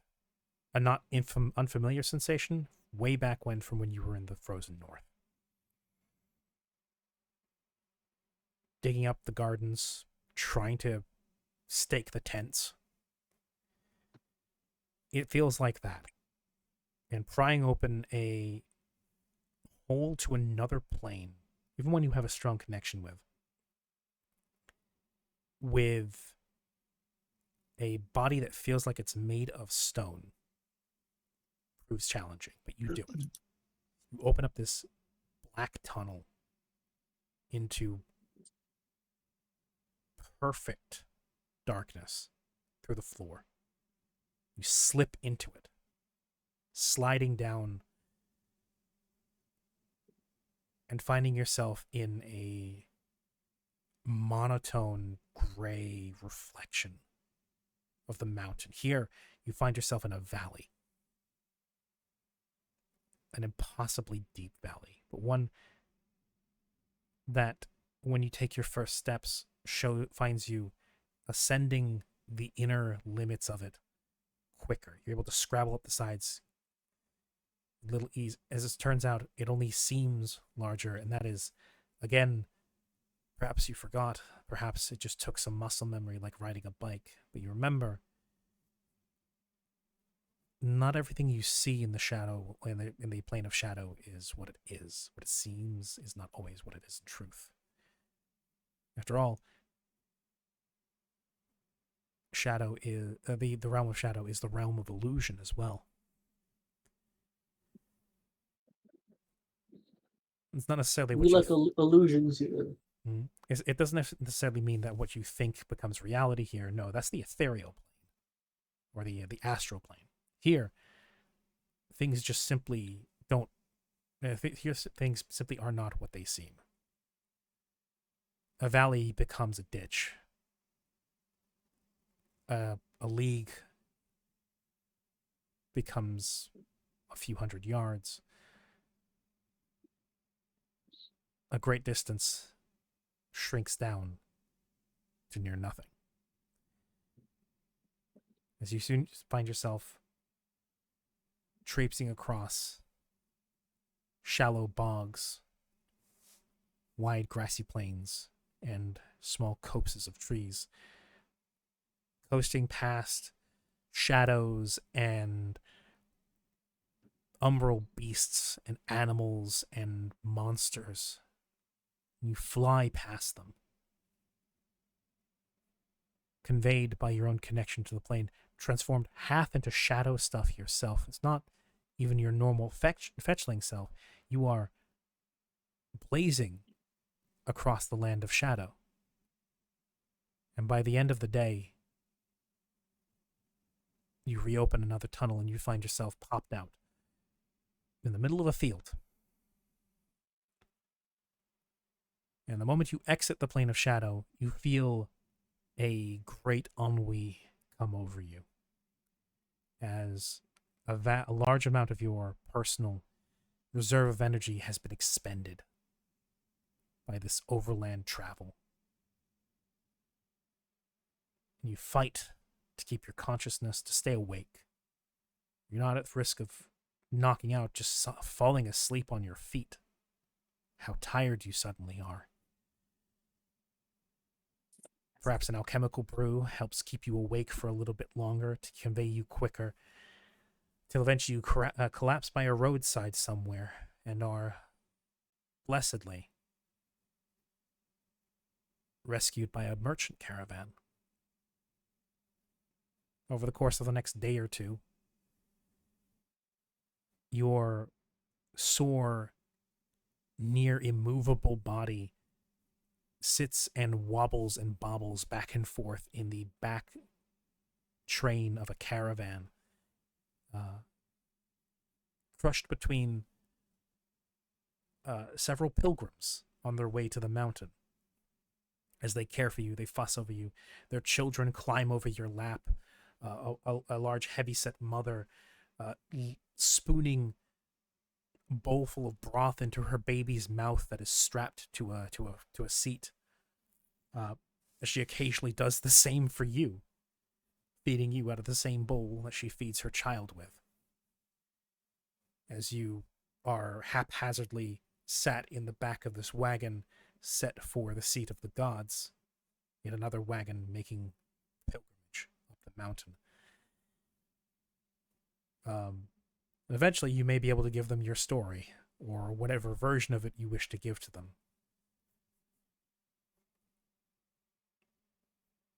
You may choose to, perhaps when you have enough strength left, or strength regained, you try to walk the rest of the way there, or you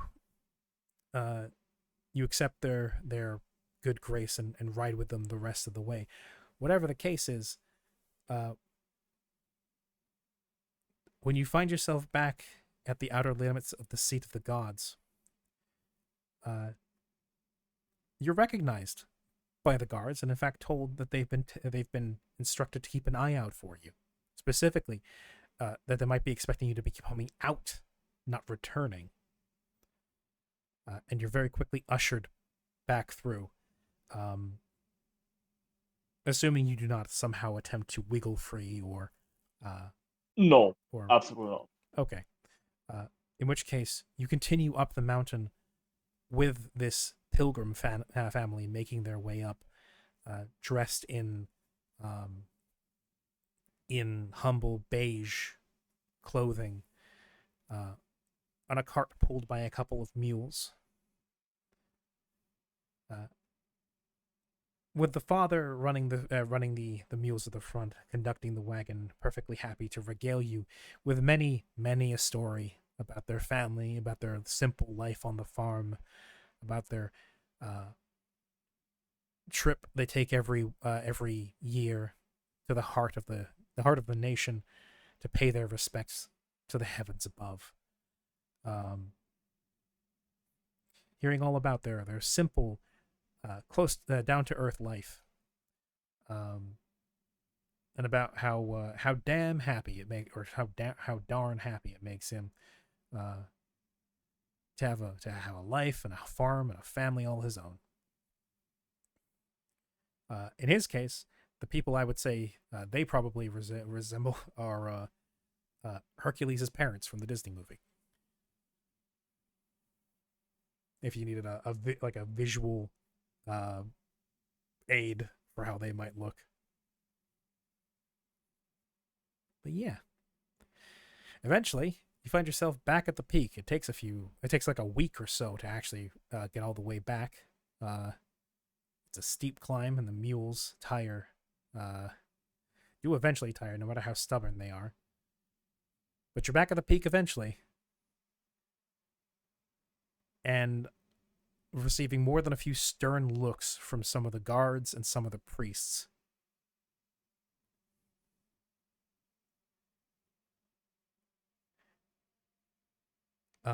Yeah. And you're back. My first order of business is to apologize. Do you seek out anyone in particular, or do you just pass up an apology to the first person who will take note? The first nurse who frets after me, who frets over me, following my return. Oh yeah, the second you I get back to the infirmary, one of the nurses drops the basin she's holding, screams like she's seen a ghost, and then grabs the first thermometer to her side on like one of the tables, crams it into your mouth, takes you by the shoulders, and pushes you into a bed. Wonderful.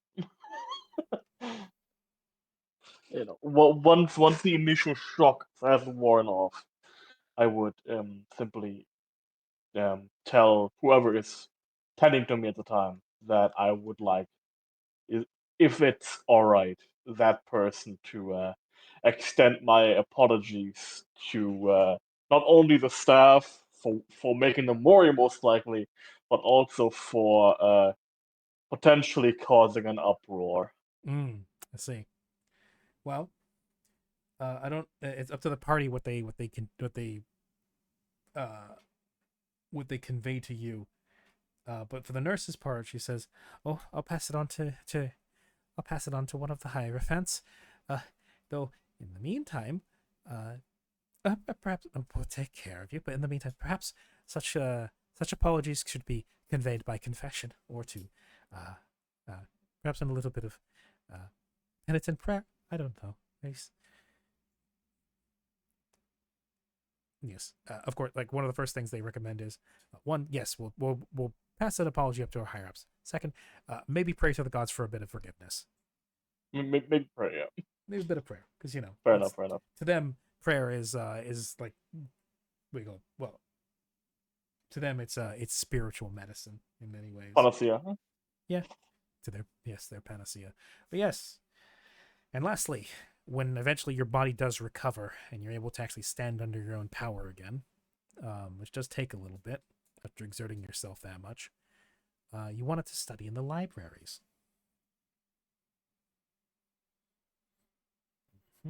Indeed. Yes. There's definitely plenty of written literature here. As you said, yes, a lot of it is very much pious and religious, in intonation and in bias.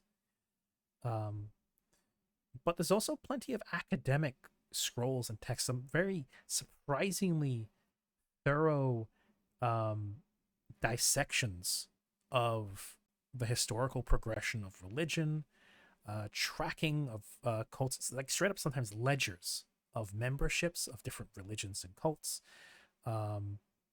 of the minor gods throughout the ages, the major gods, how they were worshipped, the major nations that worship, even like the breakdown of what races tend to favor them, based on censuses throughout the generations, the centuries. There's a surprising amount of like straight up scientific documentation. But yes, there's plenty of the vast majority, I would say, are theological theses and philosophical arguments and personal notation, anecdotes from great scholars and philosophers, some infamous, some beloved.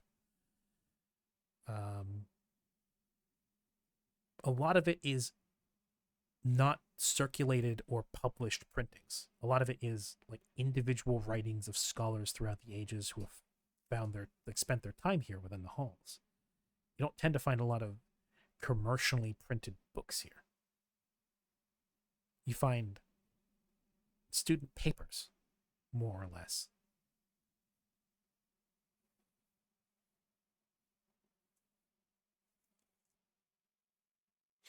So yes, you get to immerse yourself in theses and dissertations and other such analytical and sometimes entirely biased writings on many matters manifold.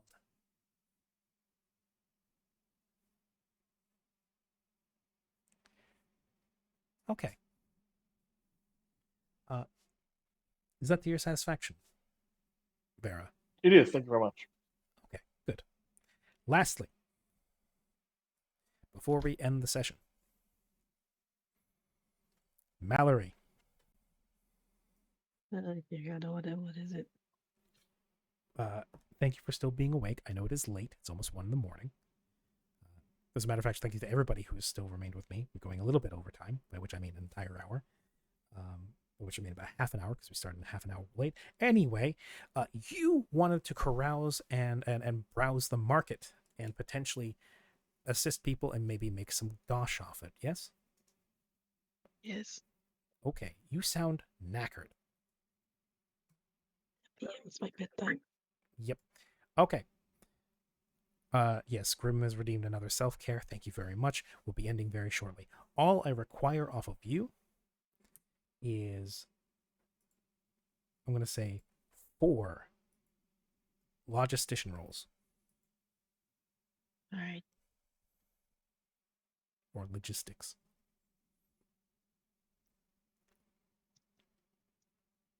I know you prefer gambling, but you're not going to find a gambling ring up here.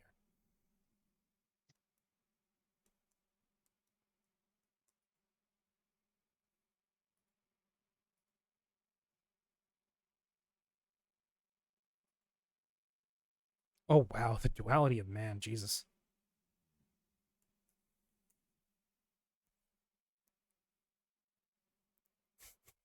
Thank you, Grim. Okay. Wow. Okay, yeah.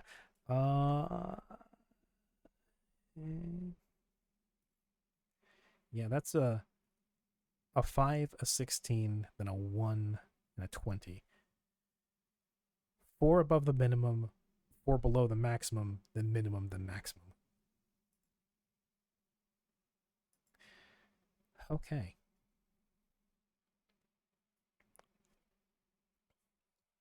We'll probably revisit this at the beginning of the next session, just so that it gets reaffirmed, as we're probably going to forget about this because of how late it is. But over the course of first getting familiar with the market and having some trouble, getting familiar with what is desired here, how to sell things in this area, it takes some adjustment.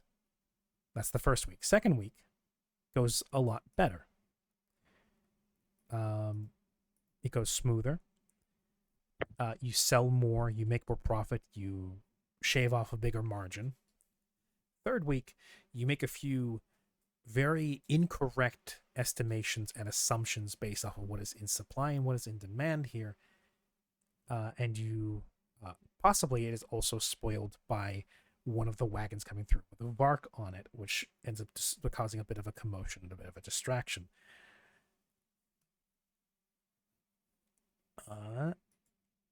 This is not the best, and it bites into your sales for the week. Followed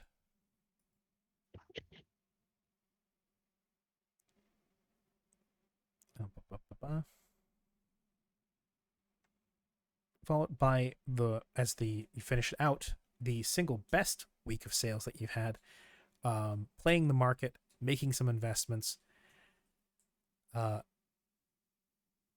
leading some merchants into some wiser investments on their part, and then leading to a decent profit being made as you make 800 gold over the course of a month.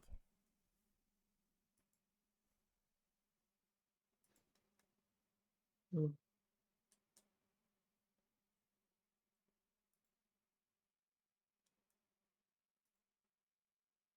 This is good.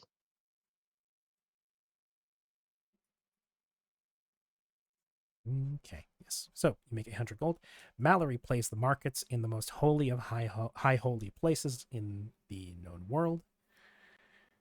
Vark gets into mischief. Flick learns how to fence with both his words and his sword. Siren gets into trouble. Kanabos becomes the talk of the school room, of the break room of the school. Karya nearly crash lands, and Chaiko gets creative. Okay. Tonight on Simple Gear. Tonight on Simple Gear. So we're going to race these mammoth horses. I really prefer a donkey. But it's about horsepower. Anyway,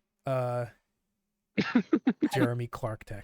Right, okay. Thank you guys very much for playing today and staying with me. I will end out now for the night. Thank you for those who watched, those who stayed, those who didn't. You're all absolutely wonderful. I hope you all have a lovely day. Take care of each other. It is a rough world out there, and we need each other. Take care. Bye-bye.